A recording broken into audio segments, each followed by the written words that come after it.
Hello everybody on YouTube, it's Michael here again, and this video is going to be the third and final part of the Yamaha Genos 2 tutorial, in which I'll be showing you even more in-depth stuff than I did in part 2 and part 1, such as style creator, multipad creator, recording songs, installing expansion packs, etc. Thank you very much for watching and hope you enjoy. Okay, so this is going to be the third and final part of the tutorial of the Yamaha Genos 2 keyboard, in which, on this tutorial video, I'll be going through with you the more advanced features and functions on Genos 2. And now, the first thing that I'm going to show you on this tutorial, and that is vocal harmony and synth vocoder. So, you're going to need a microphone for this. So there we go. I've already got a microphone connected, and now I'm going to turn on the microphone. There we go.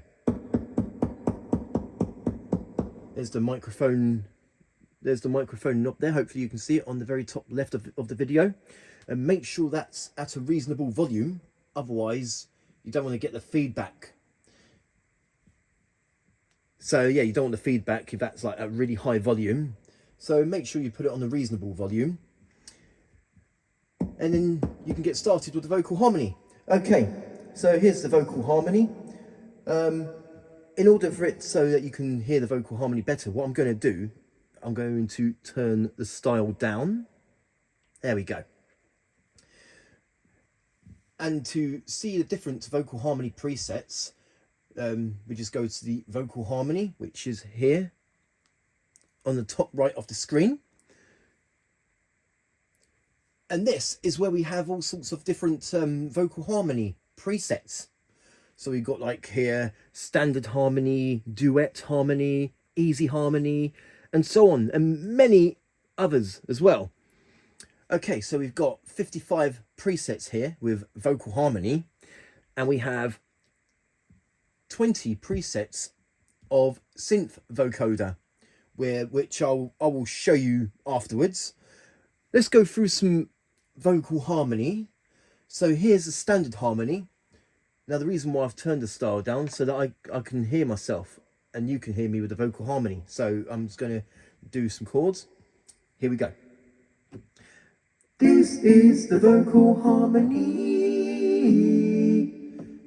Don't mind me, my singing's terrible, which is why I don't really use vocal harmony a lot. I know that I have done on one of my song covers in the past, on the Tyros 4, but I used a synth vocoder, not vocal harmony. So, yeah. This is the standard harmony. And now we have duet harmony. This is duet harmony. Okay, let's go through some other presets of vocal harmony. Let's see if we can find one. How about, let's see what this sounds like. Vocoder, vocal harmony. Hello? Hello? Nothing. Okay, let's try another. I'm just trying to find some other ones. I'm trying to find, there we go. How about a quartet harmony? So it's like 4 people singing. So now my voice sounds like 4 people. Hence the name, quartet. And we got some other ones. We got here robot voice. So now my voice sounds like this. My voice sounds like a robot. That's a pretty good effect. Nice. And we have flanging vocals. Let's hear what that sounds like. Hello.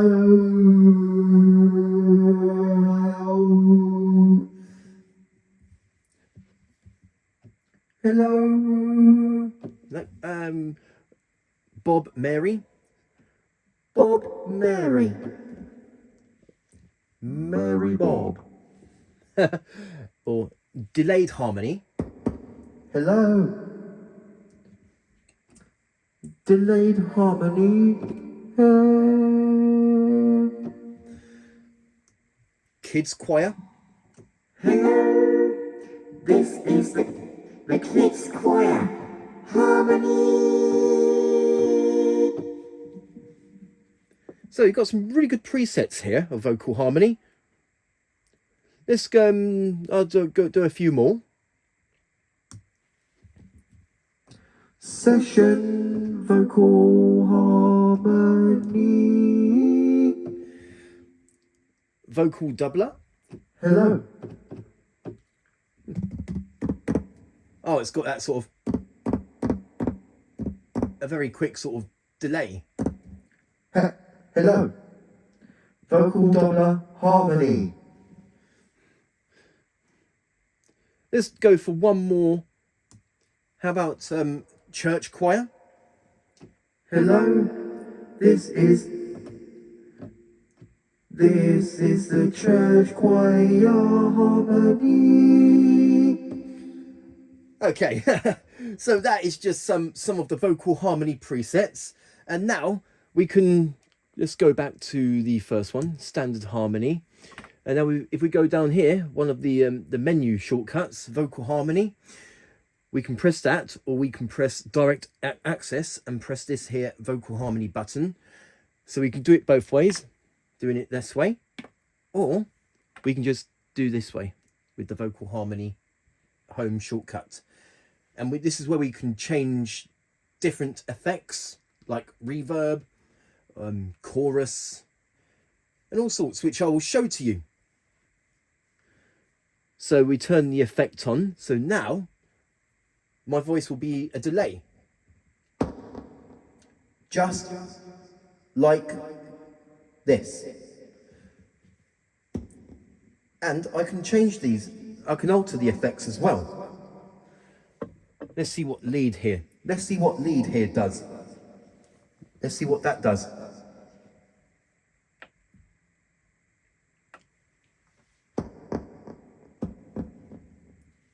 Hello. Hello.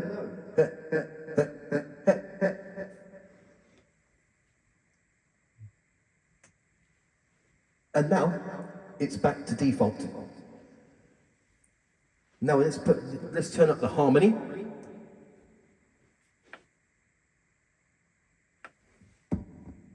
Hello. Hello. Hello. Hello. Hello. Hello. Hello. Hello. Hello. Hello. Hello.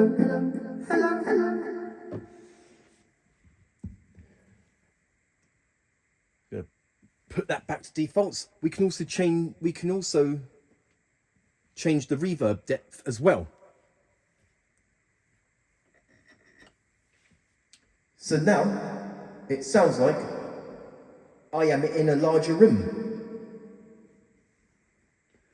Okay, let's go put that back to defaults.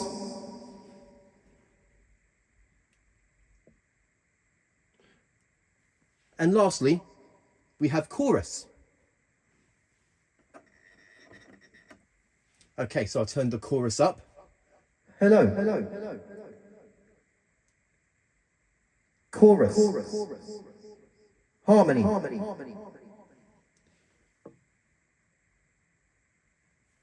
Now, that's back to default. Okay, so we can, let's just turn the microphone off a second. Okay, so that's the some of the effects, the delay effects.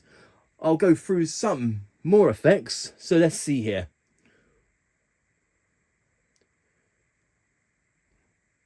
Oops, sorry, my my hand sort of blocked the screen. Oh, hang on, let's see. Okay, yes, that's better. How about robot effect? We can change. So now I've got a robot effect. Let's just turn up the chorus and see if it makes any effect. Okay, so I turned the chorus right up. Now. Oh, okay. That's just a lot of delay.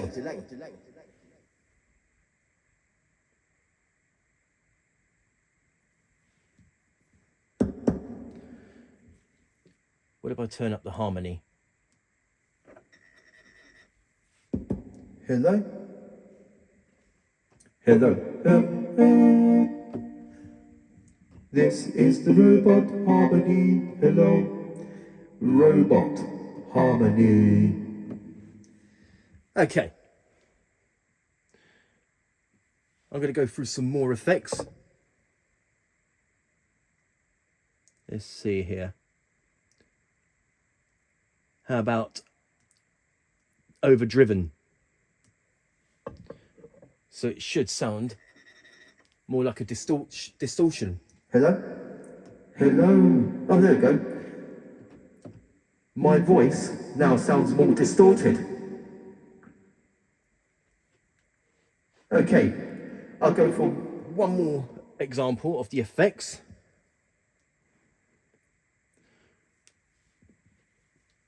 How about, there's one, scream and shout. So, hello, this is the normal voice, and now I sound like I'm screaming and shouting. How cool is that? Let's see what this is. Okay, it's just like different pan volume and transpose, detune. So there's all sorts of different things you can do within vocal harmony. Now, if I remember, I think vocal harmony was introduced back when the PSR-8000 was the flagship keyboard. And then on Tyros 4, they introduced vocal harmony 2 with synth vocoder. Even though synth vocoder has been around for many, many years, it was introduced as on Tyros 4 when it comes to Yamaha home keyboards. Okay, so that's just some of the vocal harmony and some effects you can do. And now I'm going to go through some synth vocoders. There you go, synth vocoder. We don't have as many as opposed to vocal harmony. 55 preset vocal harmonies, and we have 20 preset synth vocoders. So I'm just going to select one. There's one called Fat Saw. So, oh, I turned the microphone off. There you go. Notice I'm tapping the microphone. Nothing's happening because I need to hold down a key for the vocal harmony to take effect. So I know you've got the sound in the way. So what I'm going to do is I'm going to turn all parts off. So nothing on the keyboard. And when the keyboard is set to upper with the synth vocoder, so Yeah, there we go. Talking in the microphone. Hello. This is the synth vocoder. Hello. what if I set it to lower? There you go. Nothing's happening. That is until I play the lower keys. Then I will get the synth vocoder. And then if I put it to upper, hello. No, nothing's happening on the lower keys. But when I get to the, There you go. This is the synth vocoder. Fat Saw. so when it's set to upper, it goes from here at the lowest. But when it's set to lower, it will be set to the left-hand side. So hopefully that all makes sense. I'm going to go through some more vocoder effects. So let's just take this one, for instance, Simple Saw. Simple Saw vocoder. This is really fun. This is really fun. The synth vocoder. Or organ. This is the organ. This is the organ. Synth vocoder. This is this organ. Synth vocoder. Let's try another one. How about Pulse Wave 10? Let's see what that's up. And another good thing is that you can press the octave buttons and it will go up and down octaves. So This is the octave 0. And now this is the -1 octave. So it's really good how you can use the octave buttons for the synth vocoder. Digi-wave synth vocoder. Okay, yes, I'm not really one much for words when it comes to the synth vocoder, but I'm only doing this as an example. And now I'm going to go through with you some effects of the vocal harmonizer, or synth vocoder, shall I say. So we got chorus, but the chorus is turned down, so I don't think we'd get anything. Let me just see. Maybe because the chorus is set to delay. How about let me just show you the reverb. There we go. We can change the reverb. So now It sounds like this.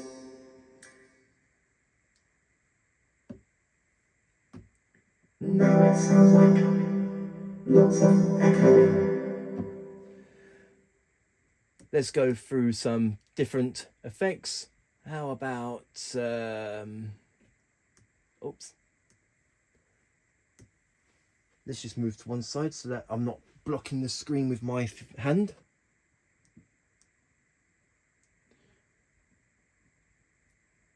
Let's see if we can find. How about like a flanger effect? If we can find one. Here we go. And let's see what that sounds like.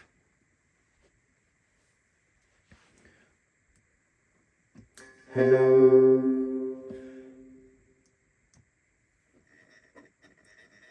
Let's turn the depth up so you can really hear it. Hello. This is the tempo flanger effect using synth vocoder. Well, let's just turn that down a second. There we go. Tempo flanger synth vocoder. Or you can whisper. Tempo flanger synth vocoder. So that's just like the vocal harmony, synth vocoder, and different effects, and chorus as well, even though the chorus is set to delay. But that's okay, that you can change it. So yeah, it's really good fun using the vocal harmony. Like in the past, I've had lots of fun using vocal harmony. I remember the one in the PSR-8000. It was called Speedy Mouse. I don't think we've got that vocal harmony on here. Let's go back to vocal harmony.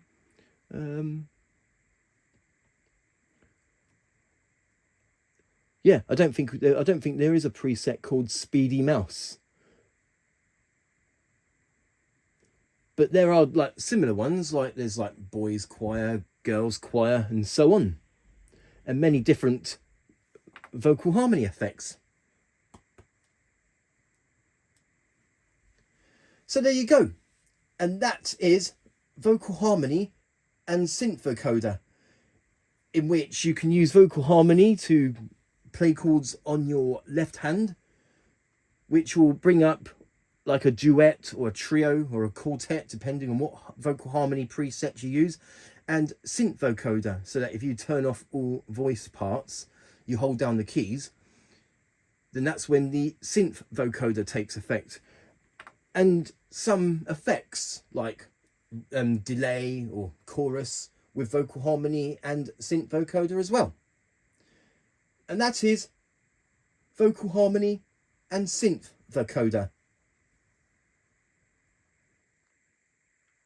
Okay, so now the next thing that I'm going to show you, and this is a new feature on Genos 2, and that is ambience and dynamics. So we just go to the knobber sign here and go to page 2, and here we have the ambience depth and dynamics control, which is really useful for the styles. Now I believe that the ambience depth is only applicable to styles that have ambient drums on. So ambient drums is a new sound technology on Genos 2. I know that on Genos 1 they introduced Revo drums, But after just one generation, they replaced it with Ambience drums. So I will show that to you. So if I remember, I think the dynamics control that so let's just, we can turn that up.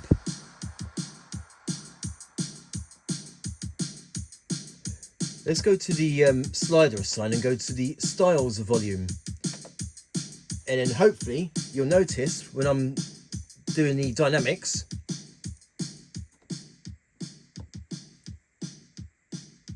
the volume changes on each part of the styles. So I'll turn it up, and as I turn it down,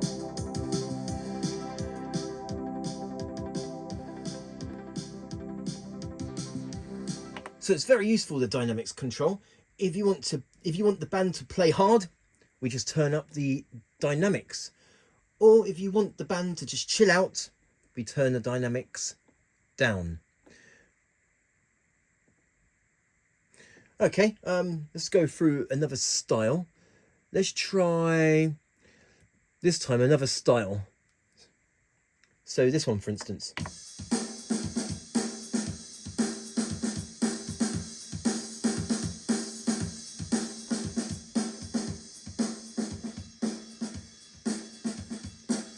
But since this is a style that uses ambient drums, we can also change the ambient depth.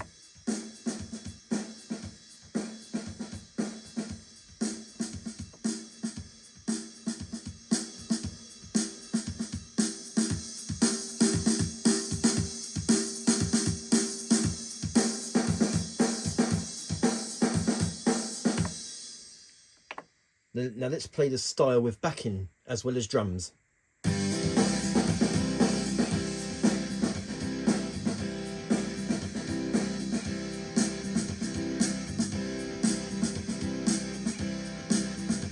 And now we're going to turn the dynamics up.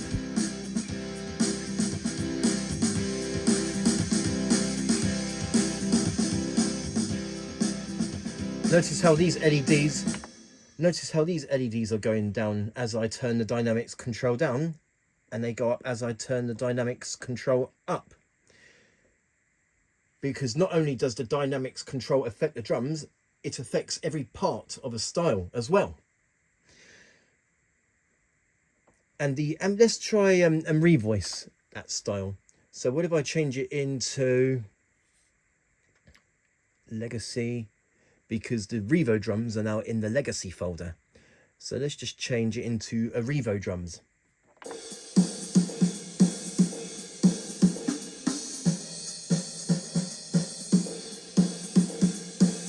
The ambience depth is up. No difference.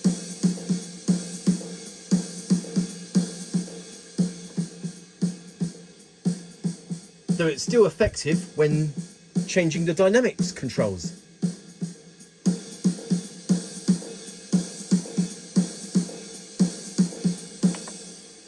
But nothing when I'm moving the ambience depth.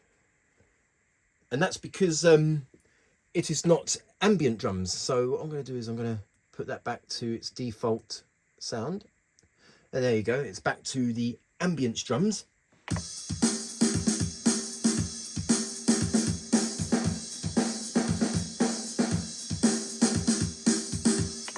And that's when the ambience depth takes effect, because the style backing is using the new ambient drum sound.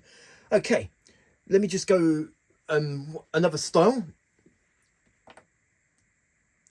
Let's go to Movie and Show, and this is one of the new styles. It's a new style called Desert Adventure. It's a really well-made style.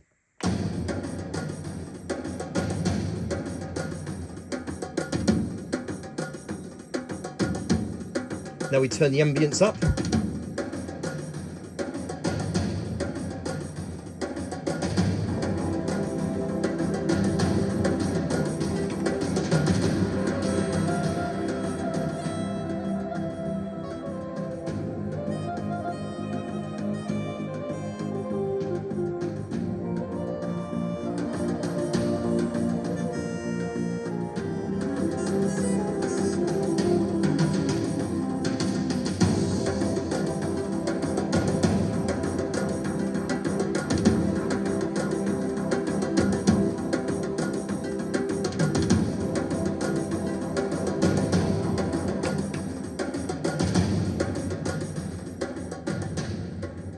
So now the dynamics control is down,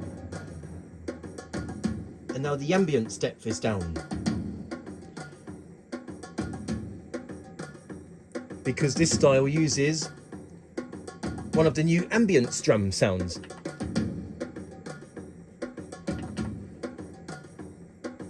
And now I'm going to turn them up, as well as the dynamics control.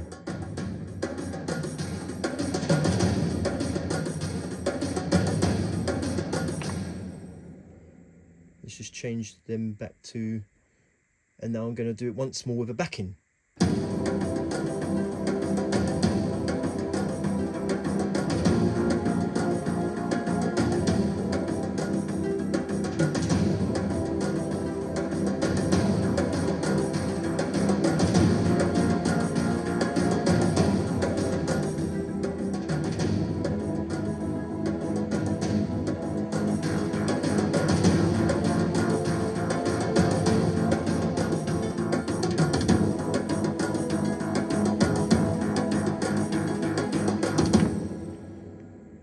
Well, that's an amazing style, that. Desert Adventure. Very well programmed. You can use the dynamics control and ambient depth of this, any style, and the ambience depth, any style that has ambient drums, which is really amazing. Something that is new on Genos 2. I'm not sure what theme resembles the style Desert Adventure, but if anyone knows, please let me know, because it's actually a really good sounding style.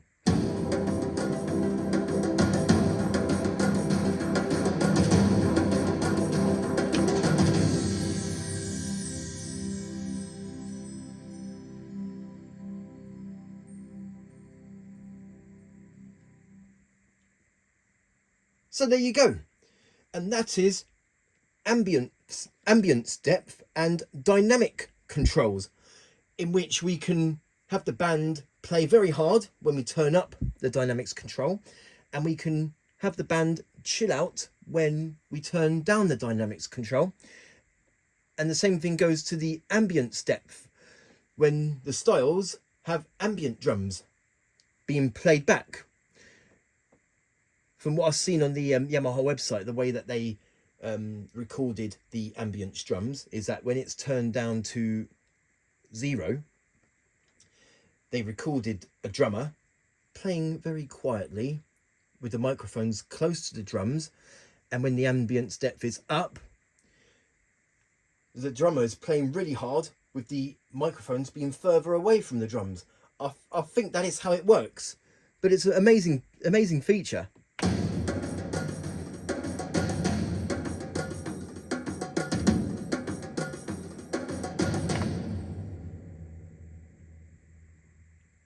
And that is ambience depth and dynamics control, a new feature on Genos 2. Okay, so now the next thing that I'm going to show you, and that is digital effects such as reverb, chorus, DSP, and so on. So I will show that to you. Okay, so first of all, I'm just going to go through you some of the DSP effects. Now, in order for the DSP effects, we just press the voice gateway button, and we can change the DSP effects of these sounds. So I'll go through some examples. So we just press the DSP icon here, and this is where we can change different effects. So we got like reverb such as DSP reverb, or DSP delay,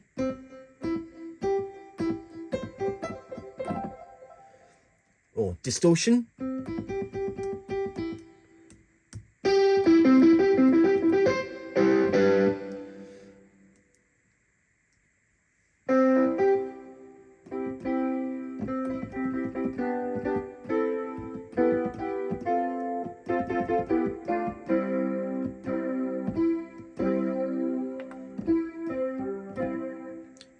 and using the DSP console here, we can change the frequency and the depths. It all depends on what DSP effect we choose. Now I change the frequency. Let's put that back to...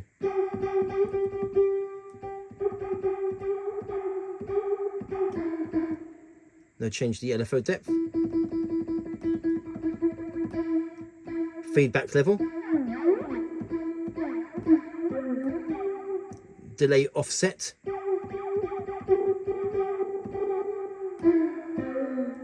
Some weird effects there, but that's just an example. Let's see here. How about reverb? We can change reverb time, so it almost sounds as if you're in a big room. Initial delay.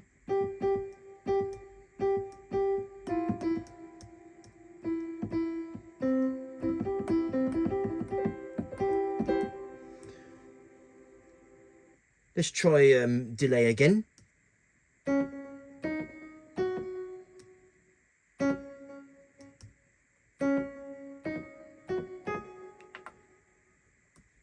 we can change the LR delay.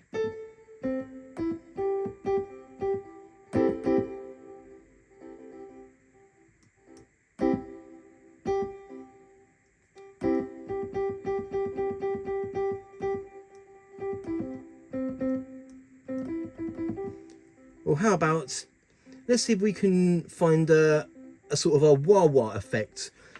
Let's go to a sound that's better suited for that, like electric guitar.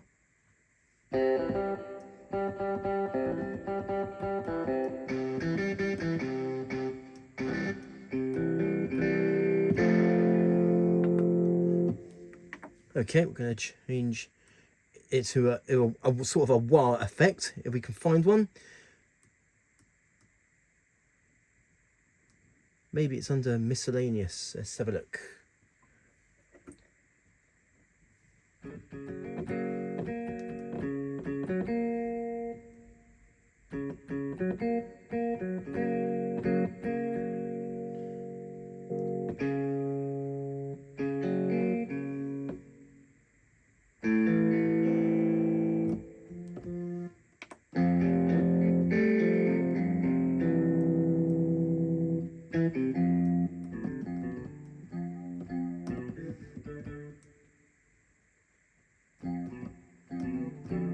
There you go, sort of like a tempo wah, so it depends on what. So I'm going to turn down the tempo. So as I turn down the tempo, the wah wah effect slows down as well.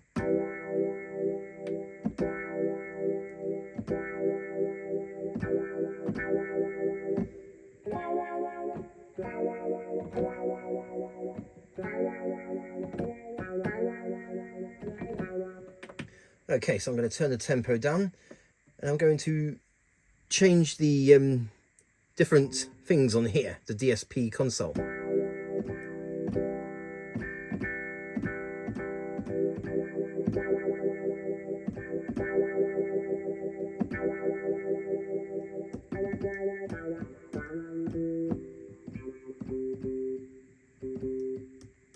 It'd be easier doing this. Cut off offset.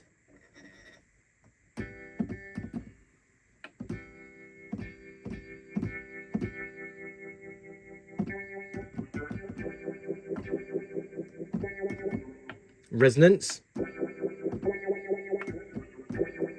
And drive.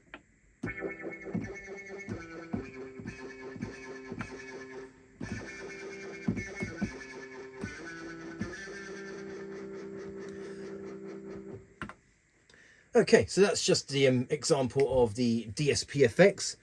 What I did here, I did it on right 1, but the same thing applies to like right 2, right 3, and left. Okay, so that's just the example of DSP.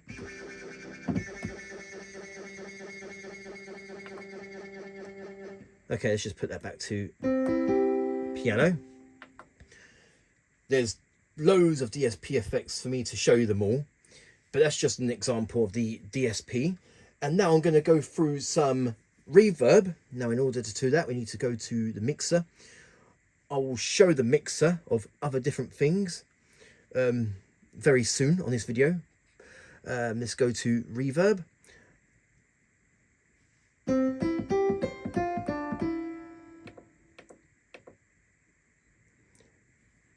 And not only can we change the reverb depth here on the screen, but we also have the sub-screen here, which is easier. And if you look closely, all of the left, right, 1 and 2, that changes as well.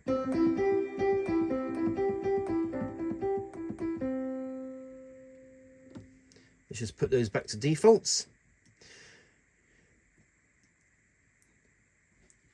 But if you wanted to just have the reverb depth on one sound, we can just do it via the mixer here. Or let's just turn on right 2. And just turn that reverb right up.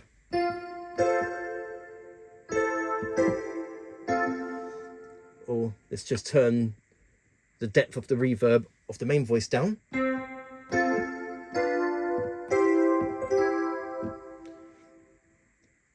And then we have different reverb effects. We just press that, but this here, and tap reverb, and these are all like the different reverb effects. Now, here's something new on Genos 2.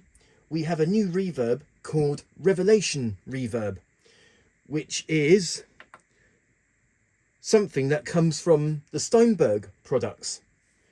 And now we have Revelation Reverb on Genos 2. So I'm just going to go through some of the reverb effects. Let's turn that off.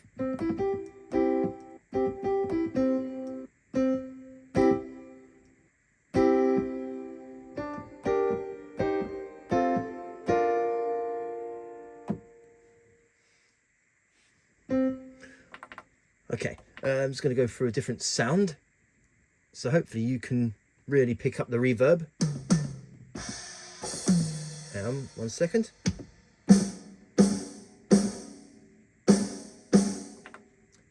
Let's go back to the, there we go. So we can change that.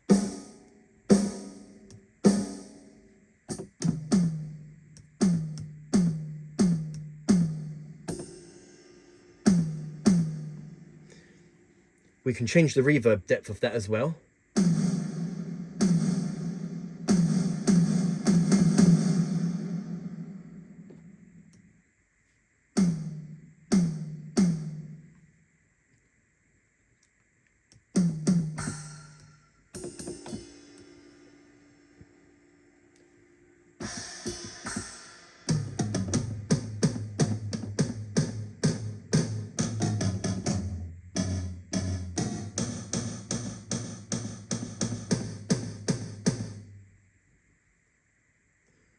Let's go through some more.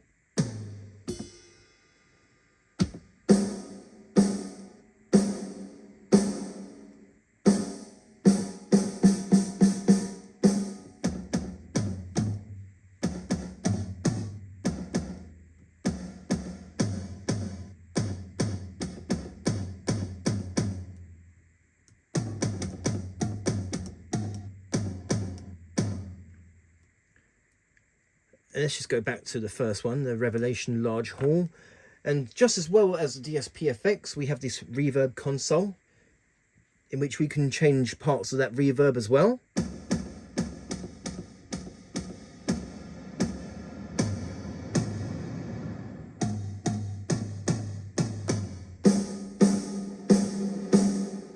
Pre-delay.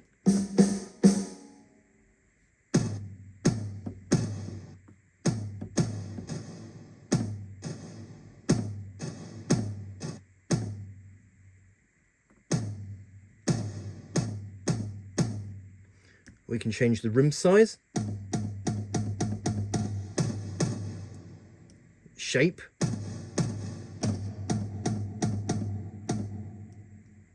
high cut and width,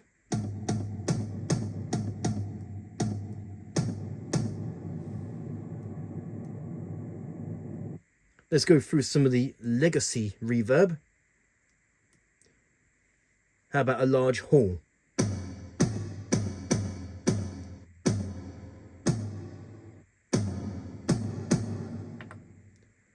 Oh yeah, we can't change anything here with the legacy reverb. Let's try that again. No, nothing here. Let's see if we go to... Got loads of revelation reverb effects. So let's see, real large hall. Oh yeah, we can change the reverb time and depth, etc. on like reverb, but I don't think on legacy reverb you can do that. It just comes up as a blank screen here. Okay, so we got real large hall, or small,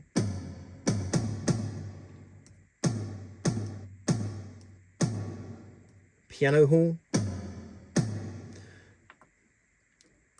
reverb time, initial delay,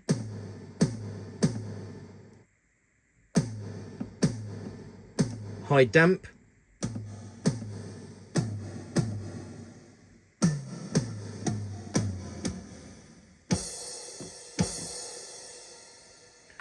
so it's really cool how the reverb effects work. Hopefully that all made sense to you.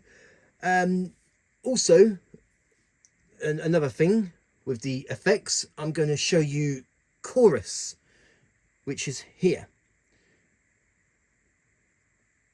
Also note that there's the chorus on the knobber sign. So as I change on the sub screen, notice on the screen here that they change as well.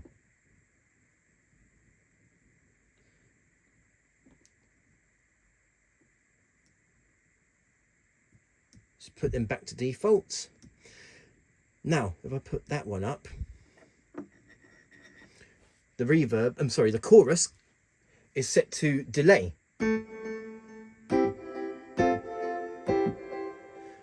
But we can change those. Let's see here. We've even got like chorus reverb as well.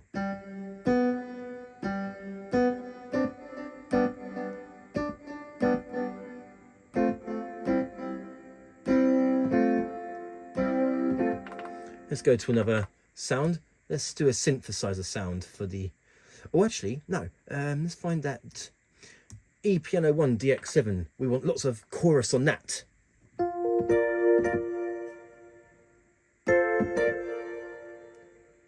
So we set it to, say, chorus 2.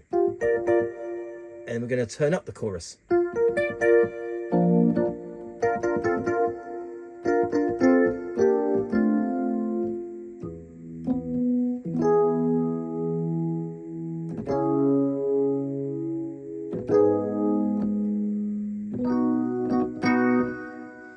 Now flanger.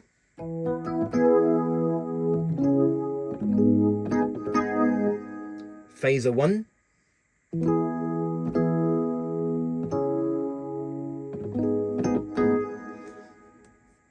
So there's just many different effects to choose from for reverb, chorus and DSP. Again, there's far too many for me to show you them all. But I'm going to show some of them for an example.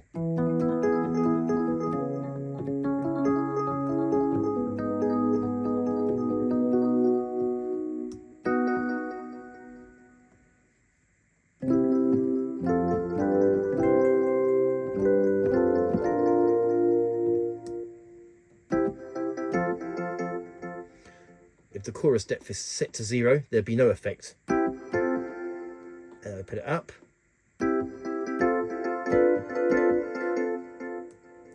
I'm going to go through some more reverb. How about some of the legacy reverbs? I'm sorry, legacy chorus.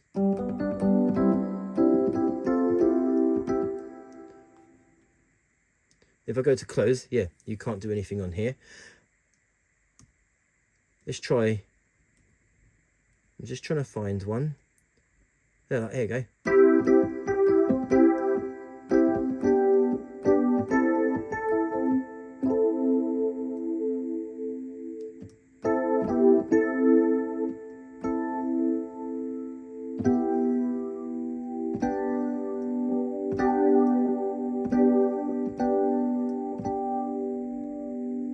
Okay, let's go back to we can change the hall chorus. Let's see, delay.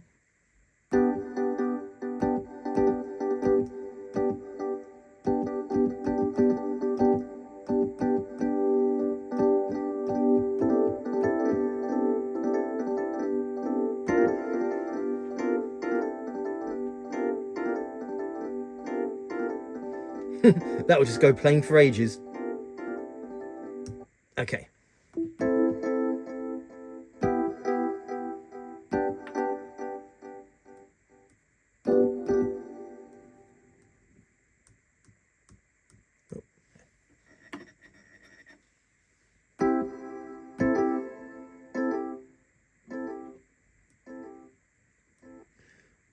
Modulation. I think, yeah, it's only the legacy ones that we can't change here. But all the others, like this one, that, we can sort of alter them. Rotary, like this is more ideal for organ sounds.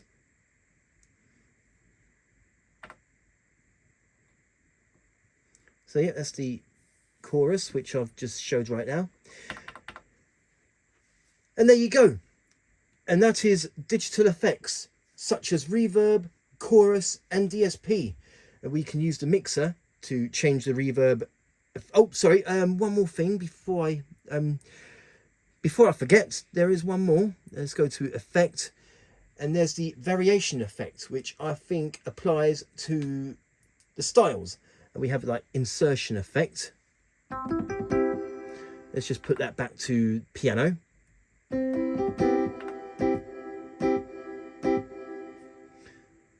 I know, it would be easier just to do panel resets. There we go. So it's back to normal as it would if you turn on the keyboard. And we go to effect, is insertion effect and variation effect. So insertion, let's see, apart. Okay, wow, there's just loads of settings to choose from. Ah, there we go, we can insertion effects, and this is where we can change effects on like different parts. Such as we got the right one, right two, off. Let's see, we can assign them as well, which is really good. Let's see, style rhythm. So that they can be assigned. That's really cool. So let's see if we can change the style rhythm parts. Or any style part. Let's see here. Oh, it's amazing how we can change parts of the style when it comes to effects. Style rhythm, let's try this one here. Style rhythm 2. There you go, it's just been assigned. So now it should sound more like...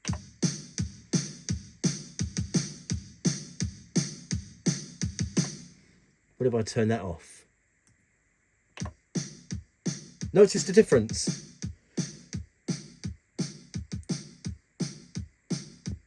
There you go. And we can change that effect as well. Where are we? There we go. So let's say, do a delay.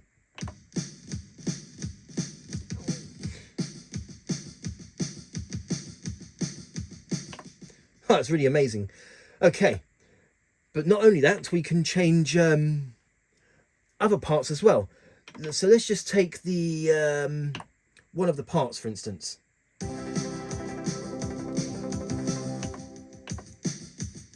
Okay, so we've got the delay on style rhythm 2.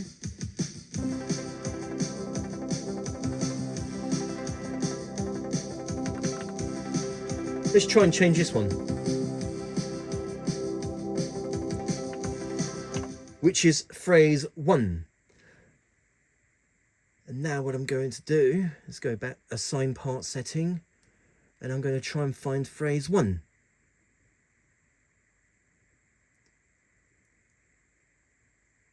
Oops, no, I didn't mean to assign it. I just wanted to change the effect. There we go. So what I'm going to do is I'm actually going to turn that part up on the style control. There we go. So now you can really hear it. And then what I'm going to do is that I'm going to change the effects. So I'm going to try and find, say, let's say chorus.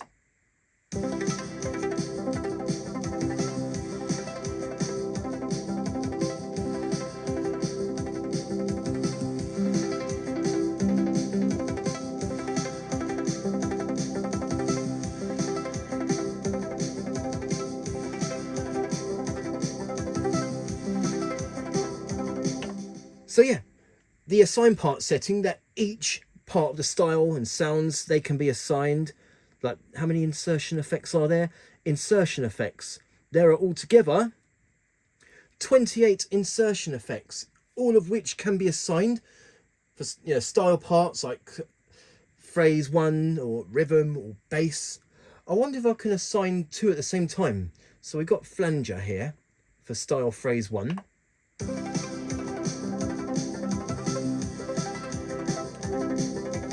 Now what if I change that into phrase 1 and see if that can be changed as well? So we basically got 2 DSP effects on one part. I wonder if that's possible.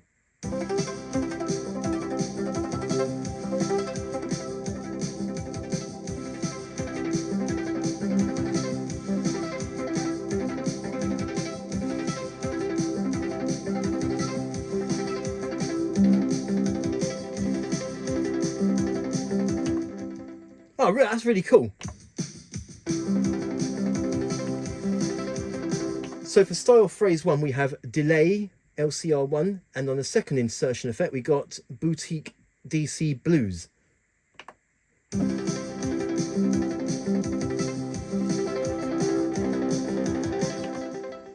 Yeah, it's that distortion, that sounds more dirtier, so.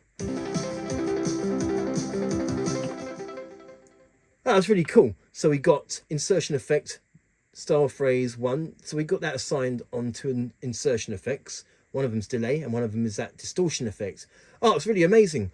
Okay, before we go any further, I just want to do one more thing with the insertion effects. Let's just go to it. What if we select, let's select one that's already off. I'm going to assign that.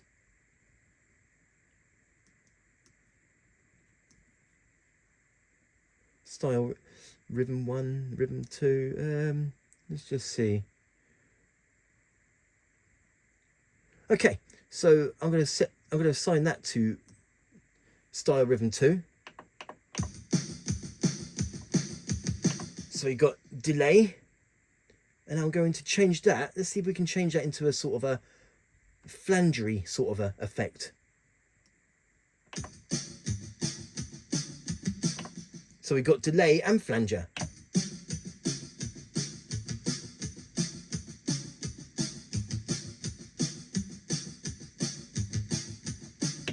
Huh, how cool is that? The insertion effects.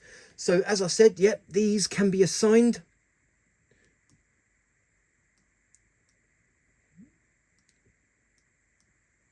Some of them like doesn't have like the style backends unless it's like. But hopefully after I showed that, like, you know how it works. Some of them have right 1, right 2, right 3, left, and song channels to do with MIDI. Like a lot of them do. But from here, when we get to the style part,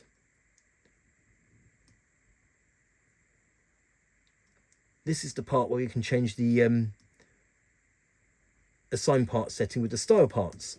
Okay, so yep, that's oh, the insertion effect. I wonder if that will change if I.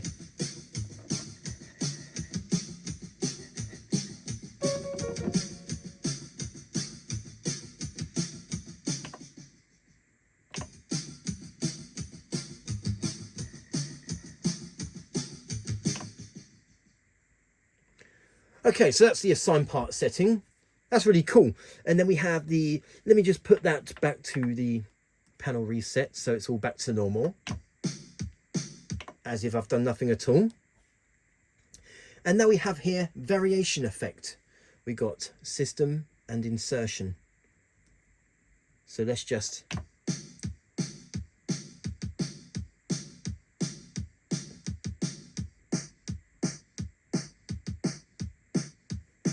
let's just...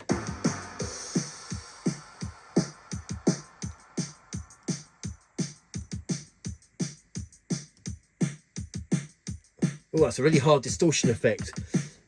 It's not just this style, this can be done with all sorts of other styles. And if I tap,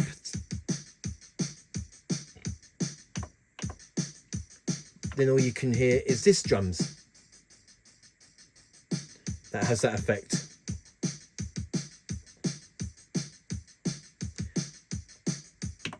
So yeah, really useful stuff there. There's reverb, chorus and DSP, and we have the insertion effects. We can assign like parts. So as I showed you, like I can have rhythm 2. I can have that with 2 different effects, like flanger and distortion, for example, and variation effect as well. So all of which are very useful stuff. I think Yamaha has come a long way with reverb, chorus and DSP effects and the things capable of modern keyboards with, you know, what you can do with it. It's really good stuff. I don't think I've gone in depth with that sort of stuff before, but it's very useful to know how. So hopefully that this part of the video has helped people get to know the digital effects and the insertion and variation effects, etc., and so on. I know this part of this video is quite long, but I just wanted to show you as much of example as I can with the digital effects and the capabilities of what you can do. So there you go. And that is reverb, chorus and DSP effects, and the reverb and DSP console, in which we can change like the depths and delays, etc., and using the insertion and variation effects and everything that you can do with it. Okay, so now the next thing that I'm going to show you, and that is mixer. Now we can easily go to the mixer using this home shortcut here, and that takes us straight to the mixer. Now there's some things that I won't show on the mixer, like the effects and chorus, reverb, etc., because these are things I've already showed you previously.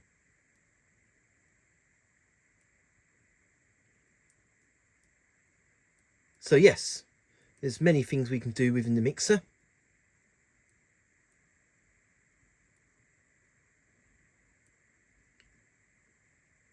Okay, let's just go back to panel.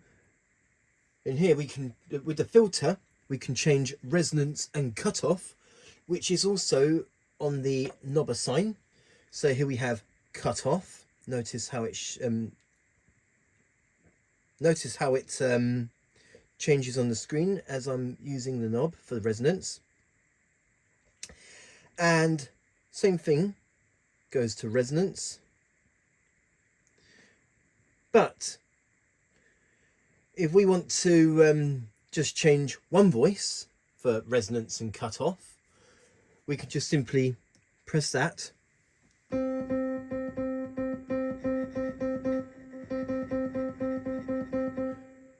And cut off.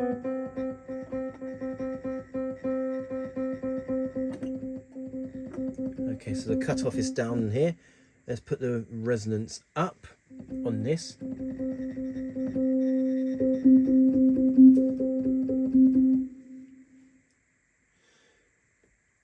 Or if we select a different sound, let's just put that back to default. So we've got the piano sound. Okay, so let's just turn on right 2. But what if I just want to change the resonance and cutoff on one sound? Because if I use the knobs here, that will affect all of them. Well, left, right and right 2, that is. The same thing with resonance, as you can see here. Okay, so I'm going to change that on the right 2. So now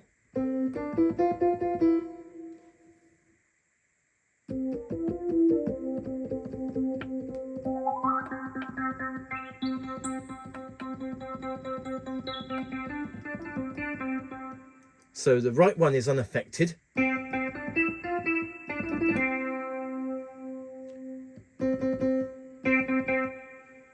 But right 2 has resonance and cutoff changed.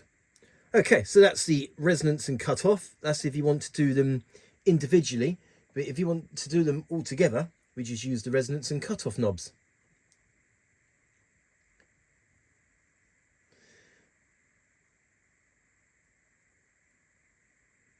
And then same thing goes to the styles as well. So we've got resonance for the style.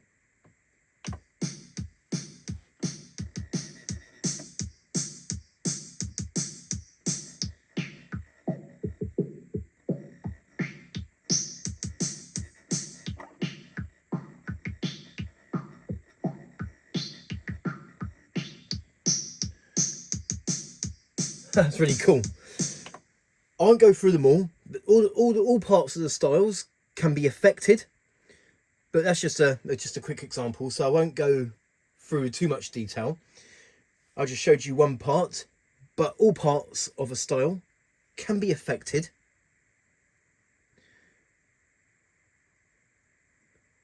Even songs, like parts of a MIDI file.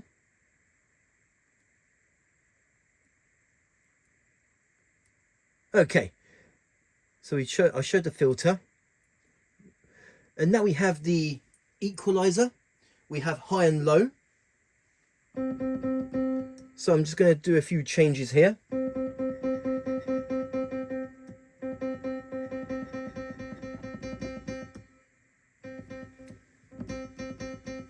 Notice how right 2 is unaffected.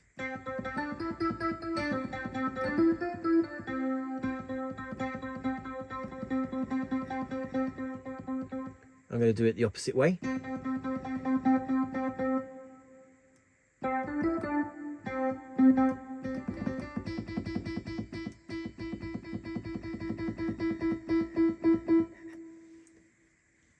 Okay, that's just an example of that. Each part of the voice is like right 3, right 2, right 1 and left. Even multipads can be affected. Oops, I pressed the wrong button. Let's just put that back. I pressed one touch setting instead of multipads. Okay, back to mixer.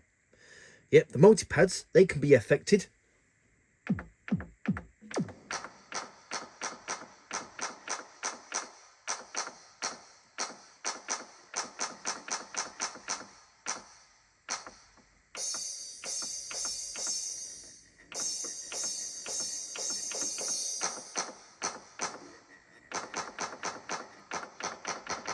Hopefully you can hear that, the difference. Same thing goes to each parts of a style. Let's just take, let's do the bass sound. Or maybe not that one. Phrase 2. Yeah. Let's take phrase 2, for instance. Let's go back to equalizer. Okay, it's on there. And now I'm going to change it.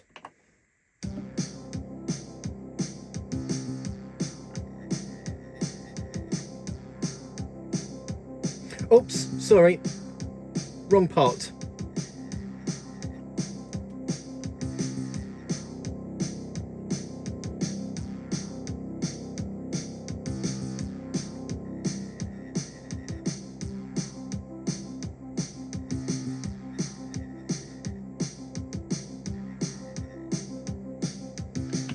There you go. Hopefully you noticed that.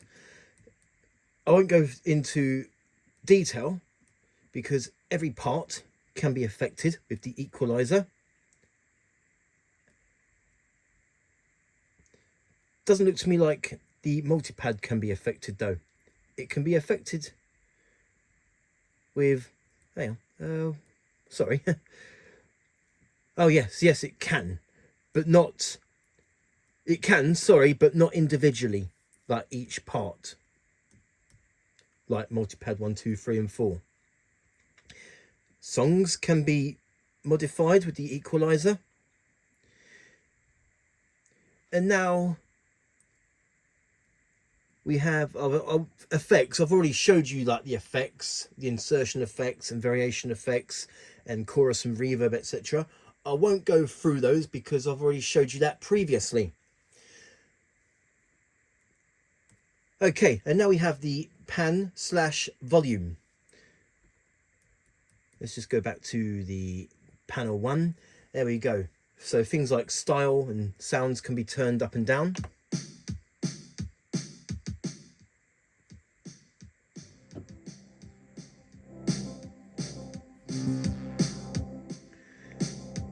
You can also do that. You can also do that with the slider assign. Let's just take right one, for instance. That can be turned down. Oh.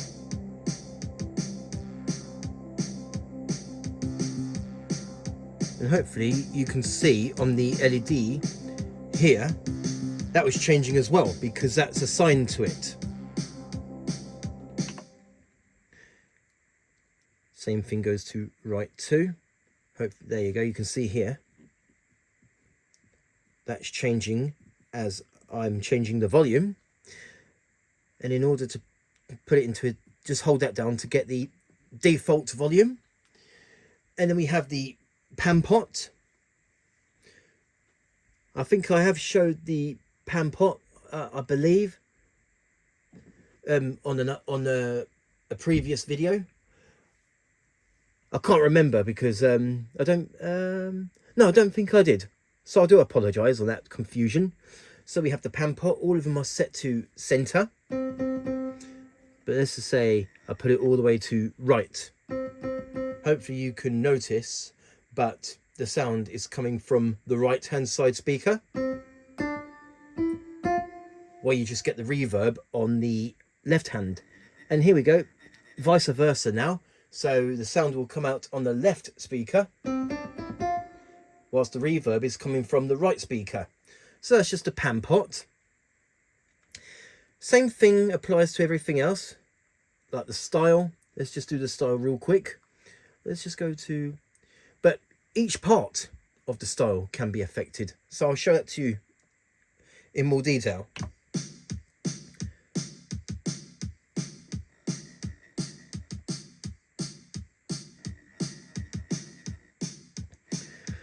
So now it's coming from the right hand side, and now the sound is coming from the left hand. And we just hold that down to get the default.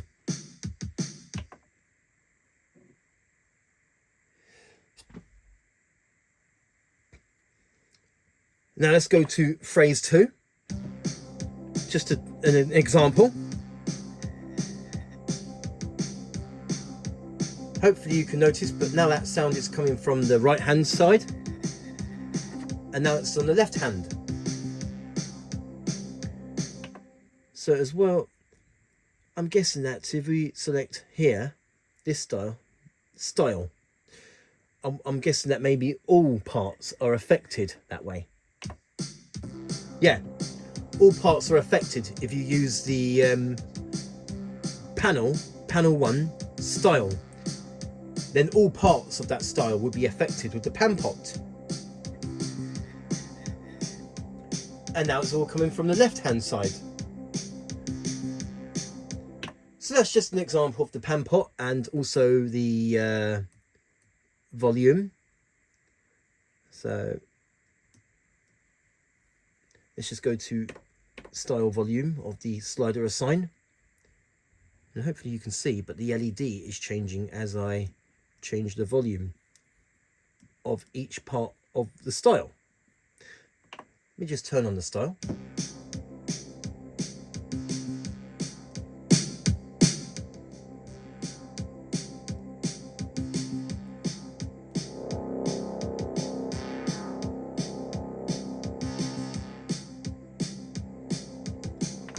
Oops. Okay, so that's just the example of the pan pot / volume, whereas each part, the panel, the styles, multipads, all of the part voices like left and right 1 to 3, all of these can be affected all parts of a style and songs, all of which can be modified. Let's see, I've showed the filter, equalizer. I didn't bother showing the effects because I've already showed those previously. Pan pot / volume. Okay, now moving on. Let's just go to master. We have the different equalizers here, but we also have master compressor. So I'm just going to turn that on. Well, it's already on, but we have different. So I'll show that to you. That we can change the compression, the texture,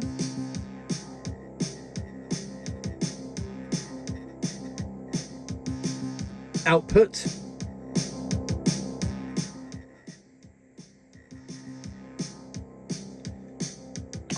but as well as doing it that way, we also have presets.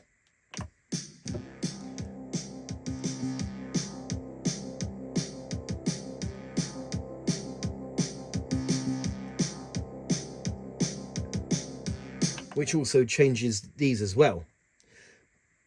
But upon making your own sort of compression by altering these, you can save them as a user.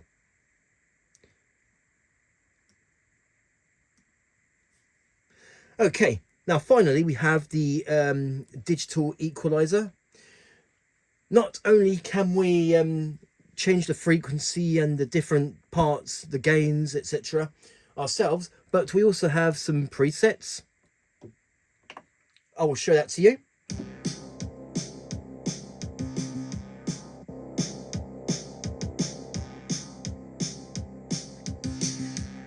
And there's another thing. We have here HS7 and HS8, which basically Yamaha has a set of speakers called HS7s and HS8. So if you connected a pair of those speakers, this is when these equalizers will take effect. But I don't have any HS7 or HS8 speakers.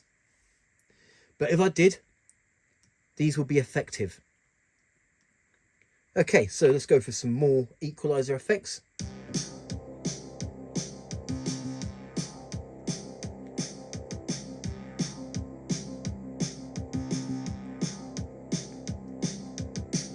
As well as the presets, we can change the frequencies of the equalizer and the gain and so on.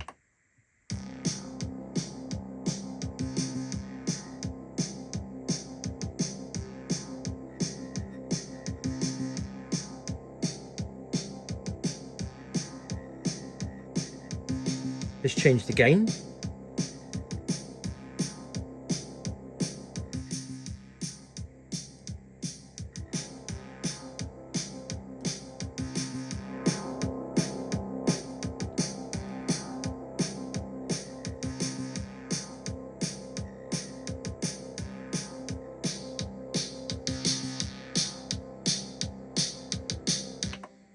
So that's just the digital equalizer.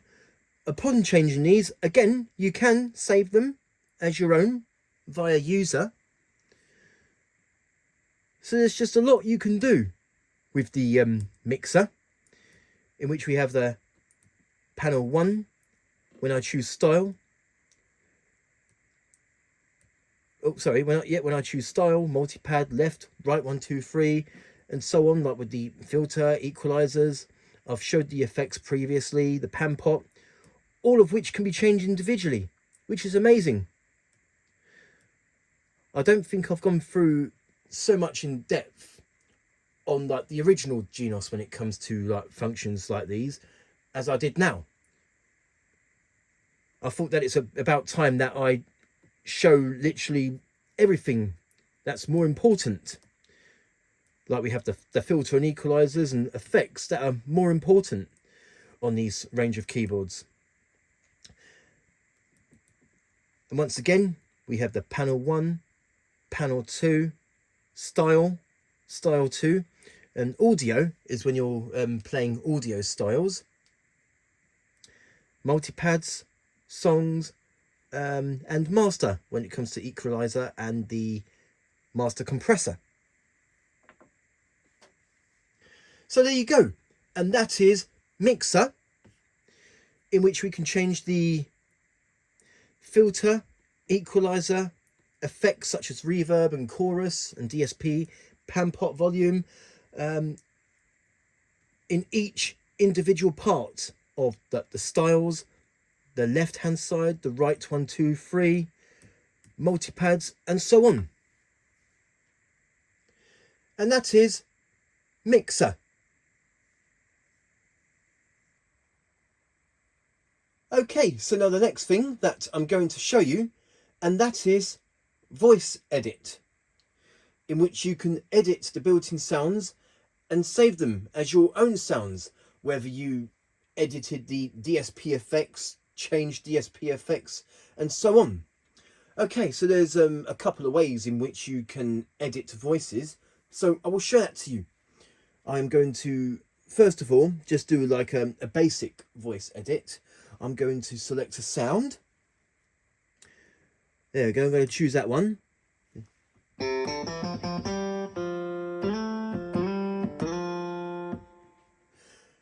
And all I'm going to do is that I am going to change the DSP effect.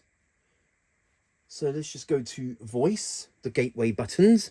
I'm going to select the DSP effects, and with this one I am going to select, if I can find it, for this instance I'm just going to do a sort of a wah effect. So I just need to find one, like maybe take this one.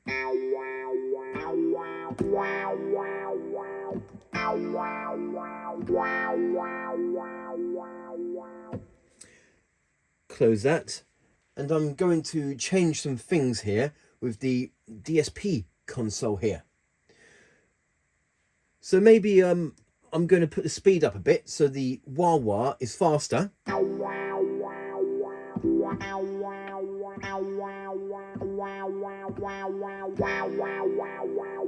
There you go, it's more faster. Let's see, type, it's on low.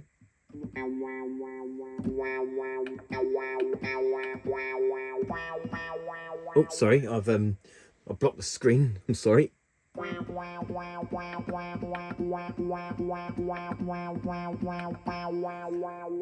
LFO wave.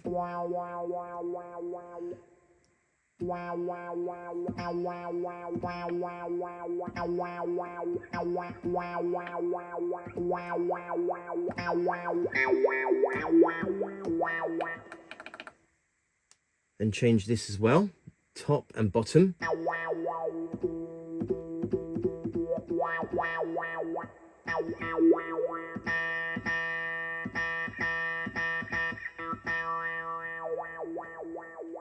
Okay, so I've changed the speed. Let's see, output. Let's see what this sounds like. Oh,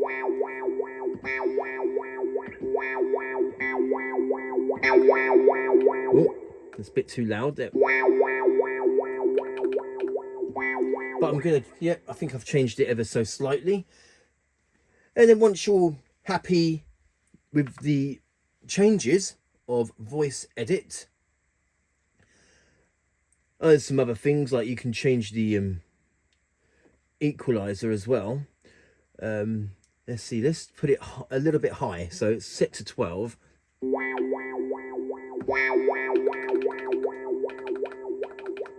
Let's set it to 30, and low is -6.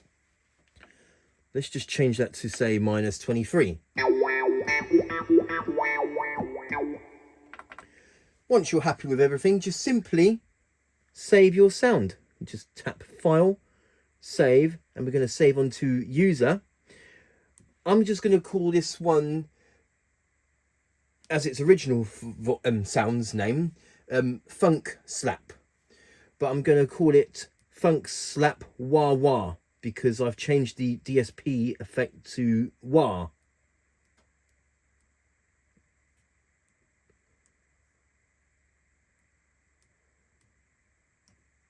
Okay, and there you go, and that's the sound saved with some other things tweaked on it as well. So here's the preset and what it originally sounds like. And here's the user one. Same sound, but I've changed the DSP effects and some other stuff as well, like the equalizer.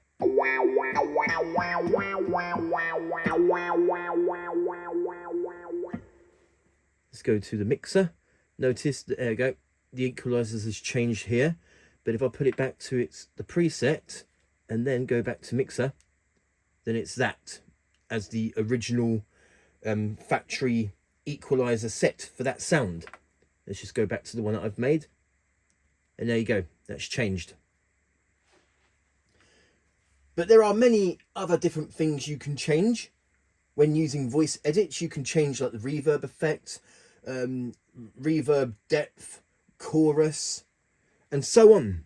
But that's just a basic way of voice editing. And now I'm going to select another sound and I'm going to go through with you more in depth with the voice edit. So I'm just going to go ahead and select a sound. Let's just go to, let's try a synth sound. I'm just going to go ahead and find one. So if you just bear with me, and I shall try and find a synth sound. Let's take this one for instance.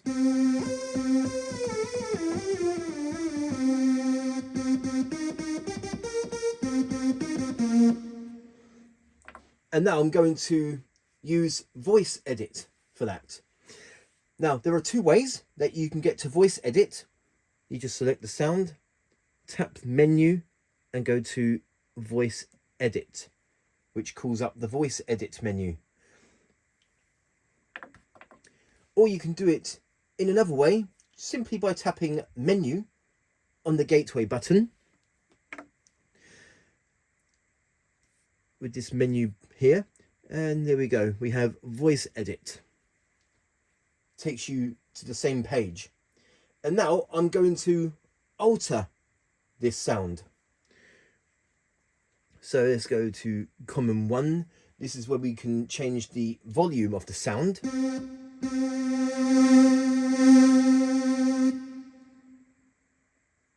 But I'm not going to change the volume of that sound, but I'm just showing you examples of things you can do using voice edit. And then we have the touch sensitivity, depth and offset.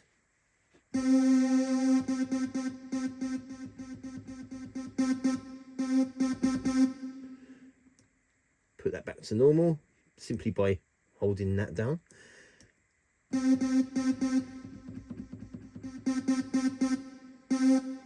If the offset is set to 127, it almost sounds like that the keyboard is on fixed velocity.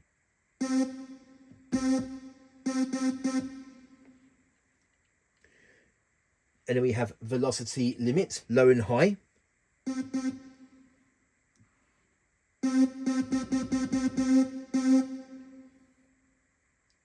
Let's go to high. There we go. It sounds more quiet, but it's like it's fixed velocity. So let's just put that back to normal. There's some more settings with the common 1 section of the voice edit. There's another page. And this is where we can change octave.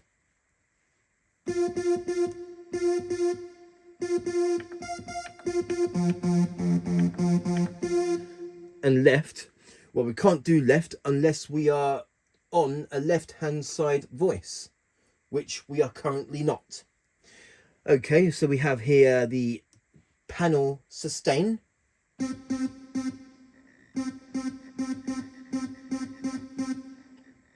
Let's just put that back to normal.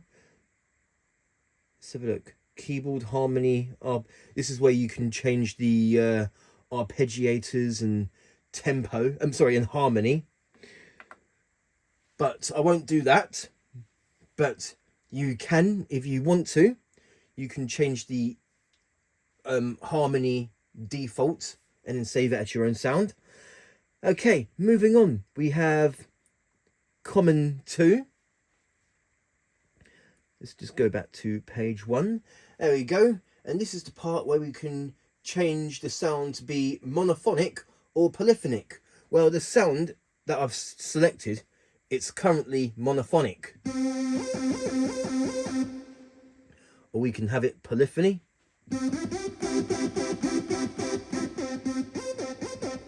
Still getting that portamento though. So if you want it fully polyphonic, we just have to turn the portamento time down.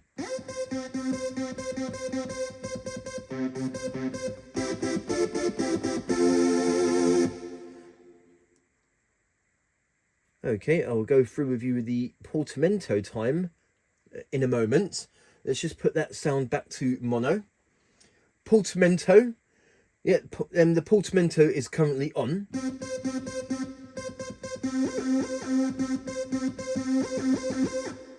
We can just turn that off.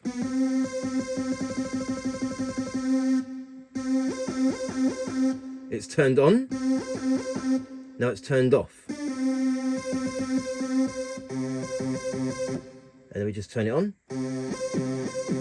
And you get that portamento. We can change the portamento type, but it can only be mono only.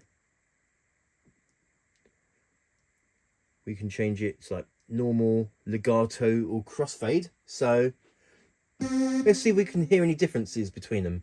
So crossfade, legato,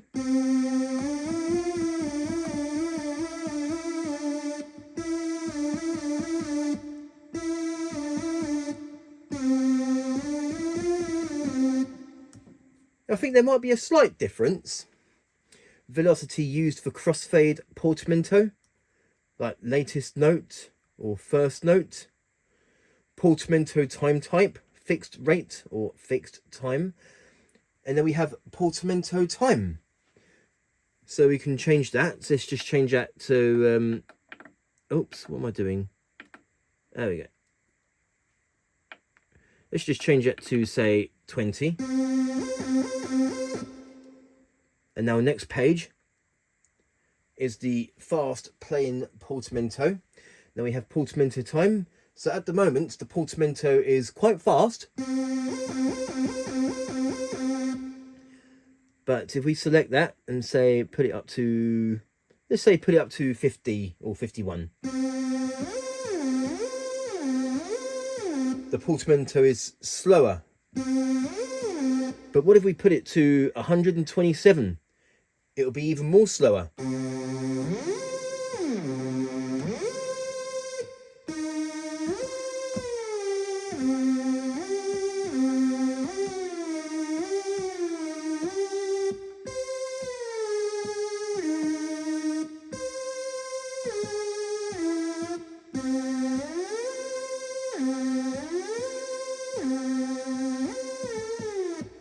Okay, and then we have minimum portamento time. Let's see what difference that makes.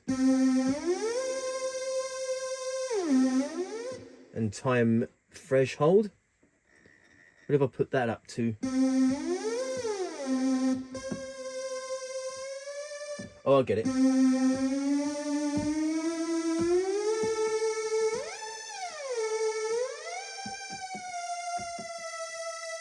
Okay, let's just put that down a bit though.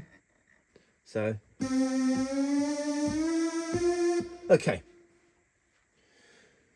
So that's the portamento and portamento time. Let's just narrow that down a bit. And that as well. Okay, so that's just a quick mess about of the portamento. And the last page, we have the velocity sensitivity, which is a velocity to portamento time, and velocity limits for portamento time.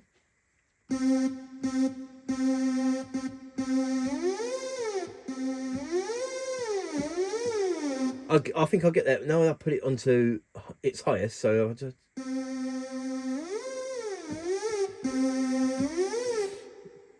Or maybe put that down.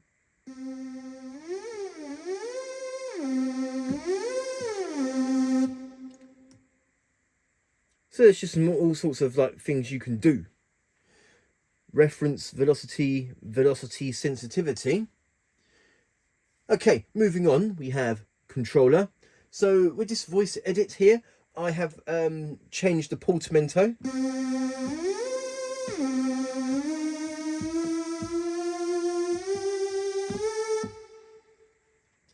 And now we have the modulation plus, which is we have the filter and amplitude. We can change that as well within voice edit.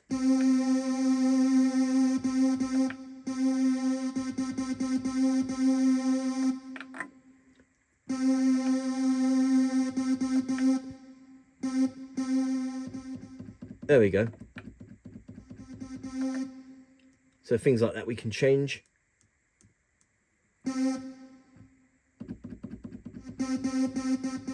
Okay, let's just put these back to normal.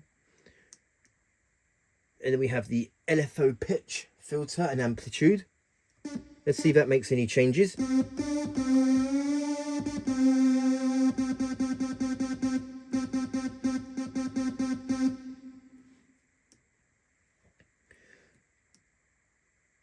I mean, it also depends on your settings as well for these, like if they take effect.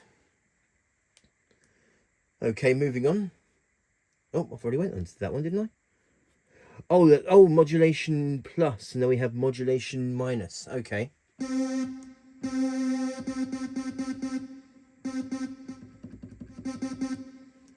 So all of these can be changed. Same thing as I showed you on modulation plus, which is on this one is minus. Okay, so last page, aftertouch. Okay, so with aftertouch, let's have a look. I wonder if it will. Oh, I get it. The LFO pitch, so it's set to 0, and the aftertouch, when you press the key harder, nothing. Well, let's just put that back to normal. Yeah, 7. Notice you slightly get the aftertouch. Let's just put it all the way to 127, and now the aftertouch will sound like this. And we have the LFO filter. That's pretty cool. LFO amplitude.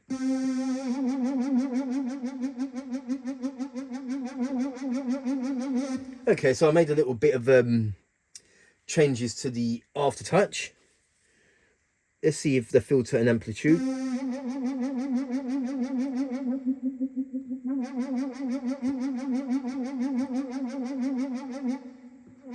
Okay, let's just put those back to normal. Okay, so what I did is that I changed the portamento of the sound and changed the way the aftertouch as well. Yeah, I think that's pretty good. And now we have sound. This is where we can change the cutoff and resonance. If you notice, let's see here.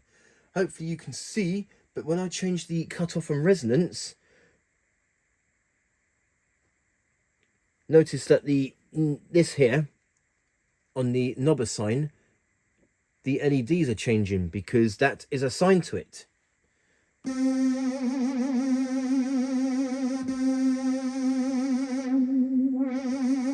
The same thing goes to resonance. Notice that the LED was changing on this one because this knob is assigned to resonance. So yeah, we can change a bit. We can change some of that.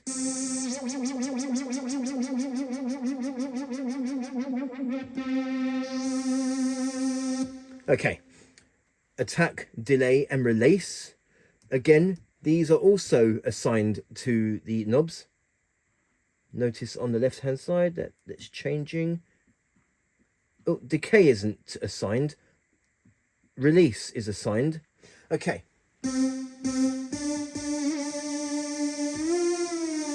Okay, so you notice that I have changed the release a bit, and now the attack. I won't change that, but these things can be changed, which is really good.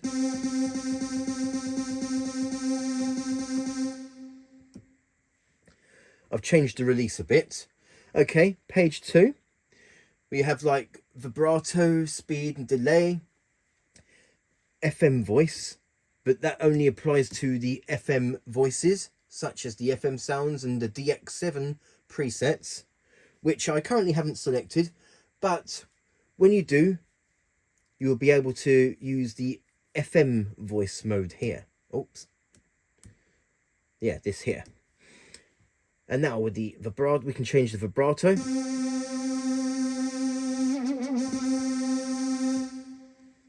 Vibrato speed. There we go.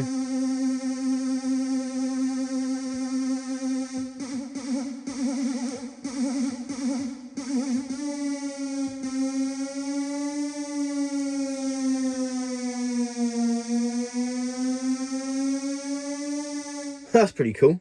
The speed is down to its lowest, so the vibrato, like if I put it down, if I put it up,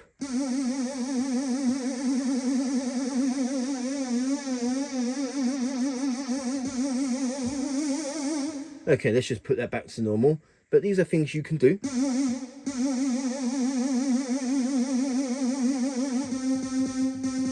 Okay, I might change some of that actually.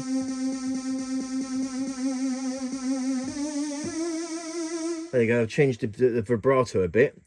Just change the speed a little bit.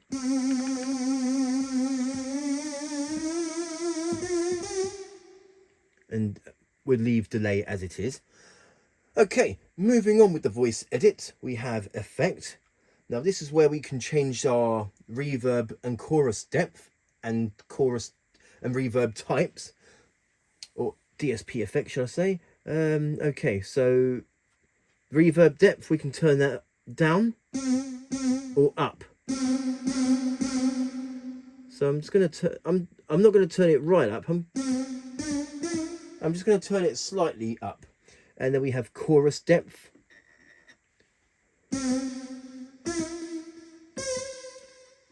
The chorus is set to delay, but we can change that.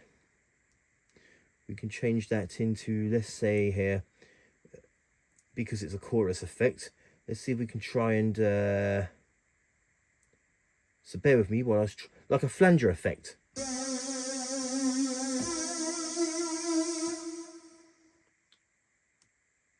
Let's try and find another effect better than that one. I was just trying to find a, so bear with me.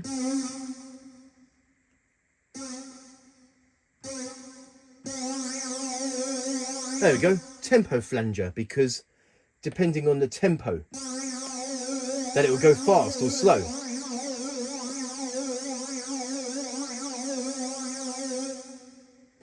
That sound kind of, it reminds me of that thing that I got for Christmas as a kid. When you put it upside down, it makes that,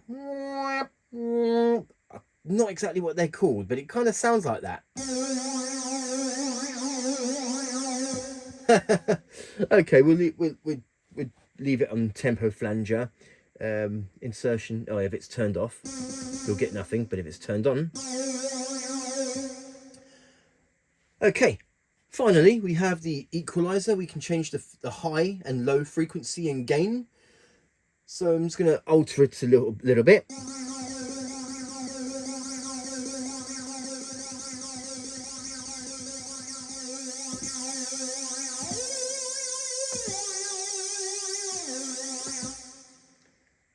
And let's see, there's this compare button. Compare. Oh, I think I know what that could be. I think compare is that if you compare it to the original factory preset of that sound to what you've edited it as. So I've obviously changed the, let's see, I've obviously changed the portamento. So if you compare the original to how I've edited it all. So compare, preset, compare, how I've edited the sound. Okay, so I think I've just about showed everything with the voice edit. So now here's the sound. Once you're happy with everything, we just simply press save. Save here. Well, there's loads of things that have been edited on this sound, so I'm just going to call it the name of the preset sound, but I'm going to slightly change it. Club lead or club led edit. Okay, and that's your sound saved. So I'm going to go ahead, I'm going to select the original preset, which sounds like this, to my edited version of that sound.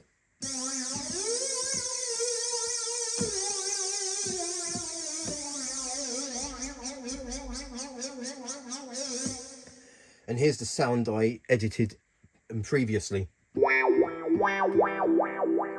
Just the basic editing, just by changing like DSP effects and so on. So there you go. And that is voice edit, in which you can change DSP effects or portamento time, change the low and high frequency gains of the equalizer, and so on, in which any of the sounds can be edited and saved as your own custom sound. Okay, so now the next thing that I'm going to show you, and that is the lyrics and score display.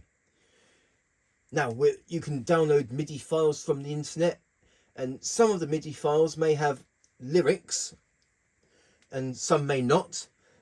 You can also purchase MIDI files from the Yamaha website, and I'm pretty sure that all the Yamaha MIDI files downloaded from Yamaha websites will have lyrics and score on them. So I'll show that to you. We'll just go to the menu gateway button, and then we have, let's see here, we have the lyrics display, we have score, and we also have text viewer. So in order to do that, we select a song. We just go to preset. There's one preset song here. We'll go back to the menu, and now the lyrics will appear. So now I'm going to play the song, and the lyrics will come up on the screen.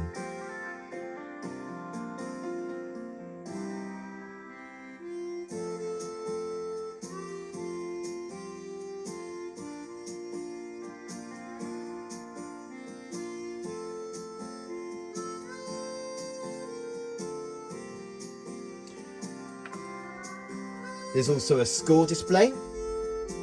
Although I don't read music myself, but for those that do read music, the score display will come in handy. You also have the lyrics here as well, and a little score bubble there.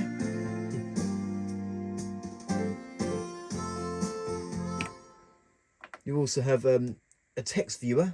So we tap text select, and there we go, that's the built-in song.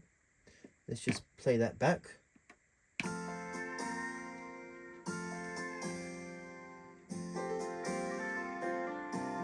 Let's play with style, which gives you like the registration, the chords, the lyrics, and we can change the page. Registration memory, piano.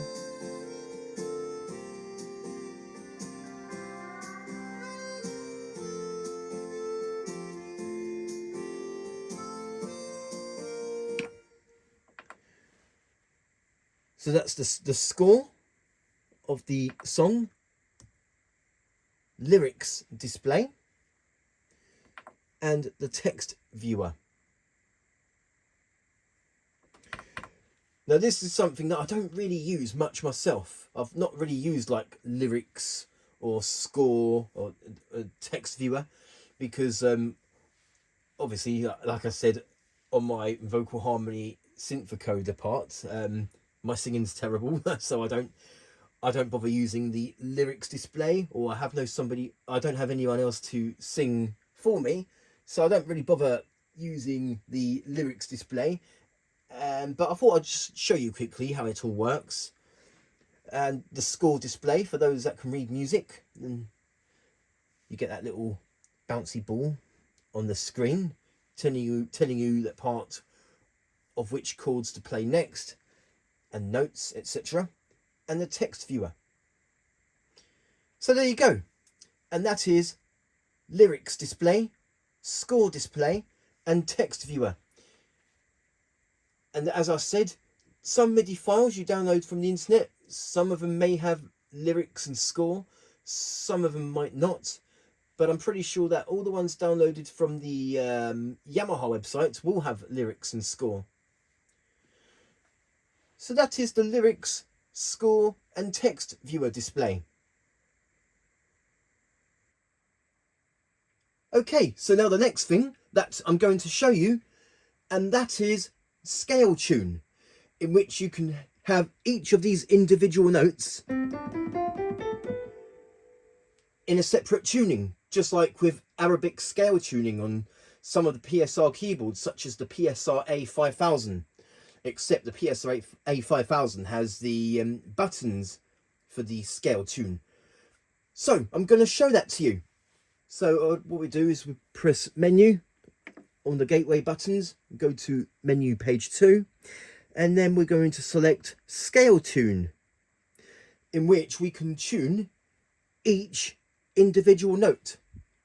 So before I go further with the scale tune, first of all, I just want to show you that there are presets. So we've got equal, which is what we're on now, and then we have pure major, pure minor, and so on. So we select pure major.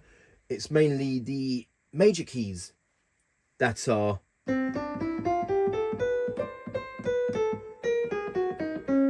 notice that they're slightly out of tune. Before we go any further, let's just go and select a different sound that would be more appropriate.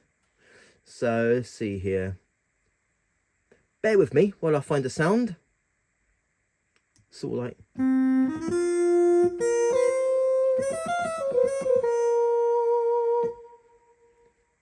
Okay, I'll just use that sound. Now let's go back to the scale tune menu.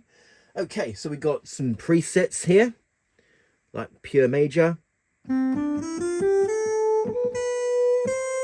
pure minor,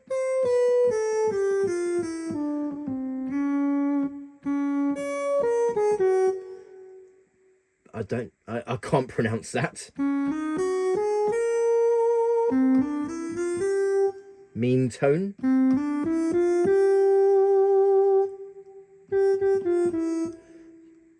There we go, we've got Arabic 1 and Arabic 2, so now it will sound like this.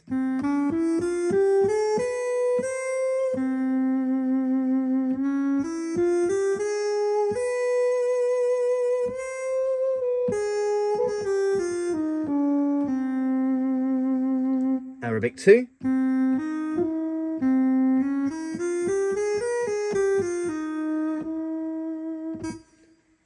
So yes, notice that some of these are out of tune. Okay, let's just go back to normal, equal. And you can, oh, there's a bass note as well. I'm not sure what that's. So let's see here.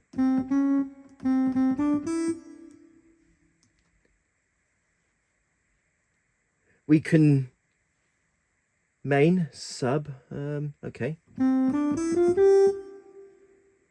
Okay, let's just go to the scale tune.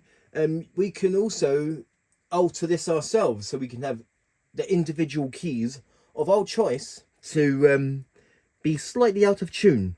So let's just put, alter some of these. So let's just say this one, the C key, the E key, F sharp, B flat, B flat. We don't have to do it to all of them, just some.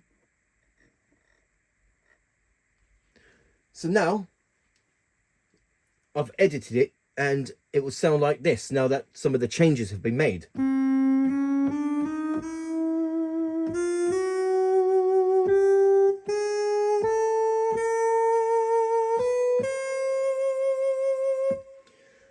Notice that I haven't done all of the notes, just a few. And down here you can see these boxes with ticks. You can choose which parts you want to have as a scale tune. So it's currently ticked on right 1, right 2 and right 3. And then let's just say that I select a style. Hopefully you'll notice the difference. So here it is as normal.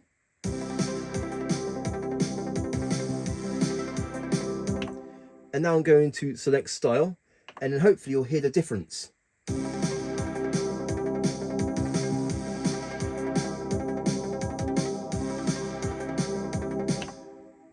Notice that takes effect on some of the notes that I've altered.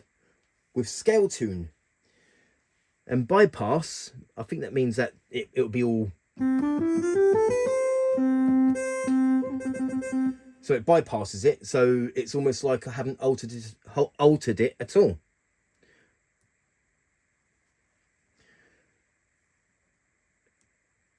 Let's see if I go for C sharp. Oh, I see, then it changes, like that's 0, but if I go to C, and then that's 36, select C sharp, that's now 36, or D.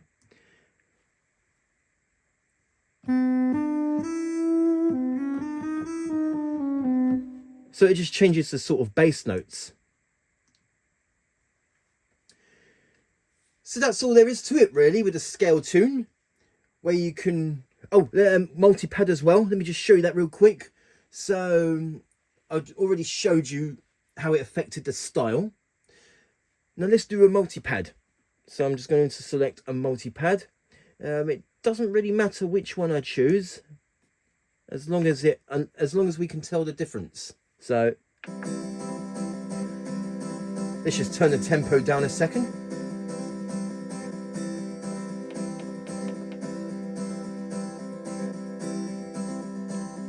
Okay, so that's the multi-pad playing right now. I'm going to have the multi-pad playing, and I'm going to tick multi-pad, and hopefully you will hear the difference.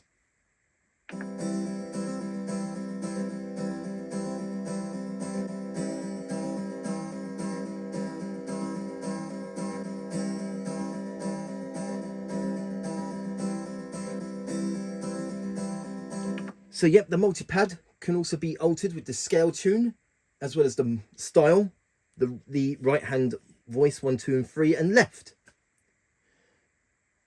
Let me just put those back to normal.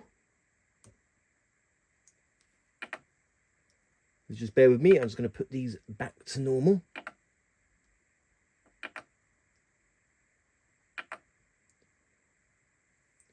Type there, let's just change that.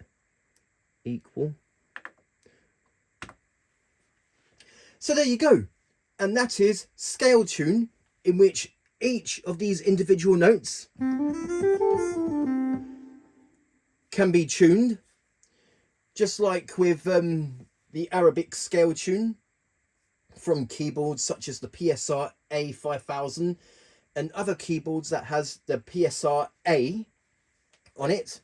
Like I don't think it's not really a thing that we would sell in this country mainly. It's more like sort of like Middle Eastern sort of countries that they, but correct me if I'm wrong.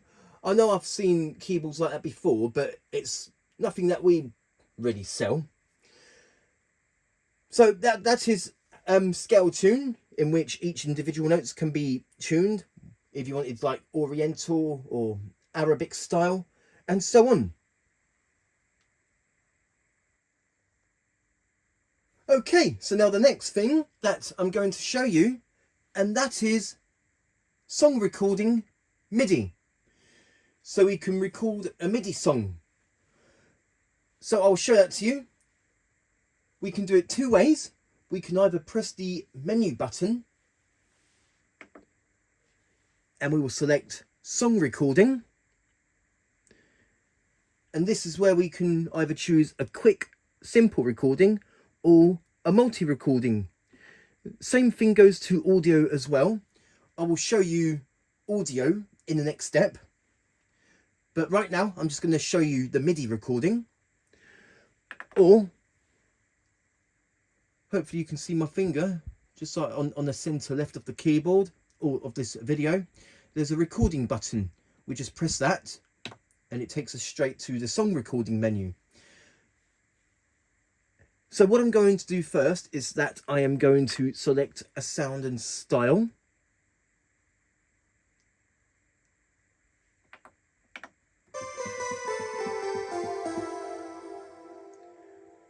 So that'll do. I'm going to select quick recording.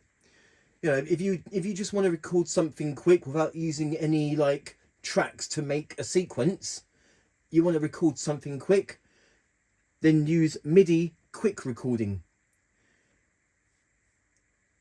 On the center left of the video, hopefully you can see here that the recording button is flashing. So that means that the keyboard is waiting for us to play. As soon as I press any keys or play the style, the recording starts. So I will do that now. I've got the keyboard set up ready to play. Here we go.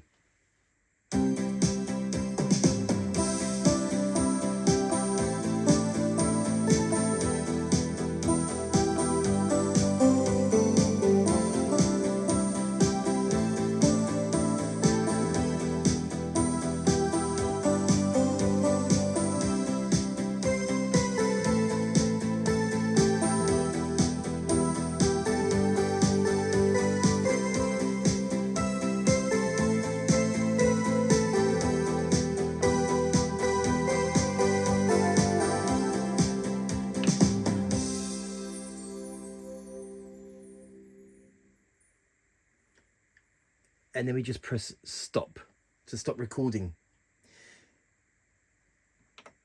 Okay, now we can play that back.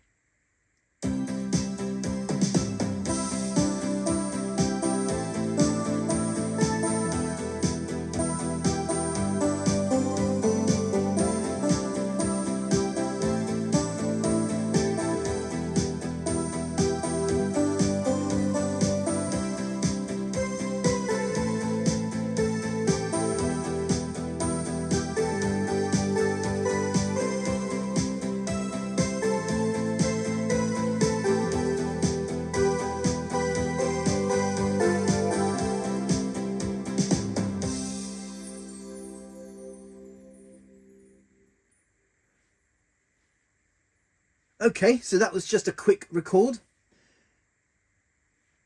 And then once you're happy with it... Oh, and another thing, we can use the metronome.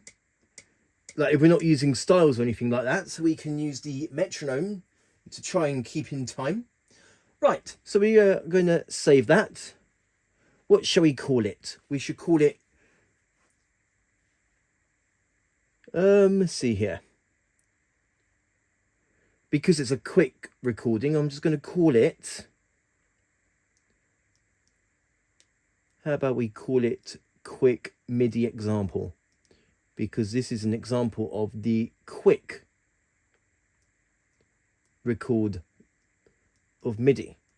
Quick MIDI example. Because it's just an example of what I just did.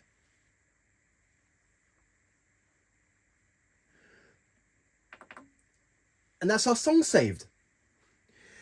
Now, if you want to go further into song recording, we can do multi-recording.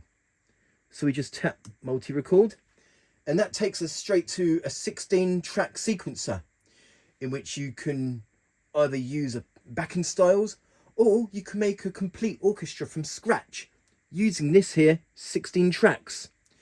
So what I'm going to do, I'm going to record something from scratch first, not doing all of the tracks, just like maybe like 4 or 5, and then I'm going to do a style recording on top of that as well.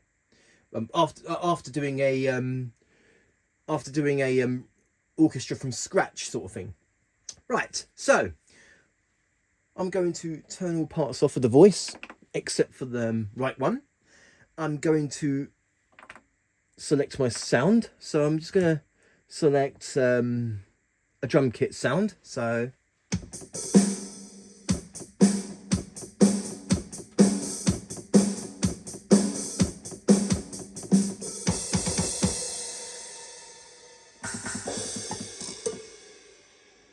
Okay, I think you get the idea. Okay, back to MIDI multi-recording. Now, we can either press record, and it will record everything, as you can see here on the screen, or we can just record individual tracks, which is what I'm going to do here. So I'm going to, okay, it's currently on right one, because if you select right one, you can either have right one, left, right two, right three, multi-pads, and so on. For this instance, I'm just going to do like the right one. And also, I'm going to do a metronome. And now the keyboard waits for us to play. Hopefully I will keep in time. Here we go.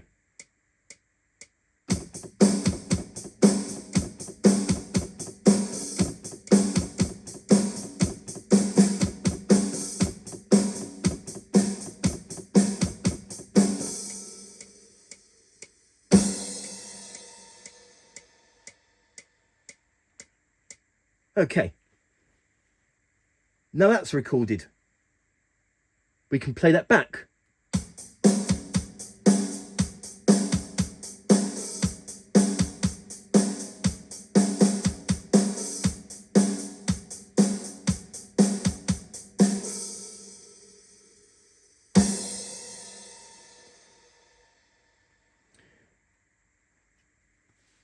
I know that it wasn't in perfect time, so what we can do is that we can quantize that. So we just, yep, select, execute, and now that should be quantized and in good timing. I know it doesn't always work out, but let's just see.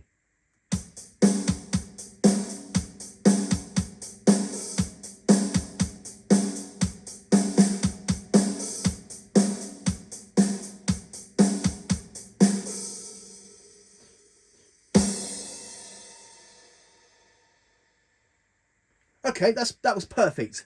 With the quantize, that was in perfect timing. And now we can record something on track 2. Maybe some tambourines and hand claps. I'm just trying to find a tambourine.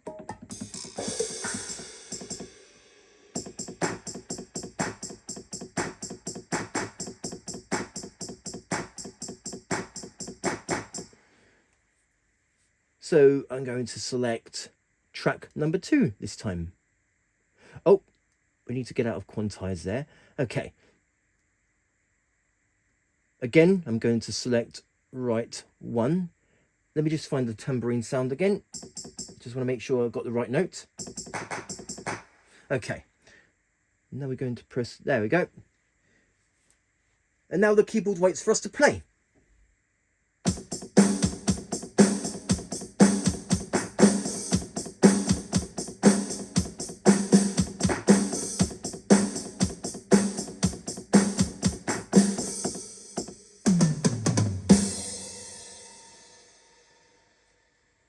Okay, so that's the second part recorded. And now I'm going to go ahead and quantize that. And select, execute. And now it will sound like this.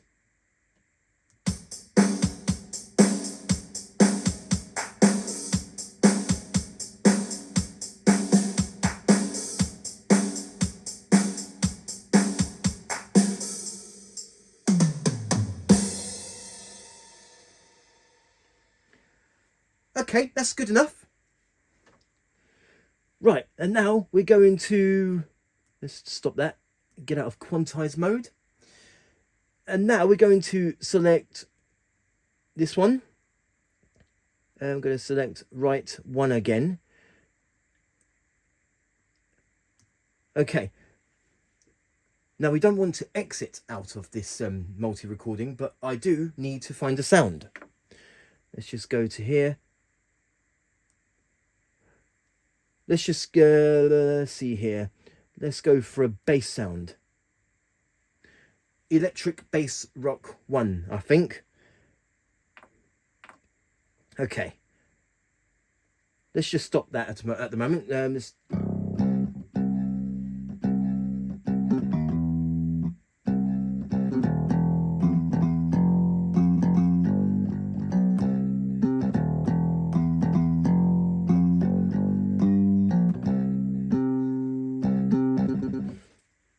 something like that. Okay, and now I'm going to select record. Right one is right where I want it to be. And now the keyboard waits for us to play so that we can add to the sequence. So here we go. Oh, okay, I better delete that and start that again. Okay.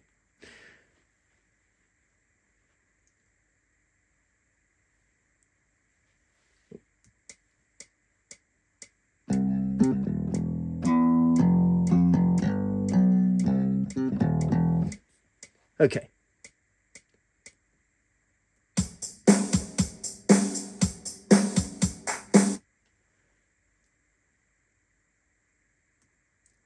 Okay, now we're ready to record.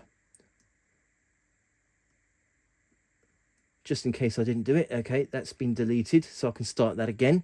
Okay, record. Right, now the keyboard waits for us to play.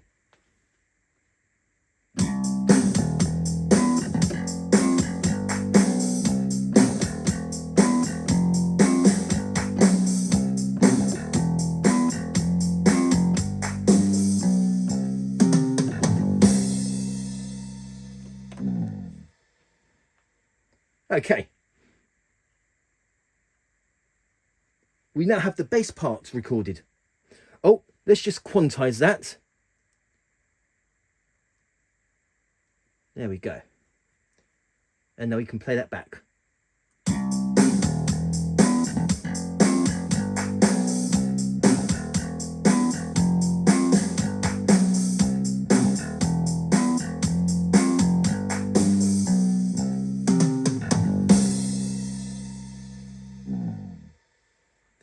Okay, brilliant. So the sequence is coming along. Right, I'm going to do a couple more tracks. Let's do a guitar sound.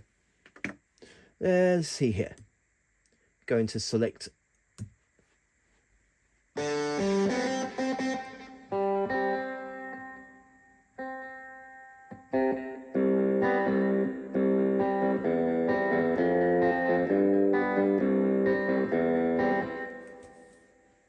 Something simple. Okay. So we select record. It's currently assigned to right 3. We're just going to do right 1 again. Now the keyboard waits for us to play. Here we go.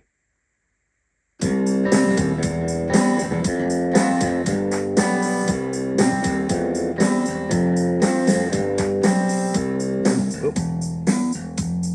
Let's start that again. I know it's not always going to be perfect. Okay. Complete. Okay, let's do that again.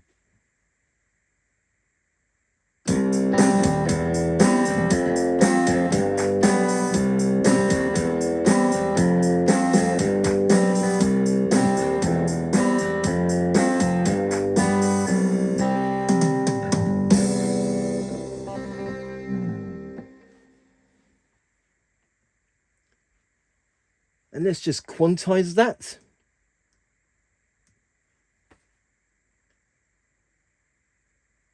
Okay, I'm going to do one more with the multi-record sequence.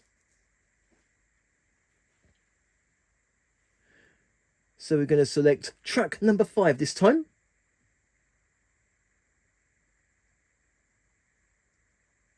Right, 1. I'm going to select a sound. Maybe like I do an organ sound. Let's just get out of record mode at the moment so we can...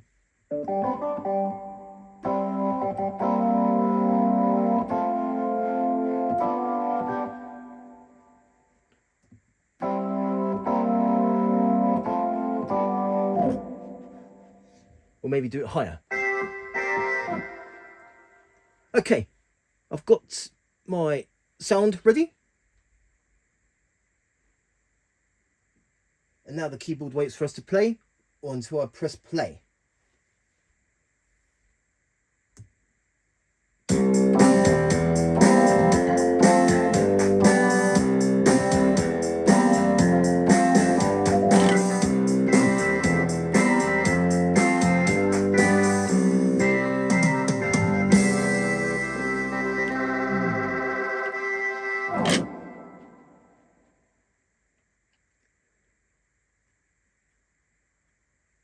We simply just quantize that, and there you go. And that's the sequence that I would like to do complete. So now it will sound like this.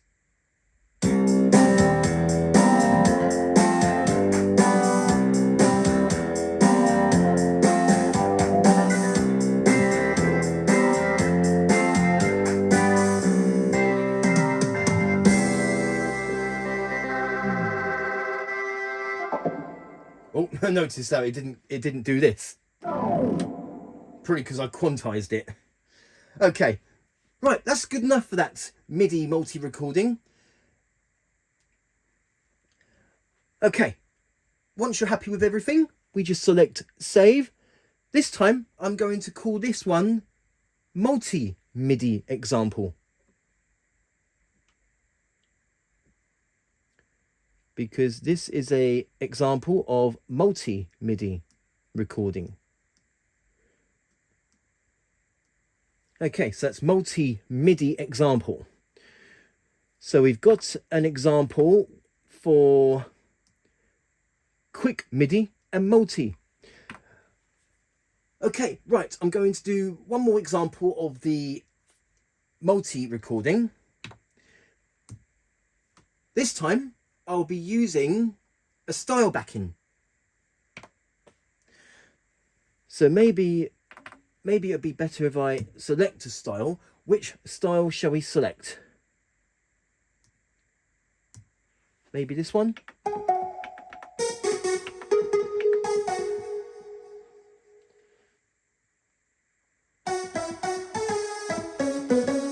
Let's see here. Yeah, well, we'll take that one. We'll take that one, for example. And notice that, oh, you won't be able to see, but all of the...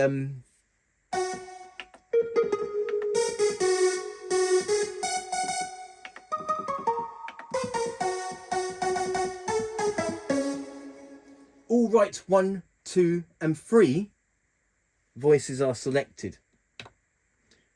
Multi-recording. Let's see here. That's it, we're going to select a new song. Let's see what the menu does. This is to do with the mixer, which I've showed previously. Okay. And we just press record, and then everything will be recorded. Right 1, right 2, right 3, and so on, including style. So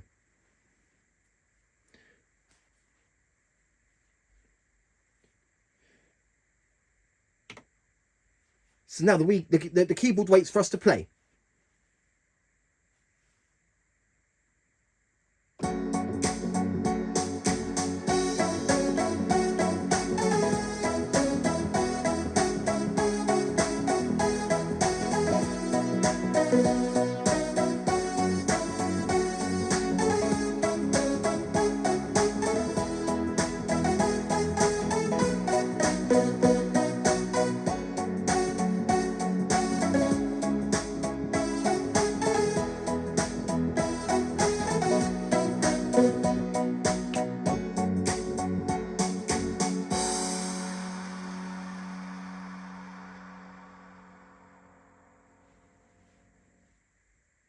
Okay, so that's finished recorded.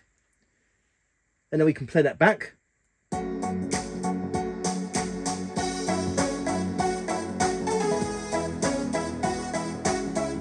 I'm just going to stop that quick. Notice that the little, I'm not sure if you can see the little circles there, indicates that these are the parts that have been recorded. So if I play that back, you'll see them flash green as they're being played.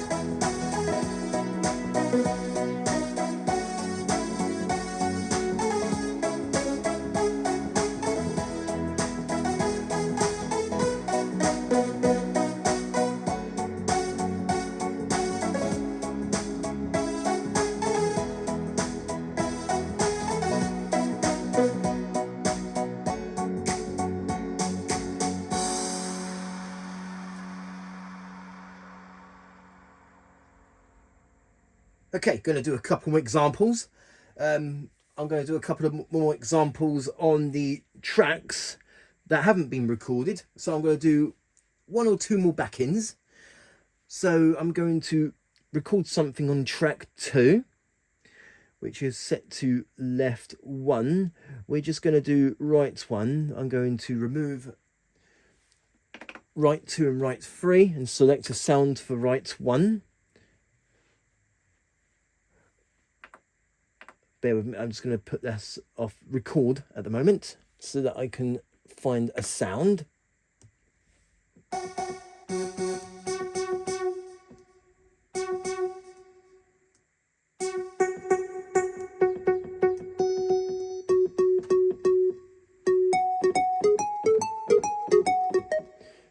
Okay, we'll just select that one for example. And now we're going to press record, track number 2. Now the keyboard waits for us to play, or until we press the start stop button.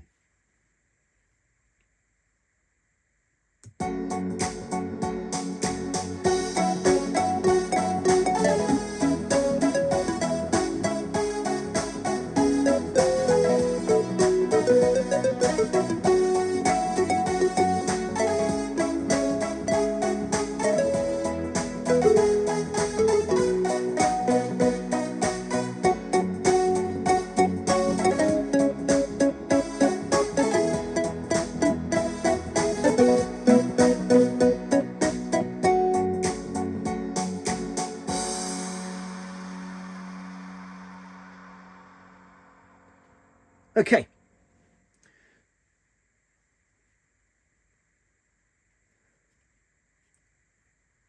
I know that I've forgotten to do something on the, when I did it the first time, that I forgot to quantize.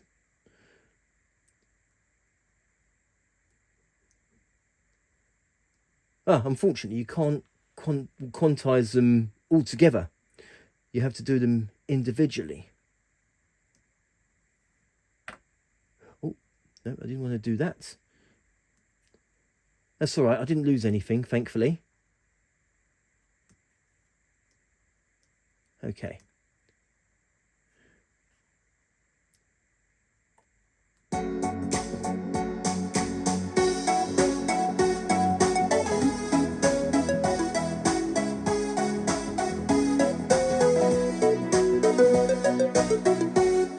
Okay, I'm going to do one more example. And this time on this example, I'm going to purposefully make some mistakes for the next bit that I'm going to show you, which is of course the step edit, in which you can add notes or you can correct mistakes, etc. So I will show that to you. So I'm going to select another sound. Let's see which sound.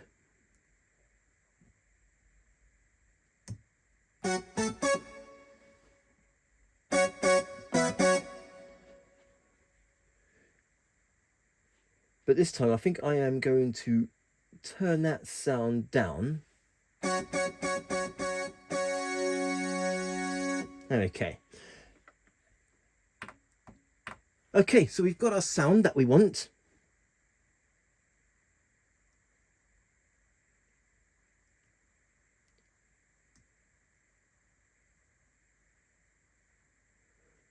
Let's just... Okay, just making sure that I don't delete one. Okay, so we're going to record on track 5 this time, and this time we're going to select right 1, even though you can do multi-pads as well. Now the keyboard waits for us to play, or until we press the start stop button.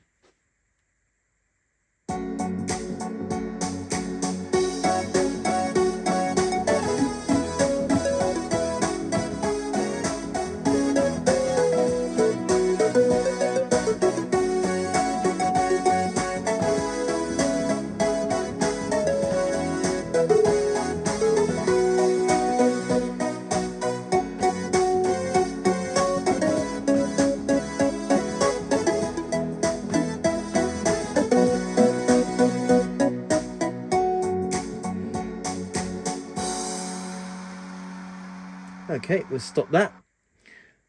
Right, so we've hopefully you've noticed, but I have made some a couple of mistakes purposefully for what I'm about to show.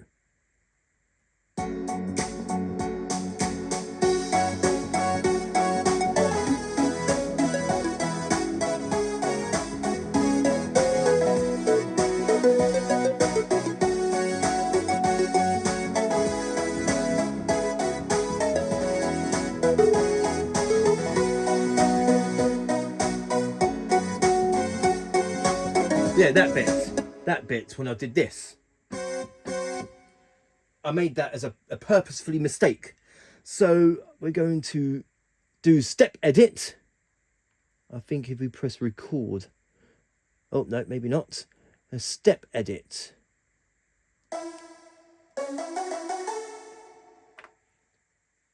Oh no, we don't want to do that. We just want to, oh, we go channel 1. We'll select channel 5 because I think that's what it was. So we got this here.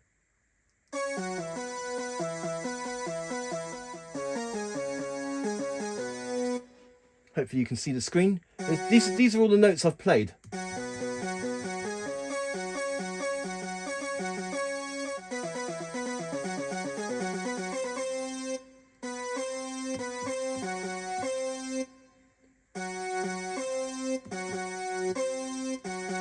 See, that's a mistake, so I can correct that. And now it's a C#4. And this one, here we go. And this bit here is the numbers. This is where we can, that changes the velocity. So the numbers are low when I press it lightly.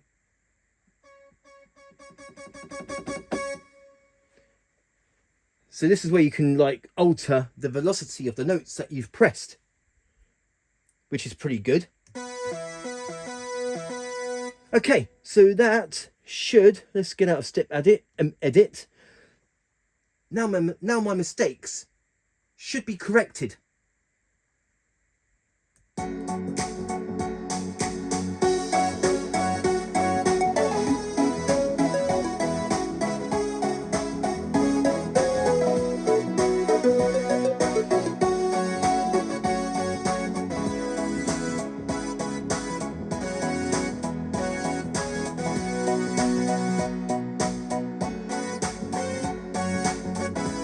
There you go.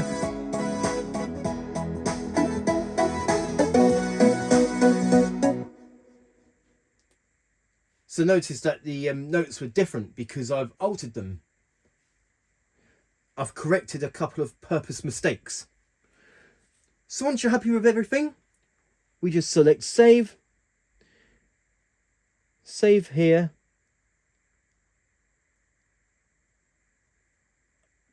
And I'm just going to go ahead and call it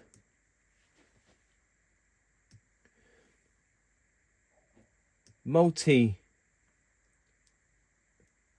We're just going to call this one multi MIDI example 2.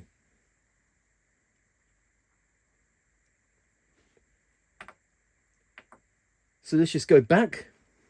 So there's the quick MIDI example.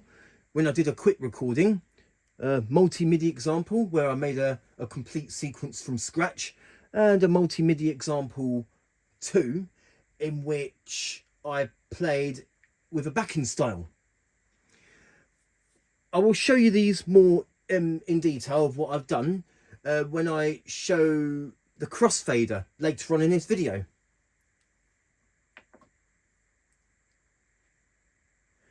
So that's yep, these are the songs that I've done. Nothing major, but it's just an example to show you how to record on Genos 2. Same thing applies to the original Genos, the PSR-SX900 and SX700 as well. So there you go. And that is song recording MIDI, in which you can either do a quick song recording using no tracks, or a multi-recording in which you have a 16-track sequencer so that you can either play with a style backing or make a complete sequence from scratch. Okay, so now the next thing that I'm going to show you, and that is song recording audio. So it's just like MIDI recording, but this time I'm doing an audio recording. So I'll show that to you. So before we go any further, I'm just going to select a sound and style. So let's see here.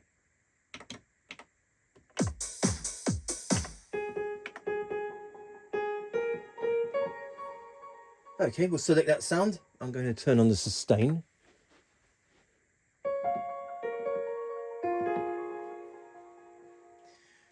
I'm going to select recording, and this time I'm going to select audio recording. And for the first example, I'm going to show you quick recording, which is just one individual track. There's no overdubbing or anything like that.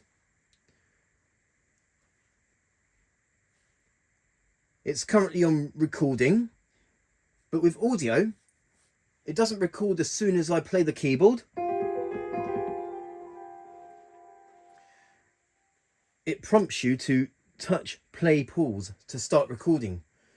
So we need to press play pause, and then the audio file will start recording. It is now recording.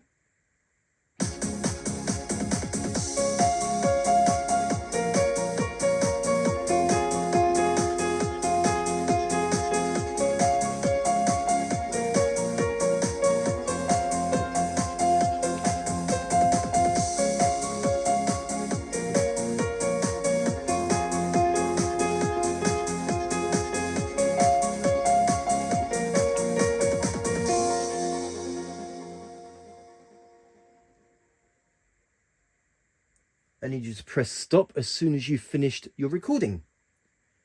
And now we can play that back.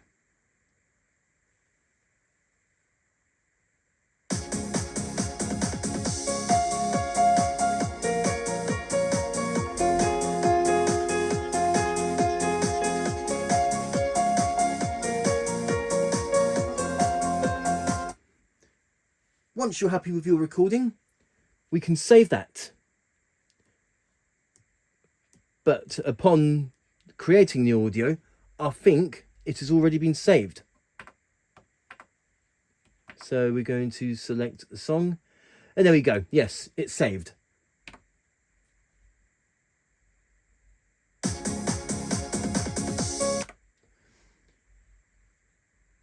And I'm going to call this one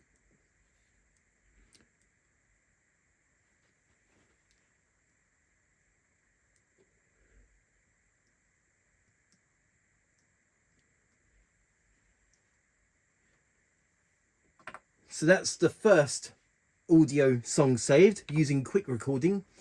And now we're going to do multi-recording, in which we can overdub it as many times as we like if we want to add parts.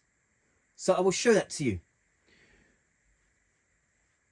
As soon as we press record, there you go, an audio file is already created. And now the keyboard waits for us to start recording. Before I go any further, let's just select a different style. So I'm just going to find a style. So if you just bear with me a moment.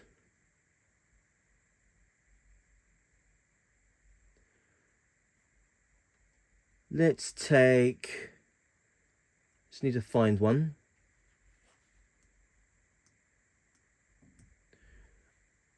Doesn't really matter what style. So let's just take this one, for instance.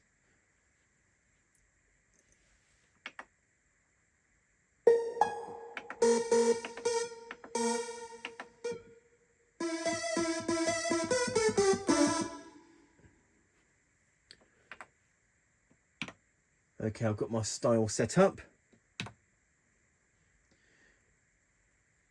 And now it's prompting me to touch play pause to start recording, which is what I'm going to do.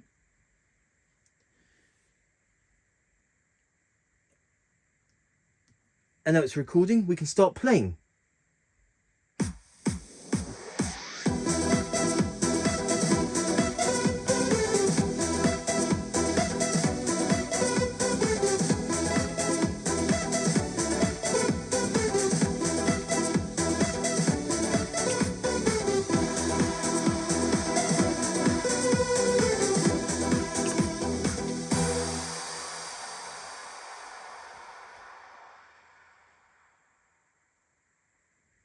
Once that's finished, you just press stop. We can play that back.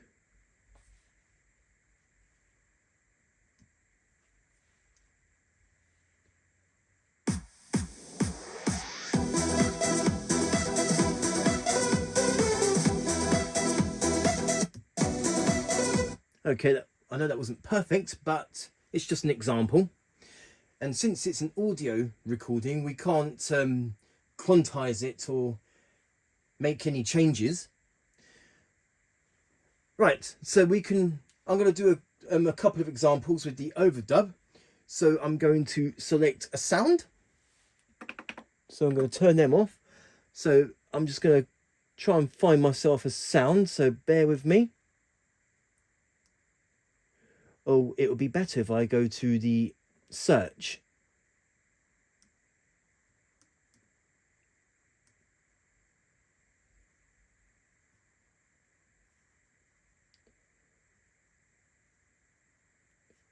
There you go, that's the sound I was looking for.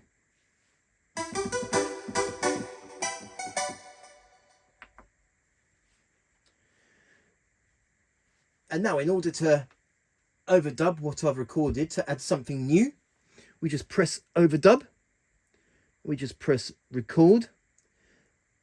And now the keyboard waits for us to play as soon as we... Oh, no, I'm sorry. We press the play pause. There's no waiting for me to play the keyboard. It's not like MIDI recording. So, sorry, my mistake. We just press that as soon as we're ready to record an extra part.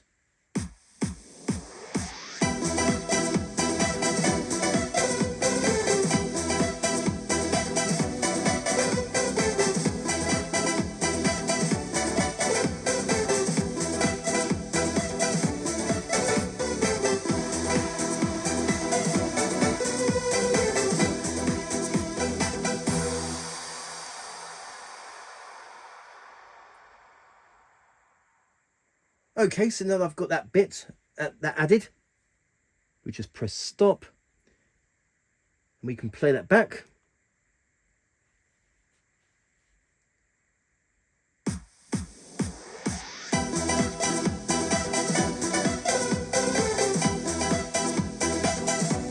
Okay, I'm going to add one more. So I'm going to keep the overdub ticked because we can add something else. So I'm going to select a sound. Let's see. Maybe do like a pad sound or something.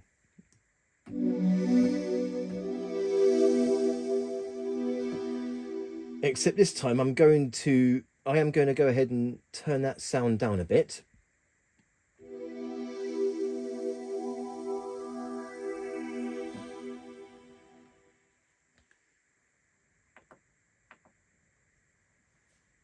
And we just press record so that we can add that extra part. And we just press the play pause to start our recording.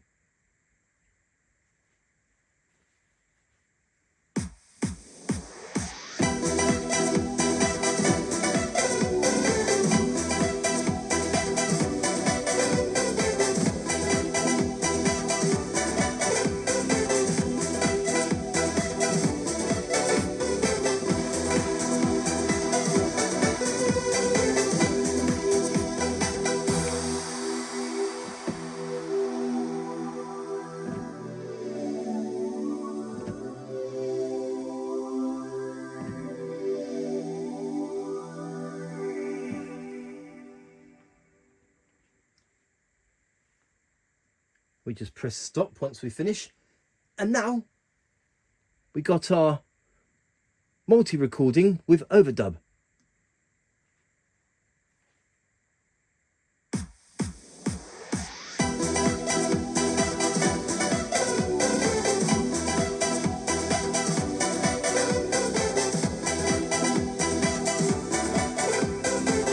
Okay. Once you're happy with everything, we're going to... Oh yeah, don't worry about those, because they have nothing on them. But what looks to me like it's already been saved. Multi-track audio. So it doesn't actually, let's see here, quick audio. It doesn't actually show up on the songs.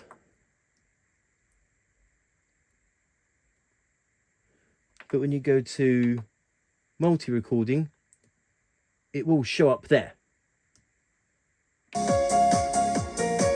Oh, that's the wrong one. Let's try it.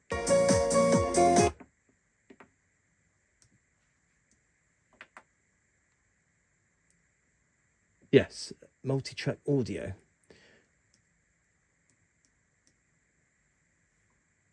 That's odd how it doesn't appear on the songs, unless I'm on the audio multi-recording menu.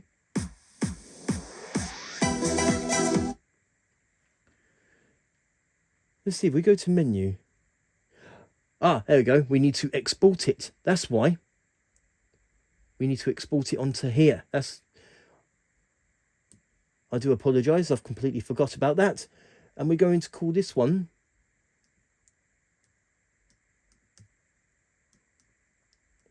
multi-audio example. It is now executing.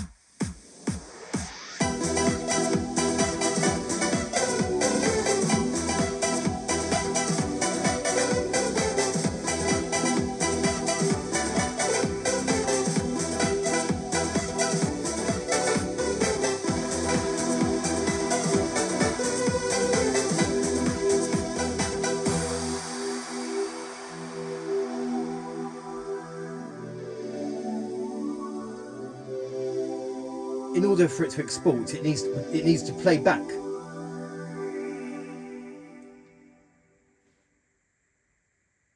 The longer the audio recording, the longer it will take for it to export. So now that we've done that, it should appear. There we go. The multi-audio example, what I just did. And previously done a quick audio. And then I've done a multi-audio with overdub, so you can overdub it as many times as you want.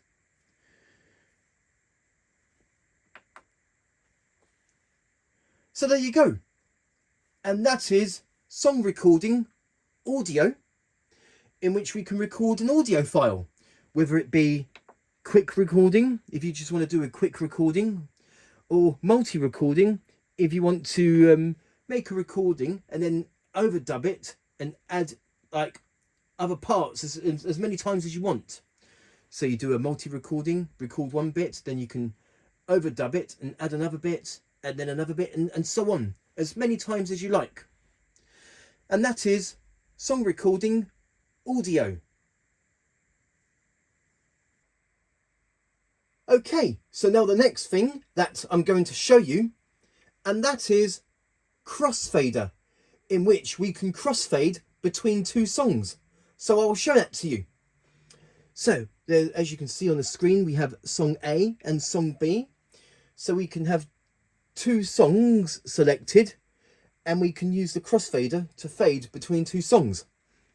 Okay, so here's what let me just show you something real quick. What I've done previously with the song recording, my recordings with my examples of multi-audio, quick audio, and when it comes to MIDI, a couple of examples of multi-MIDI and quick MIDI. Let me just show you those real quick.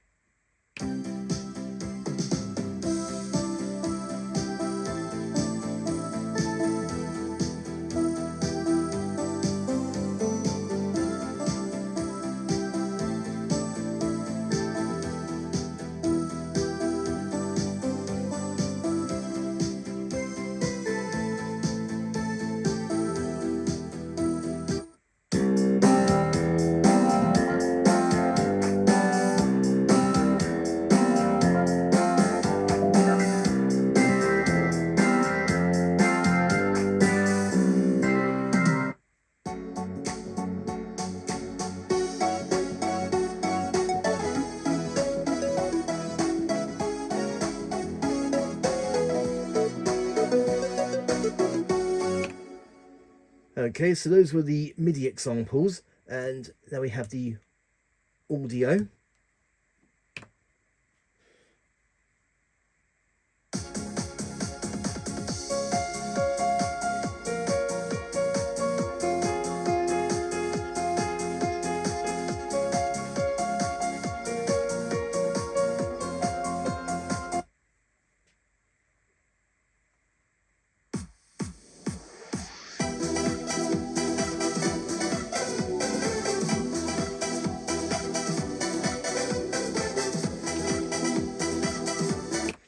Okay, so those were the songs that I've done, doing the MIDI recording examples and the audio example.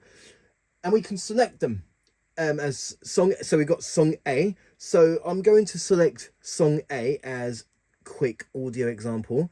And then going back to the home screen, we go to song B and we will do quick MIDI example. So we have here a MIDI recording and an audio recording. And let me just show you something real quick. But if I go to, because song B already has a MIDI song, if I go to MIDI on here, it says this item cannot be selected now because a MIDI song has been selected for song B. So we can't have two MIDI files at the same time. So we can't have song A and song B both have MIDI files.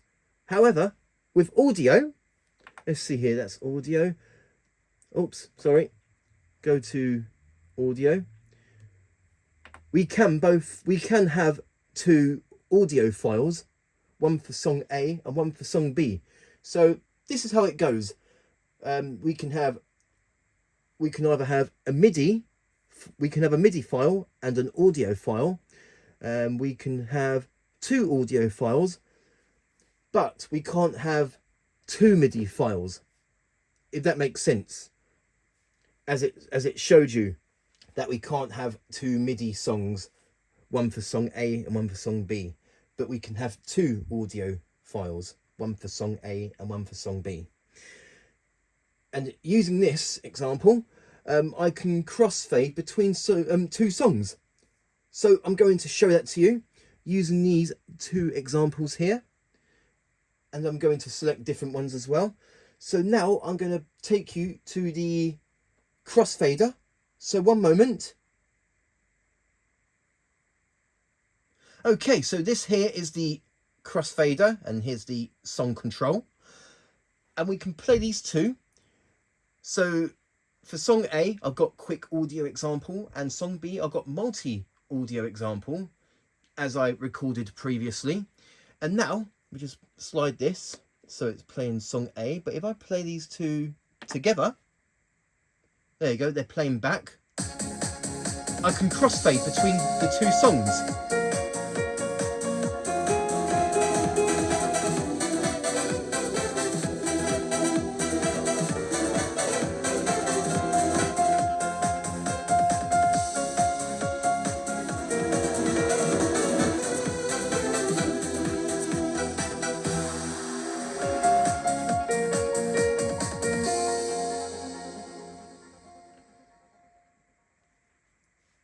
Which is very useful stuff.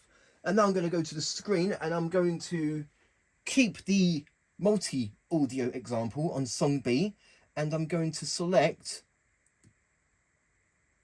one of the MIDI examples that I've done. So let's just take here multi-MIDI example. Now song A will be different while song B remains the same. So I'm just going to play these back again. I'm going to press these two simultaneously.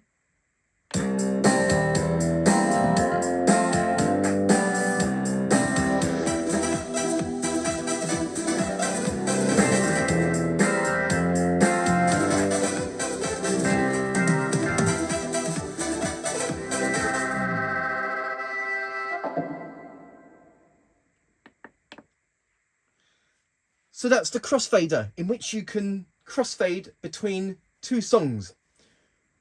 Let me just play another MIDI example. This time I'm going to select quick MIDI example on the screen. On this part of the video, you can't see me operate the screen, but that is what I'm doing. So here's a different song for song A, which is MIDI, and same song for song B, which is audio.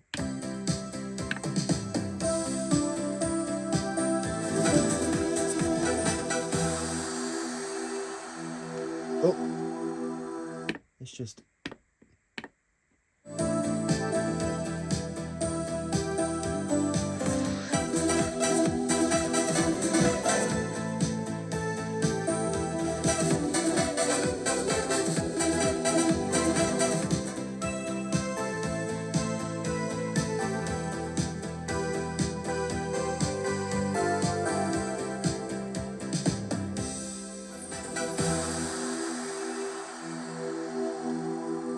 Okay, I will now stop those songs.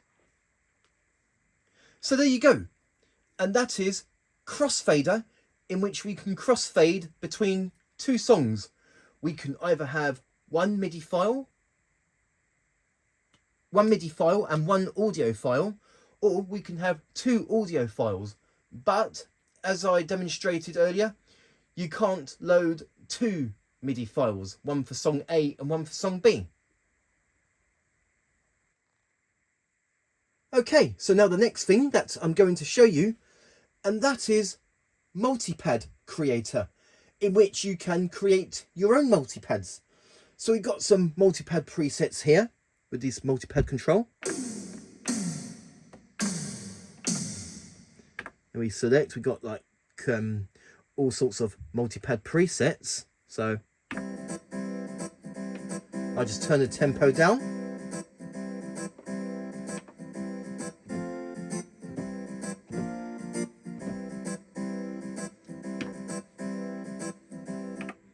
But out of the many multipads that there are over 500 presets, you can create your own. I will be doing videos showing all of the preset multipads. But right now, let's create our own multipads. So I will show that to you. We just go to Menu on the gateway buttons. And then, Menu 2. And here we have Multipad Creator. We can either choose between MIDI multipad recording or multipad audio link. Now with audio link, I will show that in the next part after doing an example of the MIDI multipad recording. So we're going to select MIDI multipad recording, and here is the preset multipads.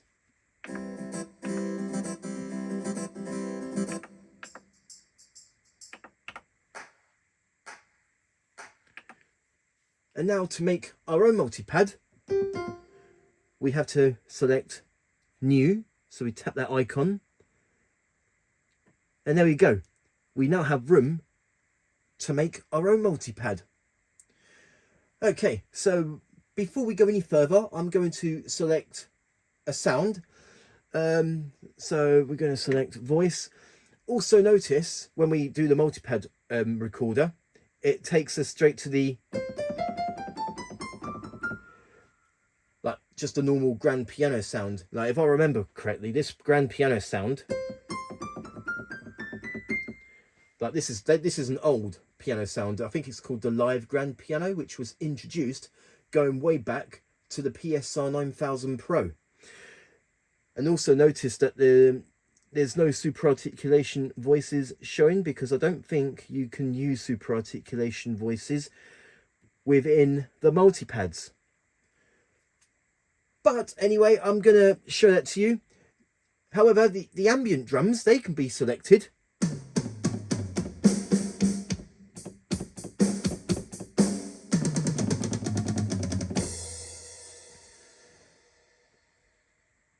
Okay, and now we're going to create our multipad bank. First, I'm going to do the first example. I'm just going to do a one-shot multipad. And then I'll end up doing like repeats and chord matches as we go on with the example. Okay. Now the metronome, that helps us to keep in time.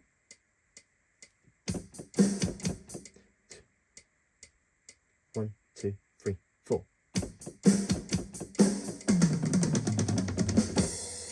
Okay. For the first bit, I'm going to do the drums. I am going to turn on the metronome, which helps me keep in time. Right, so we're going to select multipad 1. We're going to press record. We're not going to use the style, so I'm going to turn that off. We're going to use the metronome because we need to keep in time.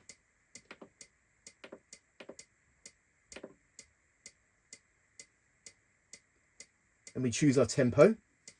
And now the keyboard waits for us to play. 1, 2, 3, 4. Oh, that didn't sound... Okay, that's all right. We can do that again. 1, 2, 3, 4.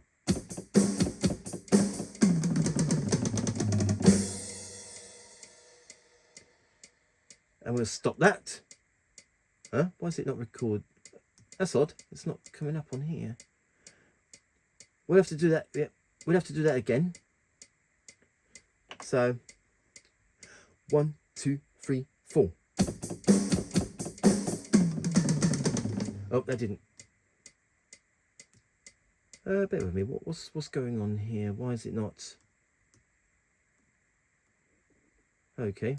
Select record. Oh, I get it, because I pressed the sync start by mistake. Well, I hope that doesn't call up the style. Let's see. Right, let's do it. Oh, actually, because it will call up the rhythms, I'm going to turn those down. There we go. Press metronome, and now the keyboard waits for us to play. 1, 2, 3, 4.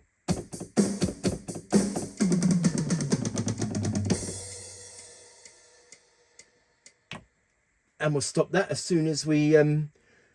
Okay, so now that's our multipad recorded.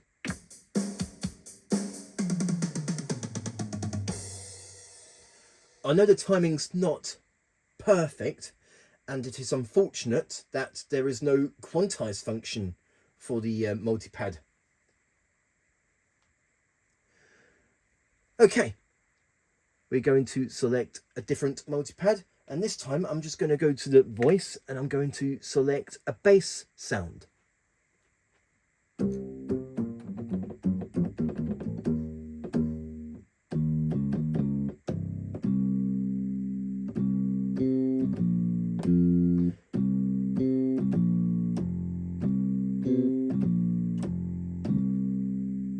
Okay, I'm going to select that sound. That's perfect. We just press record. Now the keyboard waits for us to play. Oh, I better... Oh, okay, so because I'm using a bass sound, I am going to turn up the rhythm, so...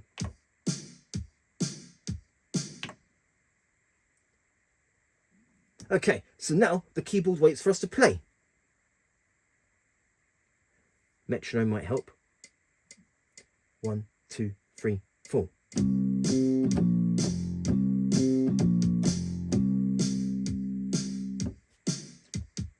So that's the bass line recorded. I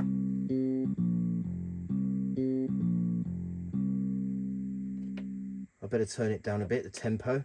Okay, so now we got these.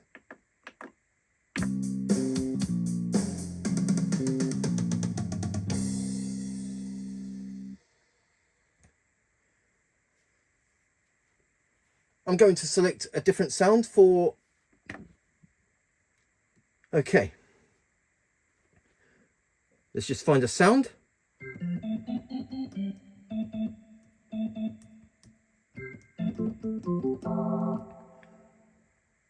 wonder if it would be in the legacy organ.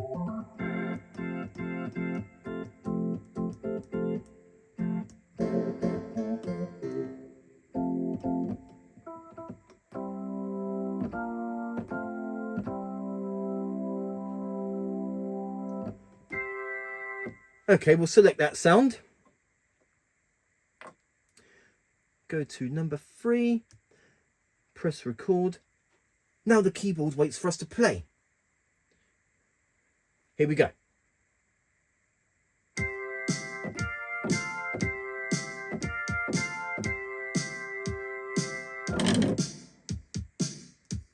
So we've got our organ.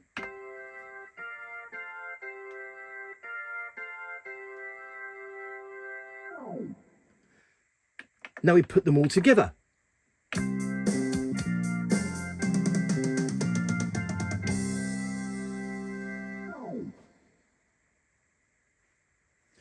Okay, I'm going to do one more example with the multipad loop. Sorry, the one shot. Okay, so let me just think of a sound.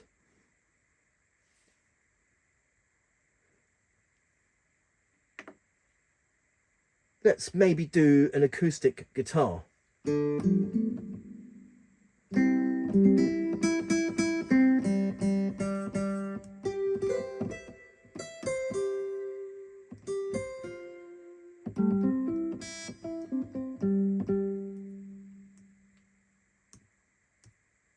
Oh, sorry, wrong category.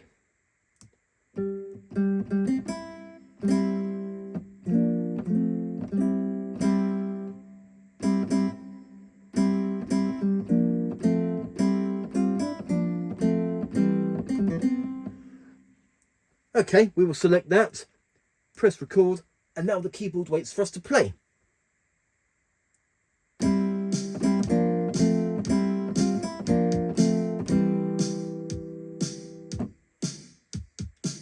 And that's it. So that's our guitar.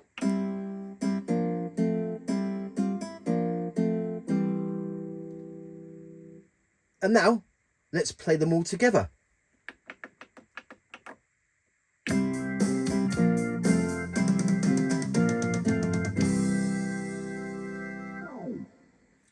And that's our entire multipad bank recorded. Once you're happy with everything, we just select save. Oh, that's something I've done previously for a song that I've learnt. And I'm going to go ahead and call this one, let's delete that, multipad or MPad example. There we go. But that's the first example. And when we want to create another multipad, luckily this is already saved, so I can go ahead and select new.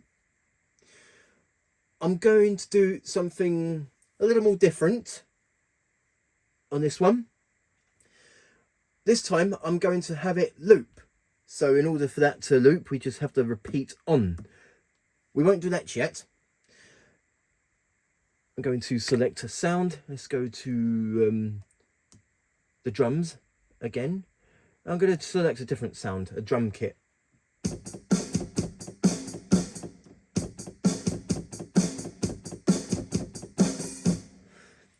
We just use that. Okay, we just press record. Oh, we have to put the metronome on because there's no... There we go. We better keep in time on that. Or would it be better to use this? It doesn't matter either way, as long as I can... Let's see here.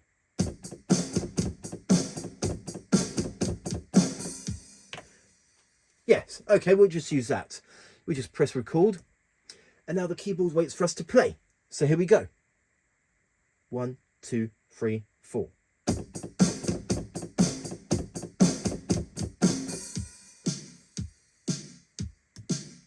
Okay, so now that's done.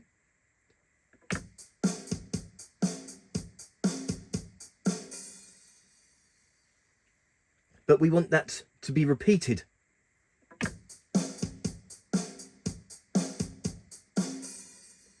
Okay, let's see here. Let's go to step edit.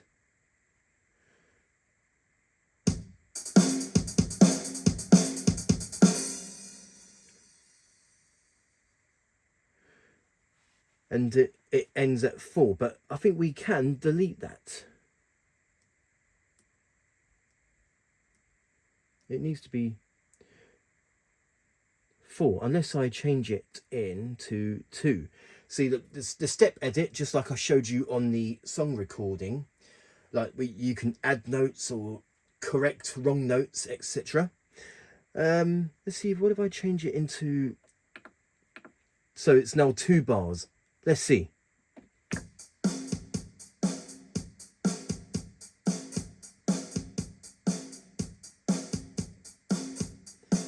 It kind of stops though. Okay, let's get out of that. But now that I've changed it a bit, if I go to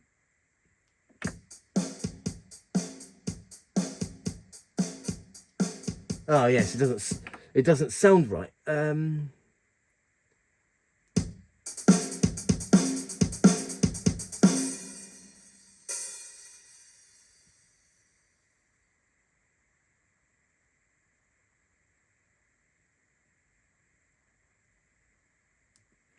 Let's see if there's something I can do.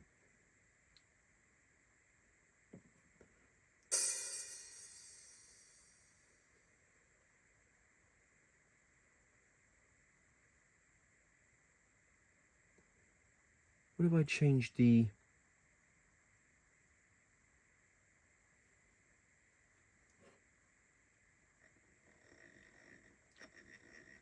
That's it, I can change the... Sorry, I hope I didn't block the screen there.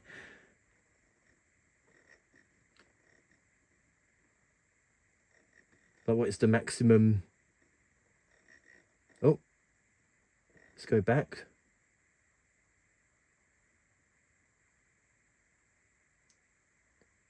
So we've just changed that. I wonder if it will make a difference.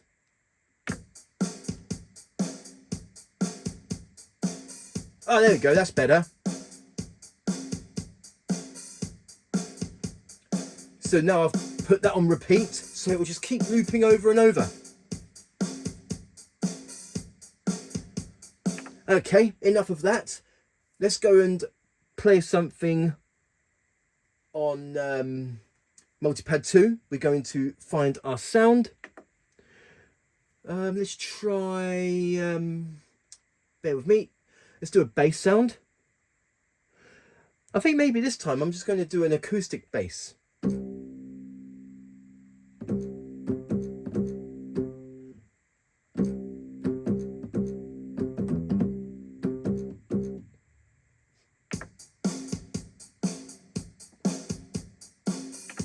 Okay, I think I roughly know what I'm going to do. Okay, so just go back to exit. We're going to select Multipad 2, press record. Now the keyboard waits for us to play. So here we go.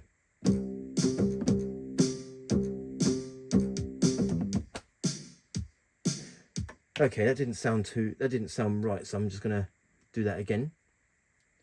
I'm going to turn the tempo up, down rather, so I can... Okay, let me just think of a riff.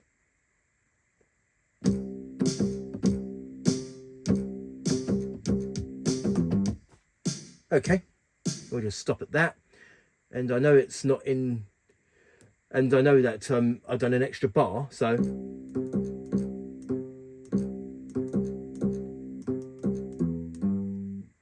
It's on number 3, but I need to set that to...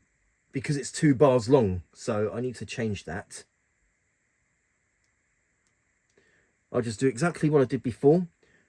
These are like the sort of the time, so I'm going to turn that down.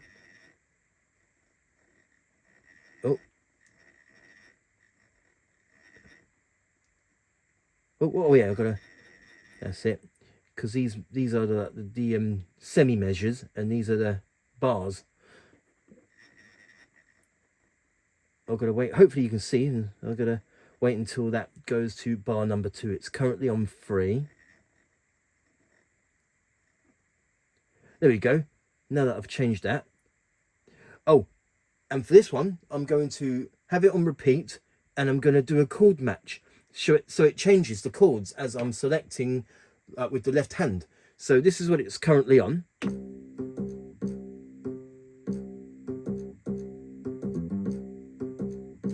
But since I've got chord match on, when I use the chords on the left hand,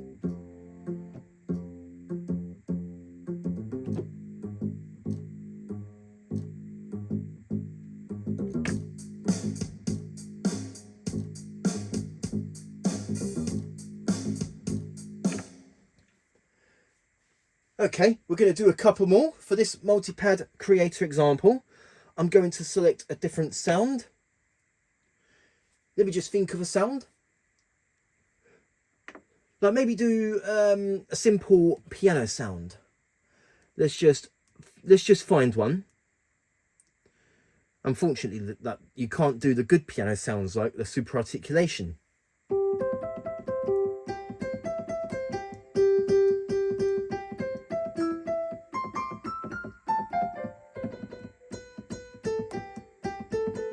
Maybe something like this. I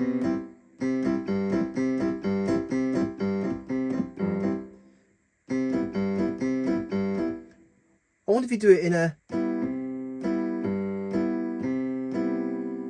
that it would match the sort of the differentiations of the chords, just like on Chord Loop, Style Creator. So I'm just going to select that sound. So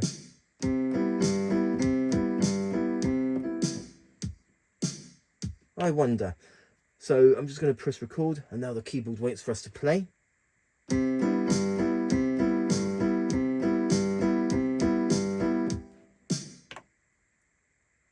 Let's see.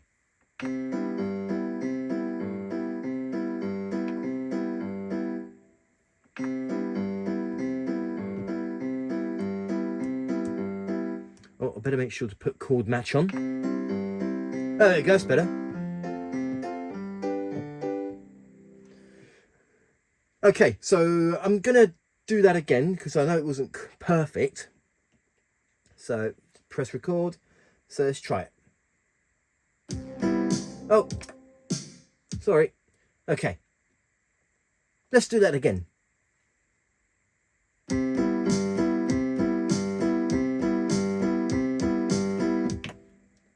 Okay, I'm going to go to the step edit and make sure that's the...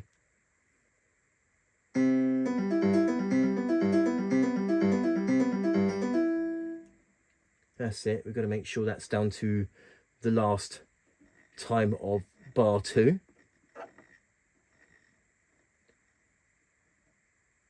That's it.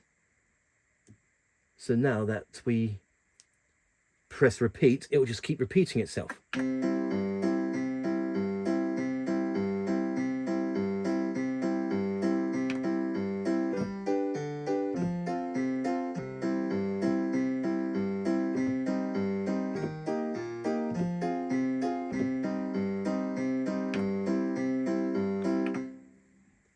But when I did it this way, didn't I? I used an E minor. So I don't think it works the same way as Style Creator. Okay, so I'm going to do one more example. I'm going to use pad 4. It's coming along really good so far. So this is what we got so far.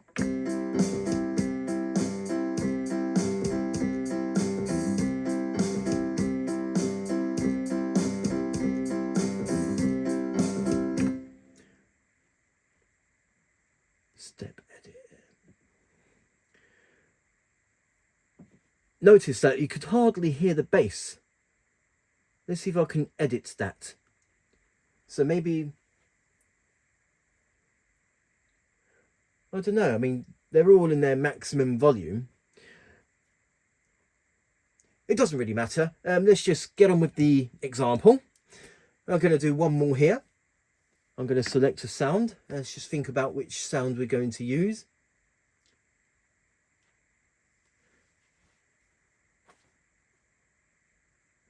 Like maybe a string sound. So maybe we'll do something like...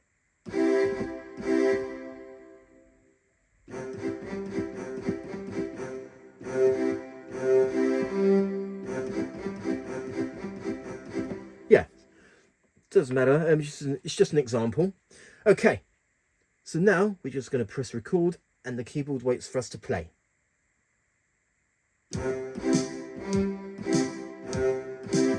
Let's just do that again. We need to keep in time. So we just stop that and do it again.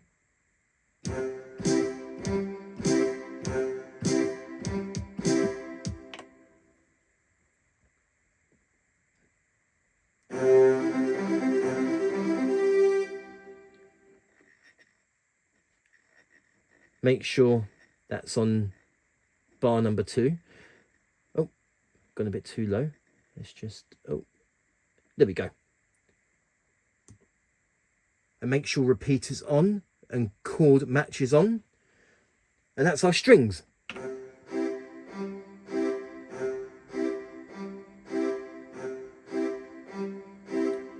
Okay, so that's another bank of multipad created. So we got the drums. Obviously we can't chord match the drums. And now the bass.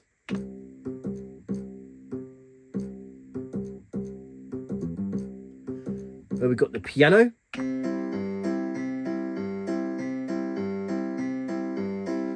And finally the strings.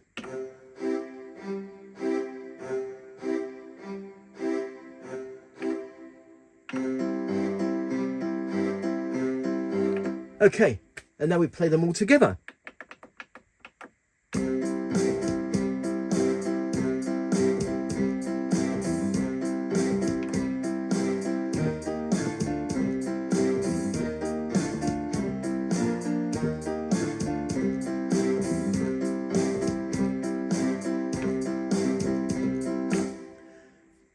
And that's it. That's the second example of the multi-pad creator using repeat and chord match. Once you're happy with your created custom multi-pad, we just select save. And I'm going to go ahead and call this one MPad example 2. Because the first one is just like a one shot of each part. And this one is repeat and chord match. So it's basically a loop. So, okay.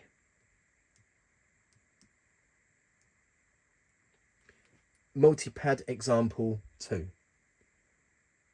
Okay, right, and that is saved. So let's just get out of the MIDI multi-pad recording. We've done everything we want to do. And here, with the multi-pad examples, here's the first one. No chord match and there's no repeat, so it's just a one shot. Let's just turn the tempo up a bit. Yes, just turn up the tempo. There we go.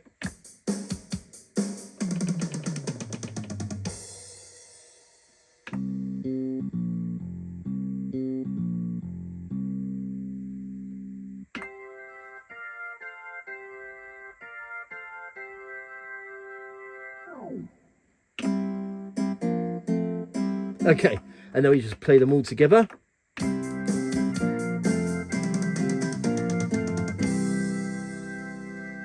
So that's the first multi-pad creator example. And now example 2, which is a loop. It repeats itself and there's chord match on the instruments, except for the drums.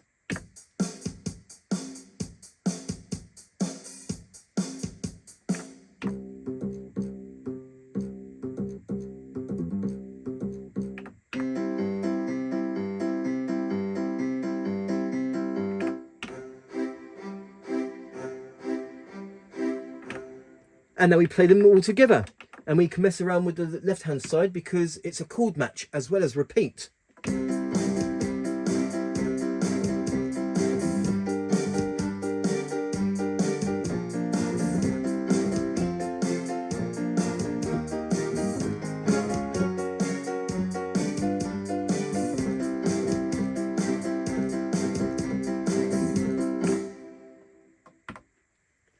So there you go. And that is multi-pad creator, in which you can make your very own multi-pads. You can either do like a one shot, or you can do it as a loop, as it just keeps on repeating itself until you press stop on the multi-pad, as shown on this example here. Okay, so now the next thing that I'm going to show you, and that is multi-pad audio link, in which we can import audio files and put them into these multi-pads. So I will show that to you. So what we do is that we press menu on the gateway button, go to menu 2, multi-pad creator, but this time we're not going to go to MIDI multi-pad recording. We're going to go to audio link multi-pad. So we just tap that. Audio data cannot be linked to a MIDI multi-pad. Do you want to create a new audio link multi-pad bank? Okay. Yeah, we select OK. And this is where we can put audio files on the for these multi-pads, but they've got to be in WAV format. So what I've done for this example is that I did a couple of things on another keyboard. I've actually done a couple of things on my Korg M1. And I also downloaded some WAV files from the internet. Royalty free, of course. And now we just go to one of the 4 buttons here. So we're going to select something for multipad button number 1. So we just go to USB. I've already done some things here. Korg M1 piano. So now that's saved already.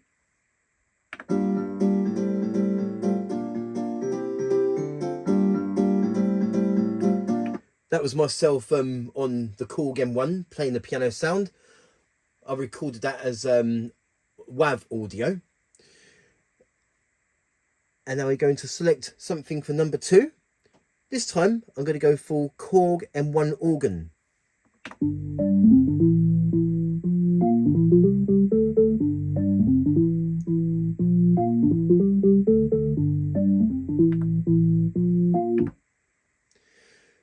And now for number 3,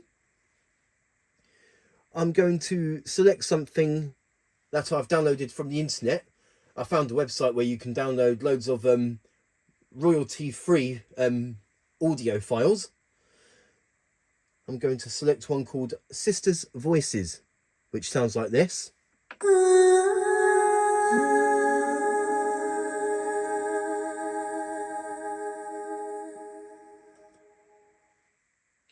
So that's number 3. And finally, we go for number 4. And I found one called Atari Arpeggio, which sounds like this.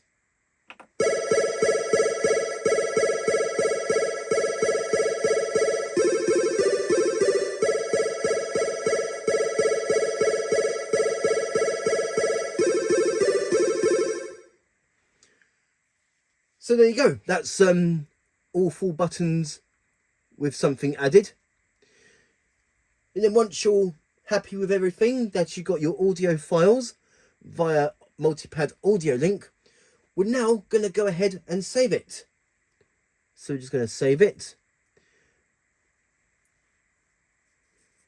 And I'm going to call this one,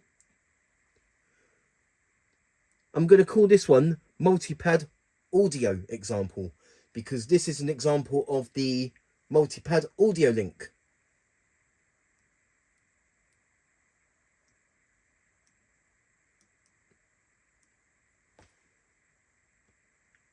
Okay, and there you go, and that is your multipad audio link saved. Unfortunately, with multipad audio link, we can only do 1 button at a time.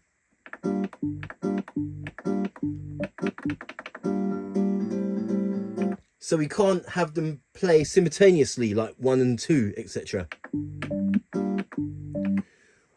If I remember right, I think on the PSR-SX900 you can have more than 1 multipad going on at the same time with audio link, if I remember correctly.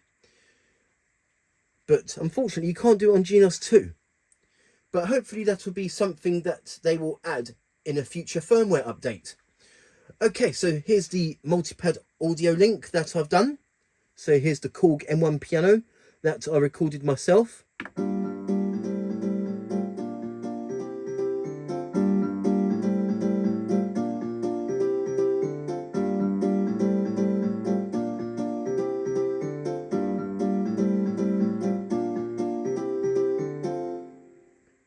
And now we have the Korg M1 organ. Again, I've recorded this one myself.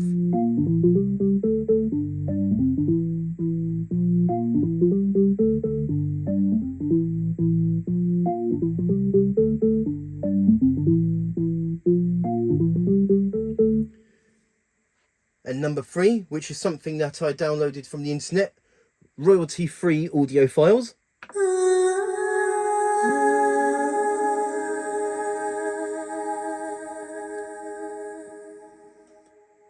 And finally, button number 4.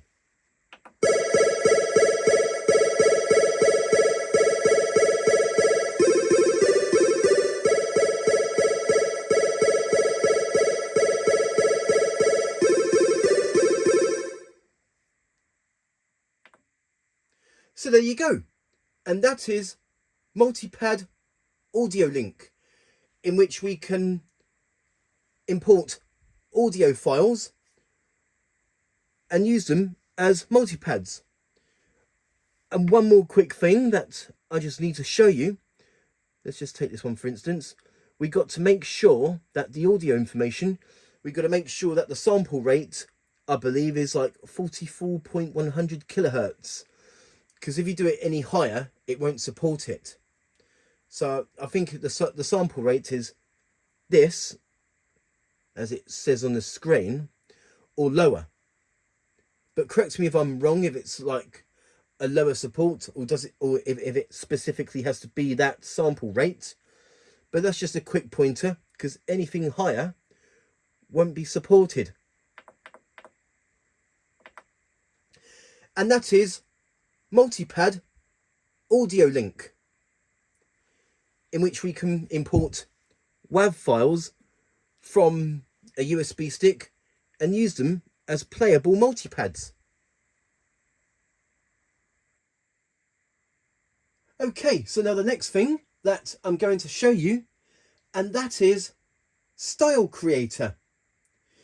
Although built in on the Genos 2, there are 800 styles, but you can also go ahead and create your own styles.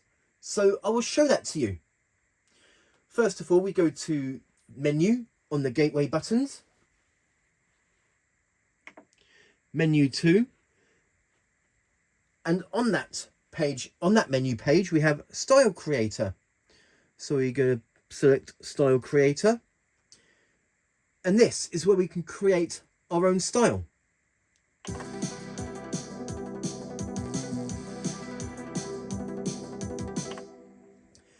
So, in order to wipe everything, to make way to creating your own style, we're going to select Initialize Style. And notice here, all the LED lights will turn blank. Completed. You may not be able to see it on this video, but the only button that's lighting up right now is main variation A. So the intro 1 to 3, variation B, C and D, break ending 1, 2 and 3. They're all blank until you create stuff on it. So for the Style Creator, first of all we have the basic, when we can select our tempo, our basic time signature, section, pattern length, section time signature, which I'm going to leave it as it is.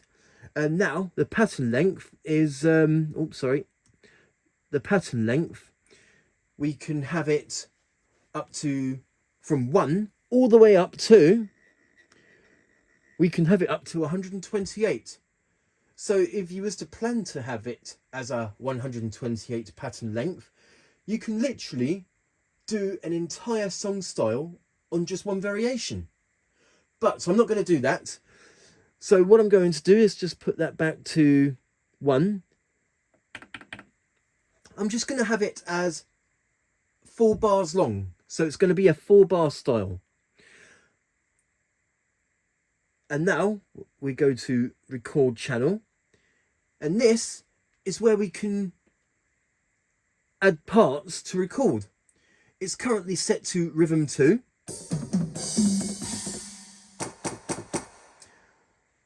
Let's see, I'm not sure what sound it's on. Okay, I'm actually going to select it on one of the new Ambience drums. So maybe do a pop kit. So.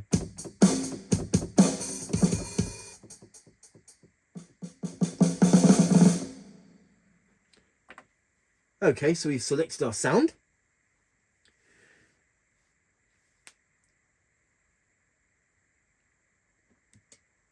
We better turn the metronome on. Tempo, we're just going to leave as is. We can always make it faster if we want. We just press the sync start. It's currently on record, so we can either do it as a whole, or we can just add parts as we go along. So what I'm going to do at the moment is just this.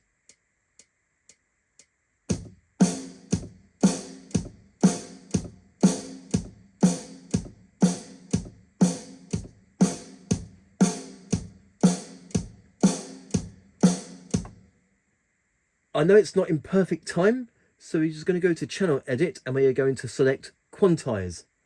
And we're going to quantize it into that. I believe that note is 16 because that is the most common quantize function. So we're going to select execute. And now that we've done that, it should be in perfect time.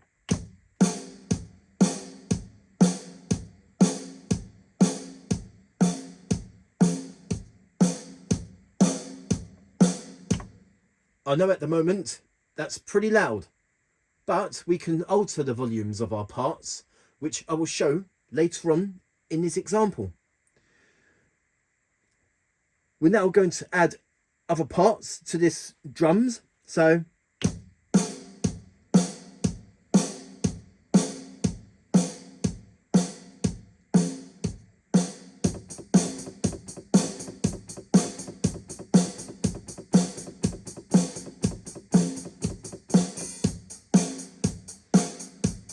I'm going to quantize that.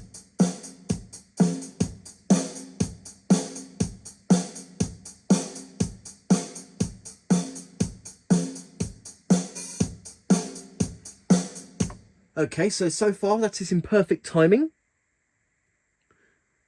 Let's see, shall we add more to this?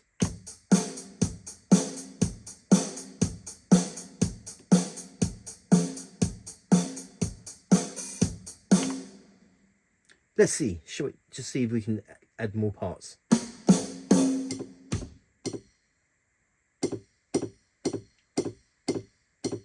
Yeah, we could do that, so.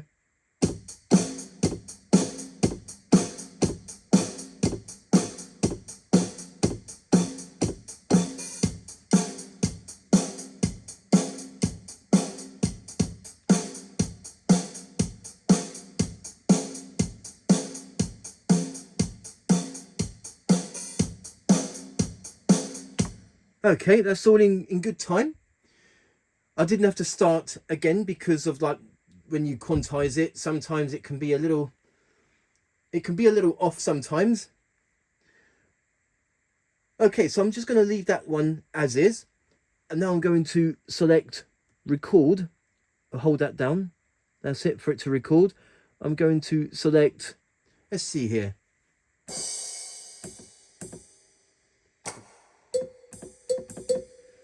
Going to select a different drum kit sound, so maybe real drum kits perhaps.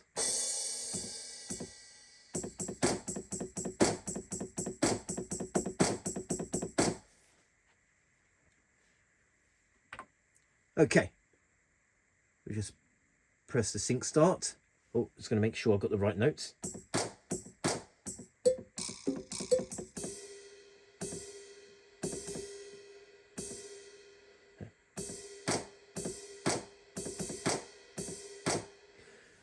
That's all right, we can do this and we can add more parts to it afterwards. Okay, and now the keyboard waits for us to play.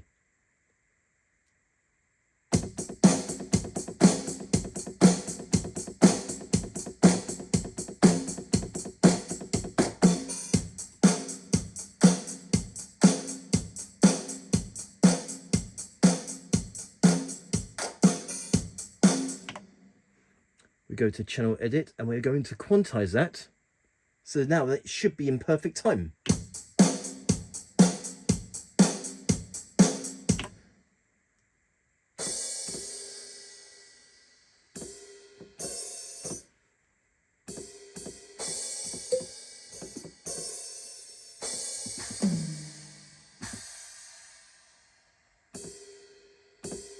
Okay, we're going to add that.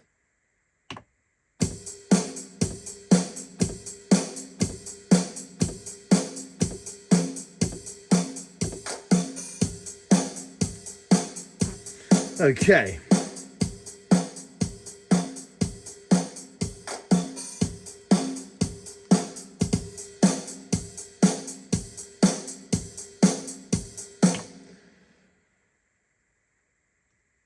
So now we got what we want for rhythm 1 and rhythm 2.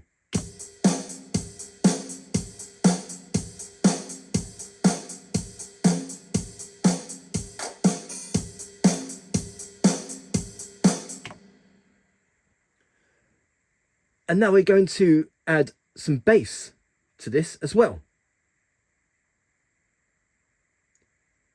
Notice that super articulation voices can be used, which you couldn't on Multipad Creator. Let's see here, a bass sound. Even super articulation voices can be used. Oh, I need to make sure that's selected. Okay, now.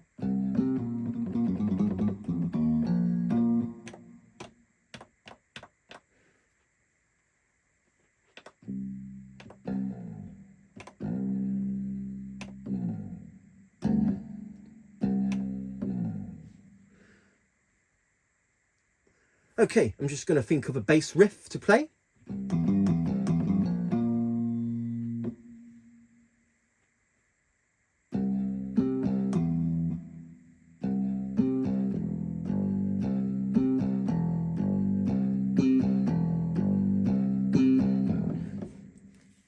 It's just something simple. Okay, I'm going to go ahead and go with that. Now the keyboard waits for us to play. Oh, let's just delete that and start again. Okay, let's do this.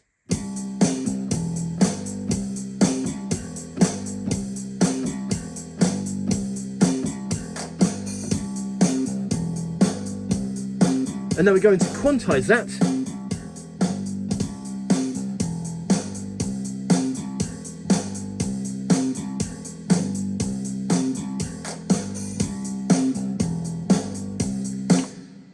Now we got our bass recorded. And now we're going to do, I'm not going to do all of them. I'm just going to do a select few. This time I'm going to select chord 1. I'm just going to do, let's see here, what should we do? Let's do a guitar sound. Let's do an electric guitar. Oh, we better select that. Okay. But we're going to select a different sound as opposed to that, and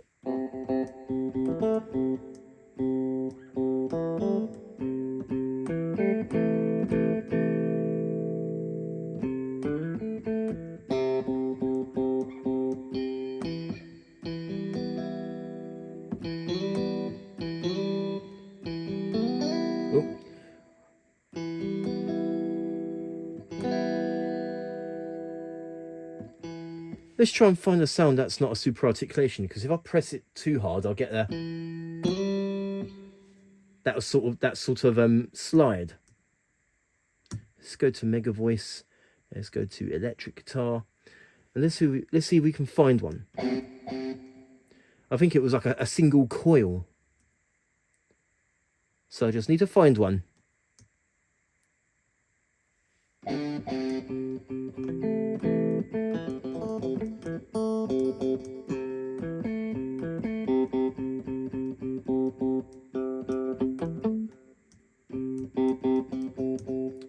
Okay, no matter. Doesn't seem to be. So maybe.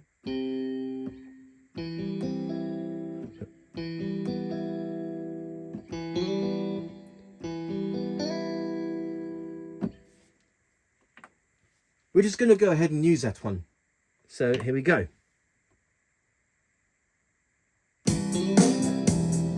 Oh.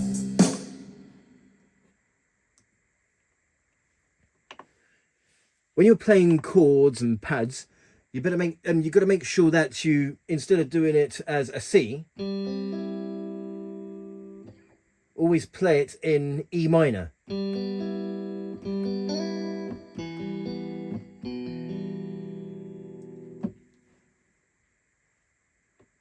Okay, now the keyboard waits for us to play.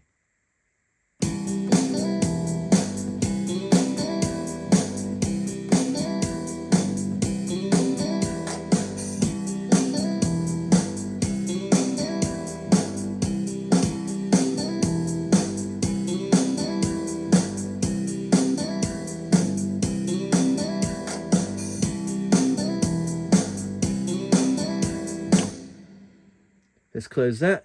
Let's see if I can change that within the step edit. So.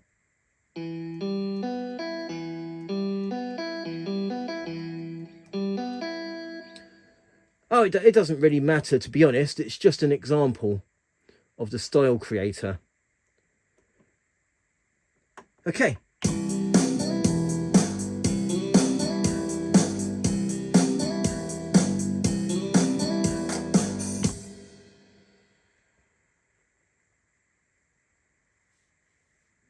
Okay, so next I'm going to do pad.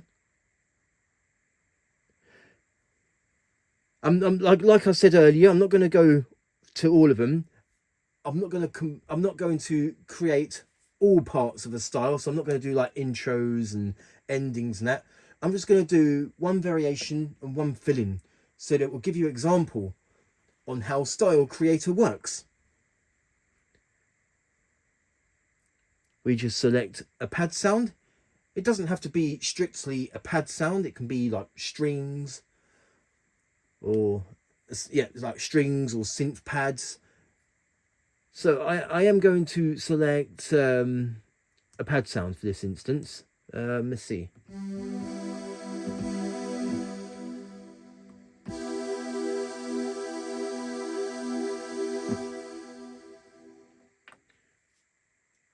Okay, we've got our sound selected. Now the keyboard waits for us to play.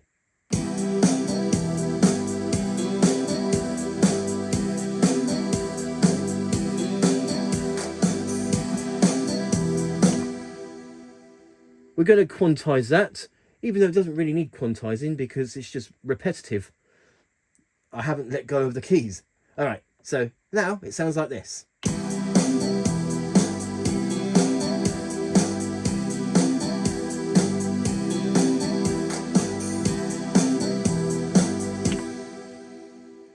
Okay, that's coming along really good so far.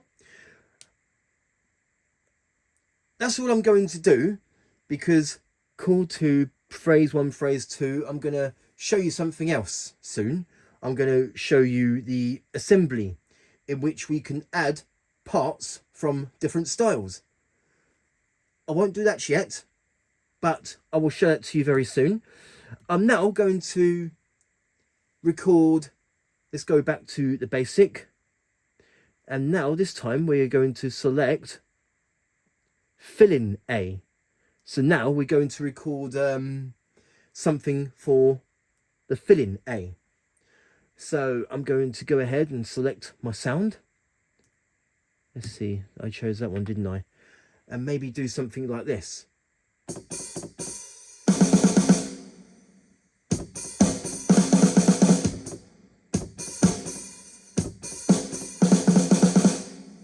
Okay.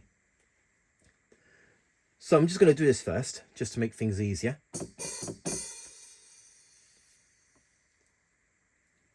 Better turn on the metronome.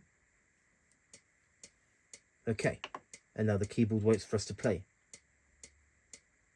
1, 2, 3, 4.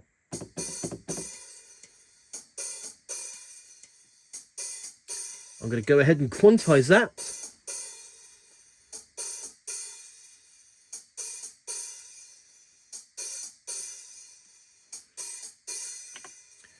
Oh, another quick thing that the pattern length, it's disabled because we're using a fill-in. Now fill-ins can only be 1 bar long. So I just thought I'd quickly point that out. Okay, we're going to add some more to the drum bit. So I'm just going to go ahead and do this. Oh, sorry. Whoops, I didn't mean to do that. So if you made a mistake, we're just going to go to clear drum, play the desired key while this message is shown. So I press these two, which I didn't mean to do. So I'm going to go ahead and, there we go. So now those have been wiped.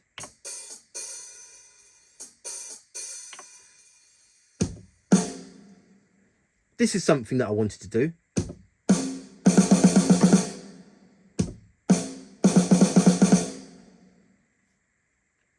So let's just do that again. 2, 3, 4.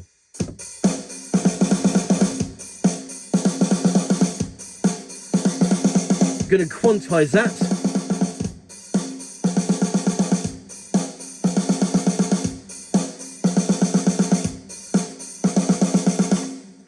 Okay, that's all perfect timing.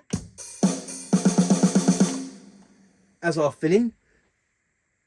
And we're going to, what shall we do? Shall we add a crash as well? Which is something else that I'm going to show you. So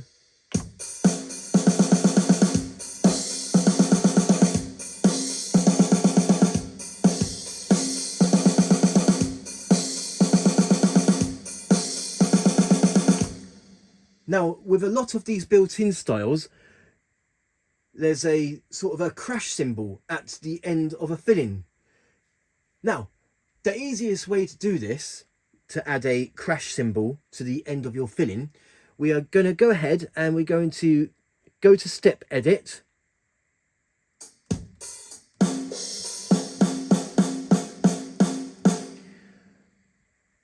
And we're going to add that on the step edit. So we need to go ahead and select, we need to select, I think we need to select insert. Oh, there we go. What I did there is that I've inserted what was on this one. So now we've got another one. And what we're going to do is that we're going to put the time at the last time. There we go. Yep, 1919, which is that's the very end of the filling.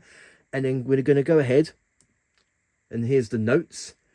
And all I'm going to do, that will change. I'm just going to, just going to select. There you go, C#2 instead of D1. So now that I've done that, we should have a crash cymbal at the end of the filling. There we go.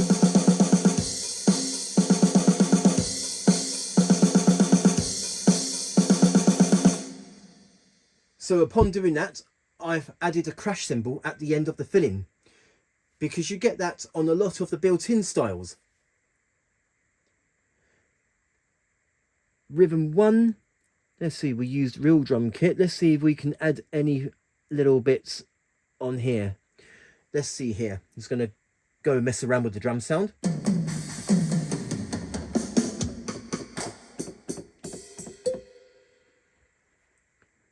Like maybe do a cowbell.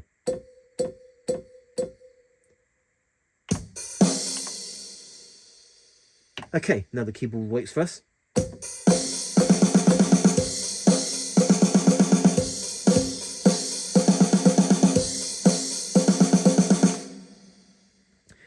Go to close. I might just leave it like that actually, because it does sound pretty good.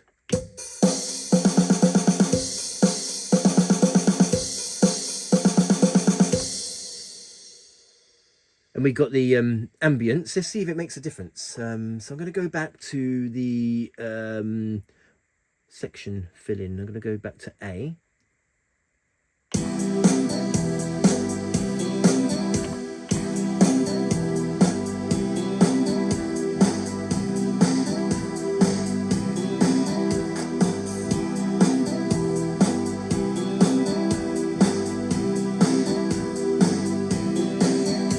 Oh, I see. Oh, I see what it's done.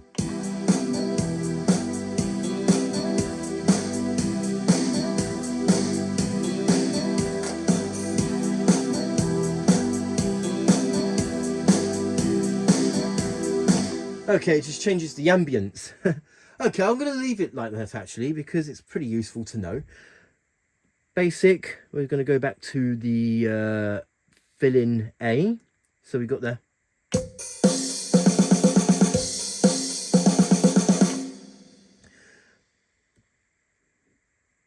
this time I'm going to select a bass line.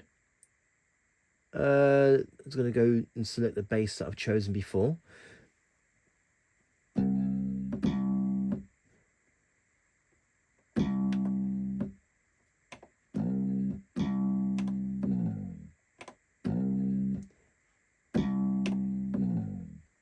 yeah, I'm going to do that. I'm going to press this and the super articulation one button, the art one button, to get that. Yeah, that'll be good. Okay, so now I'm going to go ahead and wait for the keyboard. Here we go.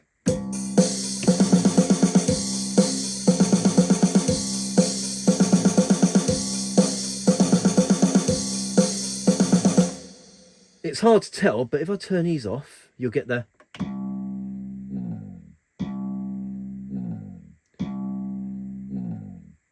Let's see if I can quantize that.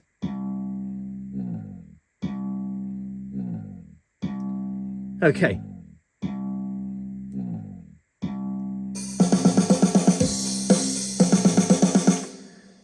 I'm just going to go back to main A. I'm going to close all parts except for the rhythm, and you can hear the because I've tweaked the ambience of rhythm 2.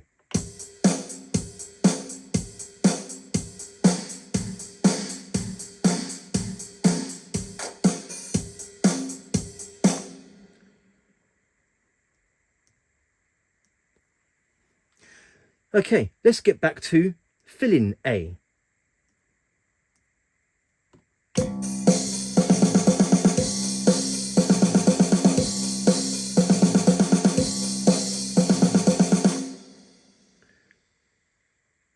Going to record something on chord 1, the same as before, so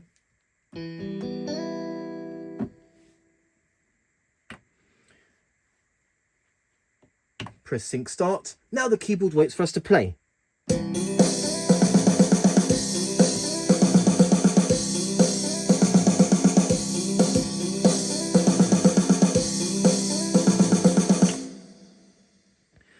And now we're going to add a pad sound.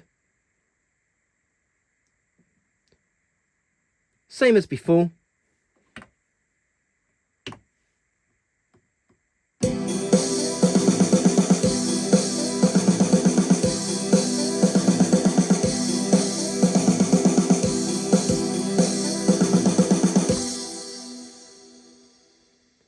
Okay, I think that's just about what I would like to record for variation A and fill-in A. Let's just go back to main A. And now what I'm going to do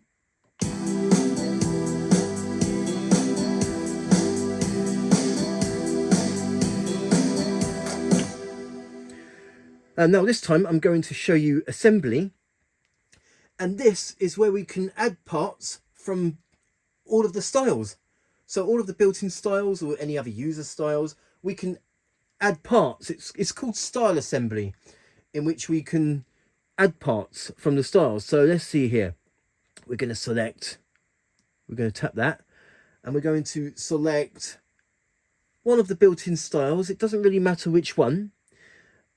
I'm actually going to select throwback pop, for instance.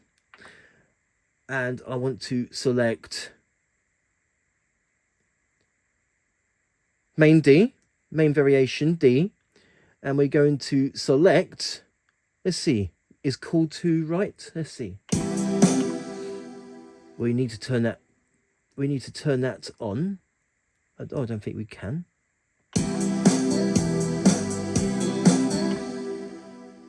Main D, chord 2. So it should be, unless, because we need to add it, don't we? So we need to record, that's it. Assembly. Let's see, let's see.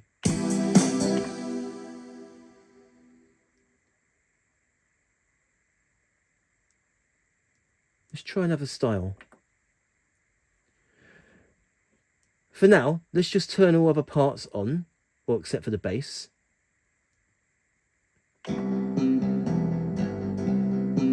Oh, there, you can hear it.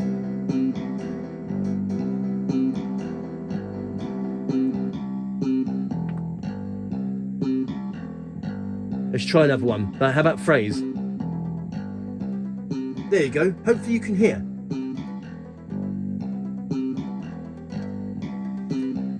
Okay. And we can add parts from another style. Okay, so we've got that. Let's do phrase 1. And that's it with the example of style creator. So let's go back to assembly. Phrase 1, we're going to select, let's try and, it doesn't matter which style we choose. This is just going to be an example. So let's just take retro pop, for instance. Let's take 80s dance pop. Again, we're going to select, well, actually, no, we're going to do something different. We're going to actually select main C and see what comes up here. Oh, also make sure that's recorded. Make sure that's set to record. There we go. And now we go to assembly. So let's see.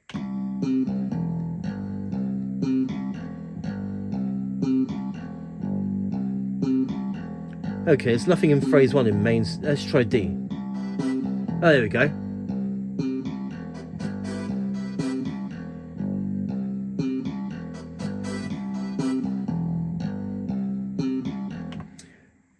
Now let's play them all together.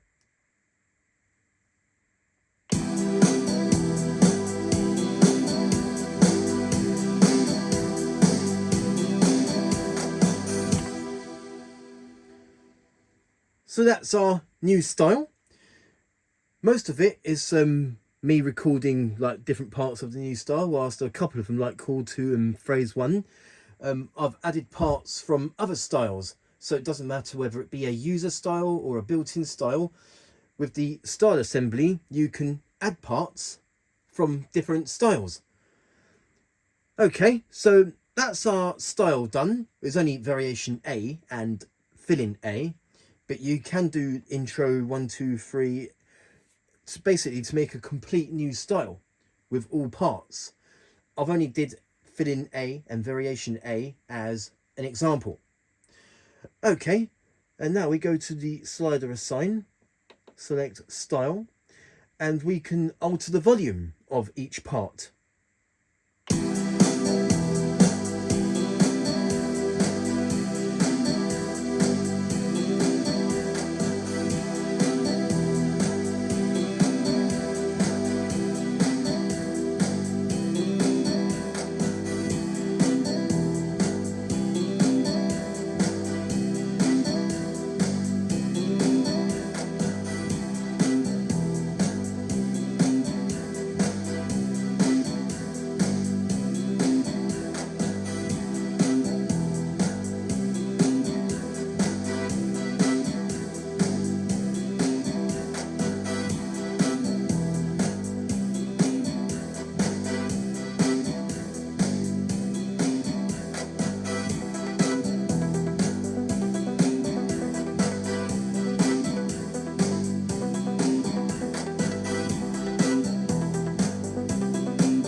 So as you can see, I've altered the volume.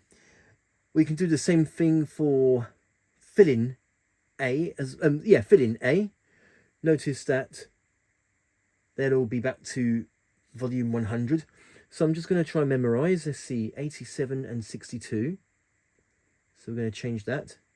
87. If I can get it. There we go. 87 and 62. I'm just going to memorize that so they're all the same.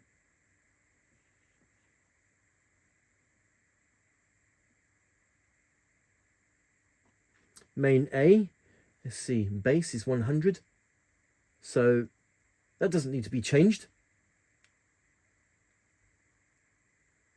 Chord and chord 2, 63 and 74.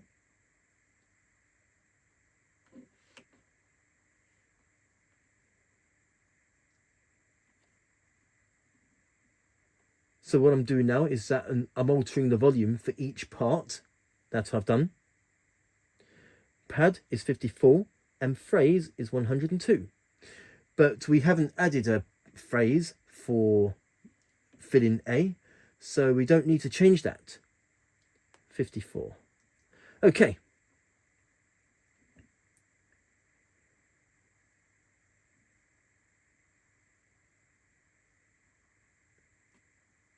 Okay, so the volume now matches on fill-in the same way as main A. So except for ones that I haven't, so I don't think I've added chord 2 in fill-in A or phrase 1 like I did with variation with variation main A.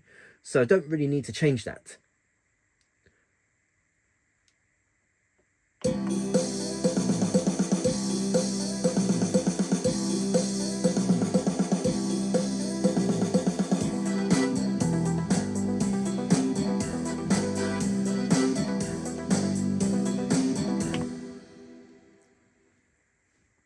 So that's a style created. Well, just variation A and fill-in A for this example. Once you're happy with everything, we're just going to go to save. And I'm going to give it a name. I'm just going to call this Style Creator Example.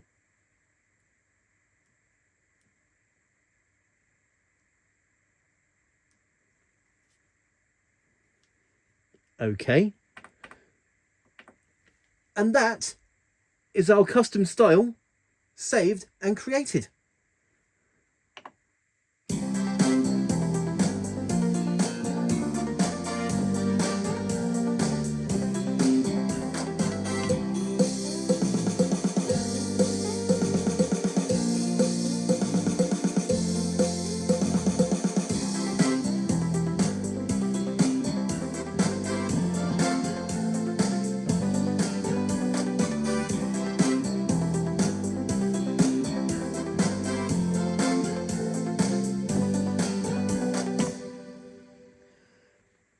Now, just one more thing with the Style Creator.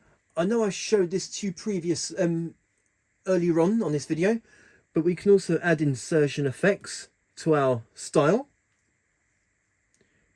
Like if you want DSP effects on each part of the style. Oops, sorry, wrong one. There we go. So let's just go to insertion effect. They're all currently set to off, but we can start adding things. We should be able to start adding things to our parts of a style. I won't do them all. I'll just do a few examples. So let's just take rhythm 2, for instance.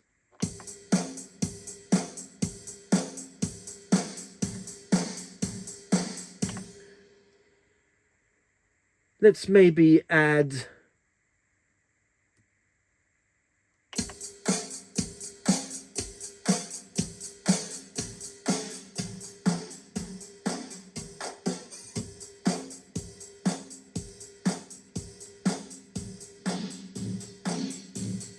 oh yeah, that's sort of distortion.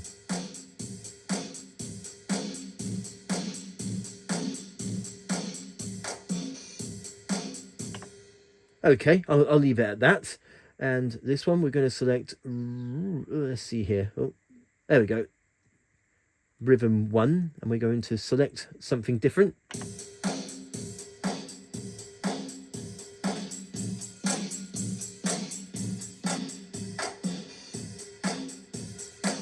Like a chorus.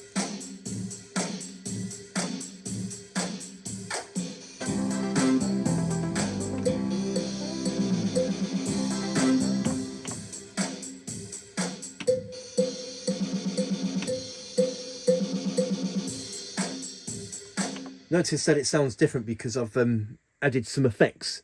Let's do one more example here. Let's take insertion effect 24, and we're going to select, what should we select? Chord 1.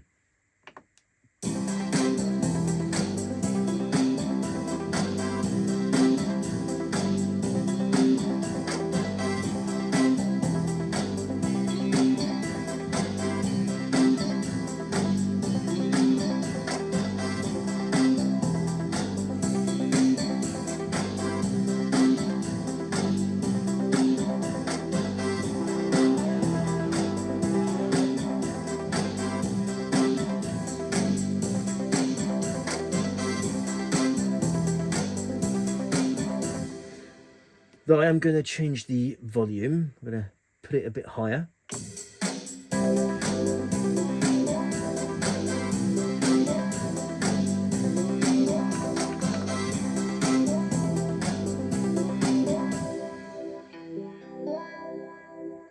Notice that we now have a wah effect.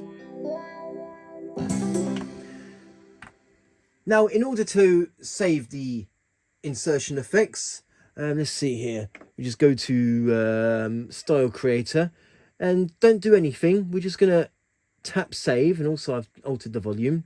Save here. The name already exists. Yeah, we're just going to carry on. And now, hopefully, the style should be saved with our insertion effects.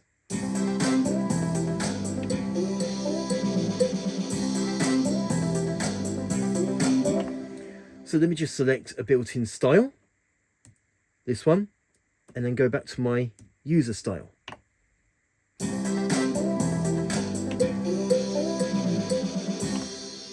So now the style is saved with the insertion effects. So I've got like DSP effects on a few parts.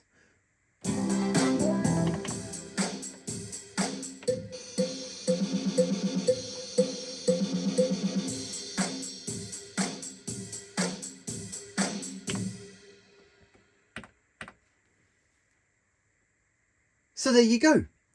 And that is Style Creator, in which you can create your own styles. You can create intros, variations, a break and endings. And not only can you record parts to make your own style, you can also use the style assembly to add parts from other styles as well, whether it be from a user style or built-in styles. Altering the volume as well. And also, as I just showed you, you can add insertion effects, so you can start adding DSP effects to like different parts of the style. So for this instance, I've added a DSP effect, or the insertion effect of rhythm 1, rhythm 2 and chord 1. You can do it on others as well, but I just showed those few as an example of what you can do. And that is Style Creator.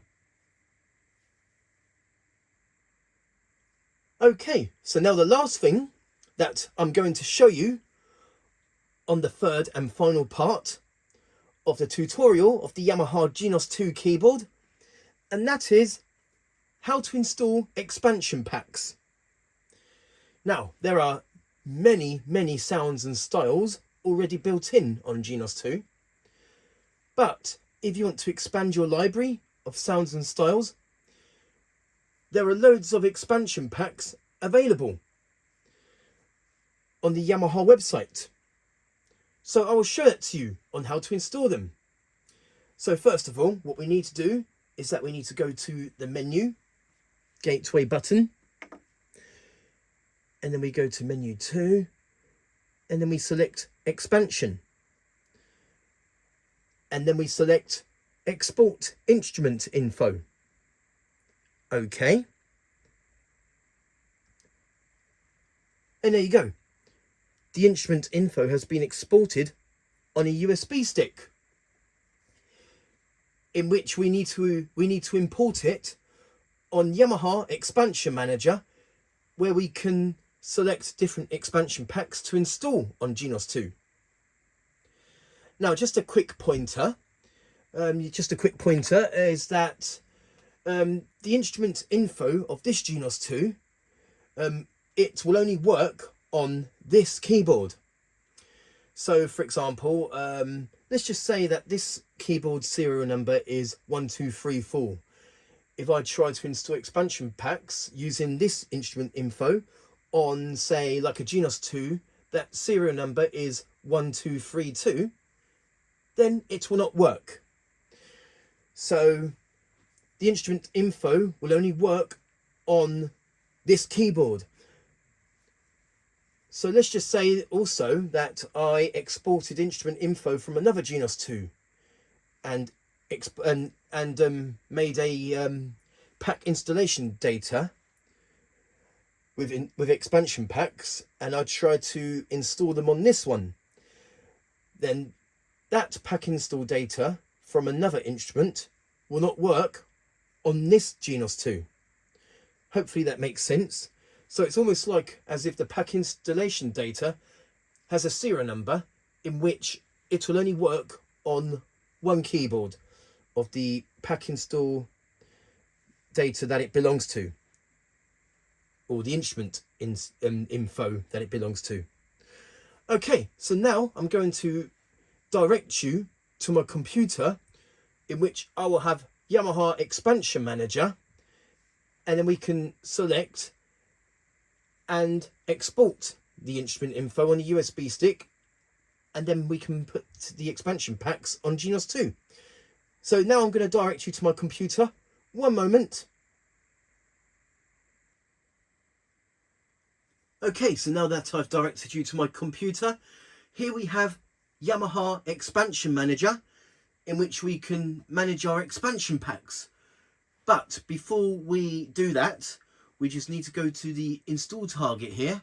Hopefully you can see. I'm sorry if the resolution isn't great on this part of the video because of my TV screen with the monitor, as a monitor on my computer, that is.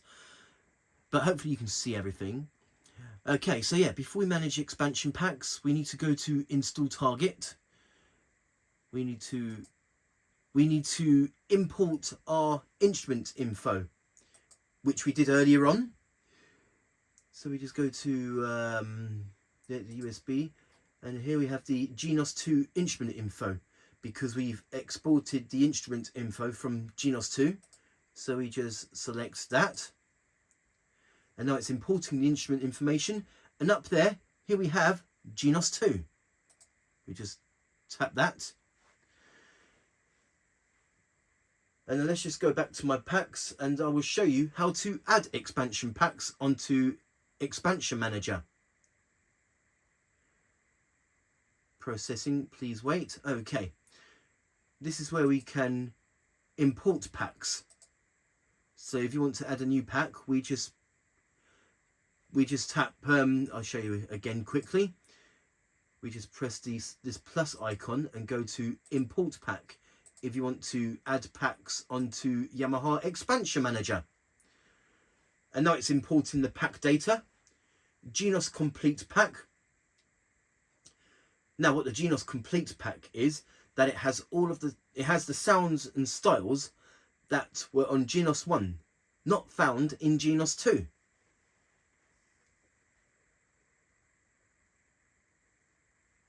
So it's just importing the pack data. This is a big pack, so like bigger packs take more time, whereas packs that doesn't have much stuff on it doesn't take as long. And now we're going to import another pack. So this time I'm going to go for DX7 pack.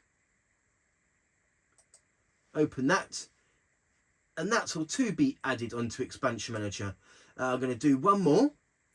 I'm going to add, let's say for instance, Middle Eastern.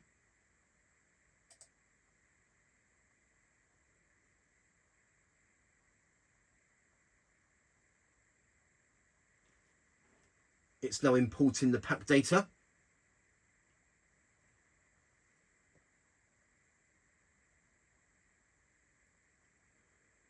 It looks to me like there's a lot of stuff on the Middle Eastern pack.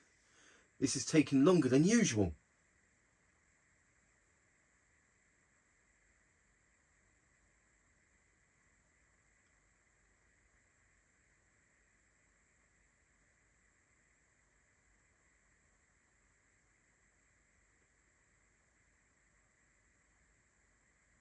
And there we go. And that's the Middle Eastern pack added. And now I'm going to go back to the Genos 2. And this is where we can select expansion packs. So I select all of these. Select all of these. And then when you export all these expansion packs, it will be like an install data which contains all those expansion packs in one big pack. Okay, and any that you don't want, we just untick. But the ones you do want, we leave them ticked. So I've got 7 expansion packs ticked. And then once you're happy with the expansion packs that you have selected, we just go up here, save as pack installation file, and then we just select save, put it on the USB drive, which I have done. We just select save, and now it is making our installation file with all these expansion packs. So it's currently making. Depending on how many packs you select, this might take long. I mean, the more packs you select, the more time it will take. But if you don't select many packs, then it won't take as long. Saving the pack installation file, so we just have to wait for that.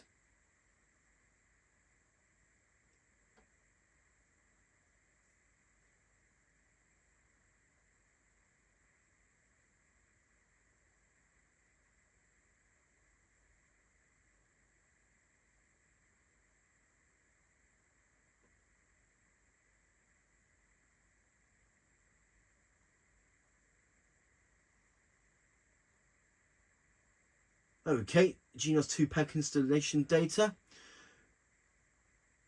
This might take longer, so I think I will speed this part of the video. So the video will be sped up now.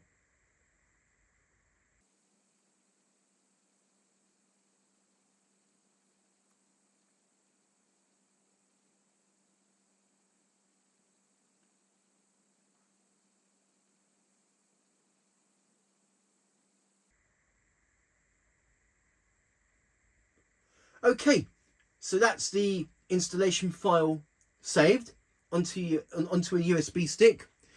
And now we are going to install those expansion packs on the Genos 2. I'm now going to direct you to the keyboard. One moment. Okay, so now I've directed you back to the keyboard, and we are now going to install those expansion packs on Genos 2. Let me just show you real quick what I've currently got. I've got the Genos Complete Pack and DX7 pack already installed on Genos 2. And let's just go to the menu. We select expansion, and this time we're going to select pack installation. Just a quick pointer. Any expansion packs that you've already got on Genos 2 will be deleted and will be replaced with the expansion packs that you have selected using the expansion manager. Okay, so now I am going to select the pack installation data, start installing. Okay. And it tells you all the expansion contents that are already on the keyboard will be deleted. Continue. Yes.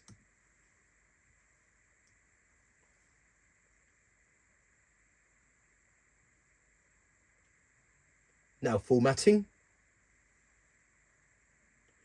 Okay, so now the keyboard is in the middle of executing, installing these expansion packs on Genos 2. Now, the more expansion packs you have on the pack install data, the longer it will take to install. But if you have less packs, then it will be quicker to install. Right, this might take longer than usual. So again, the video will be sped up now.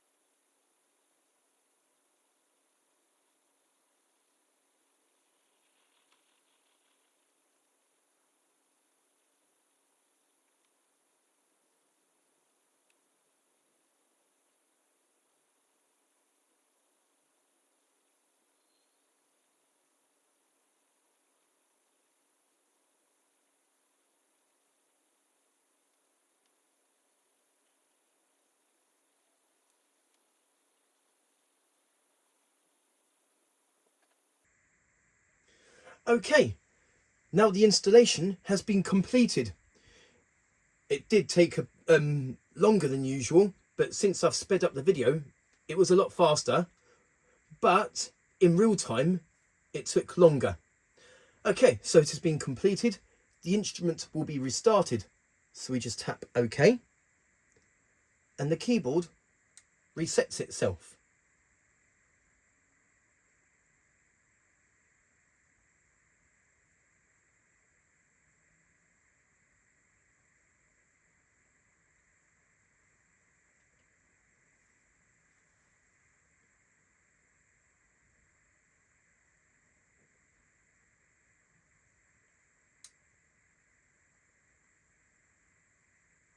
Okay, now the keyboard has restarted, and now we should have our expansion packs. There we go.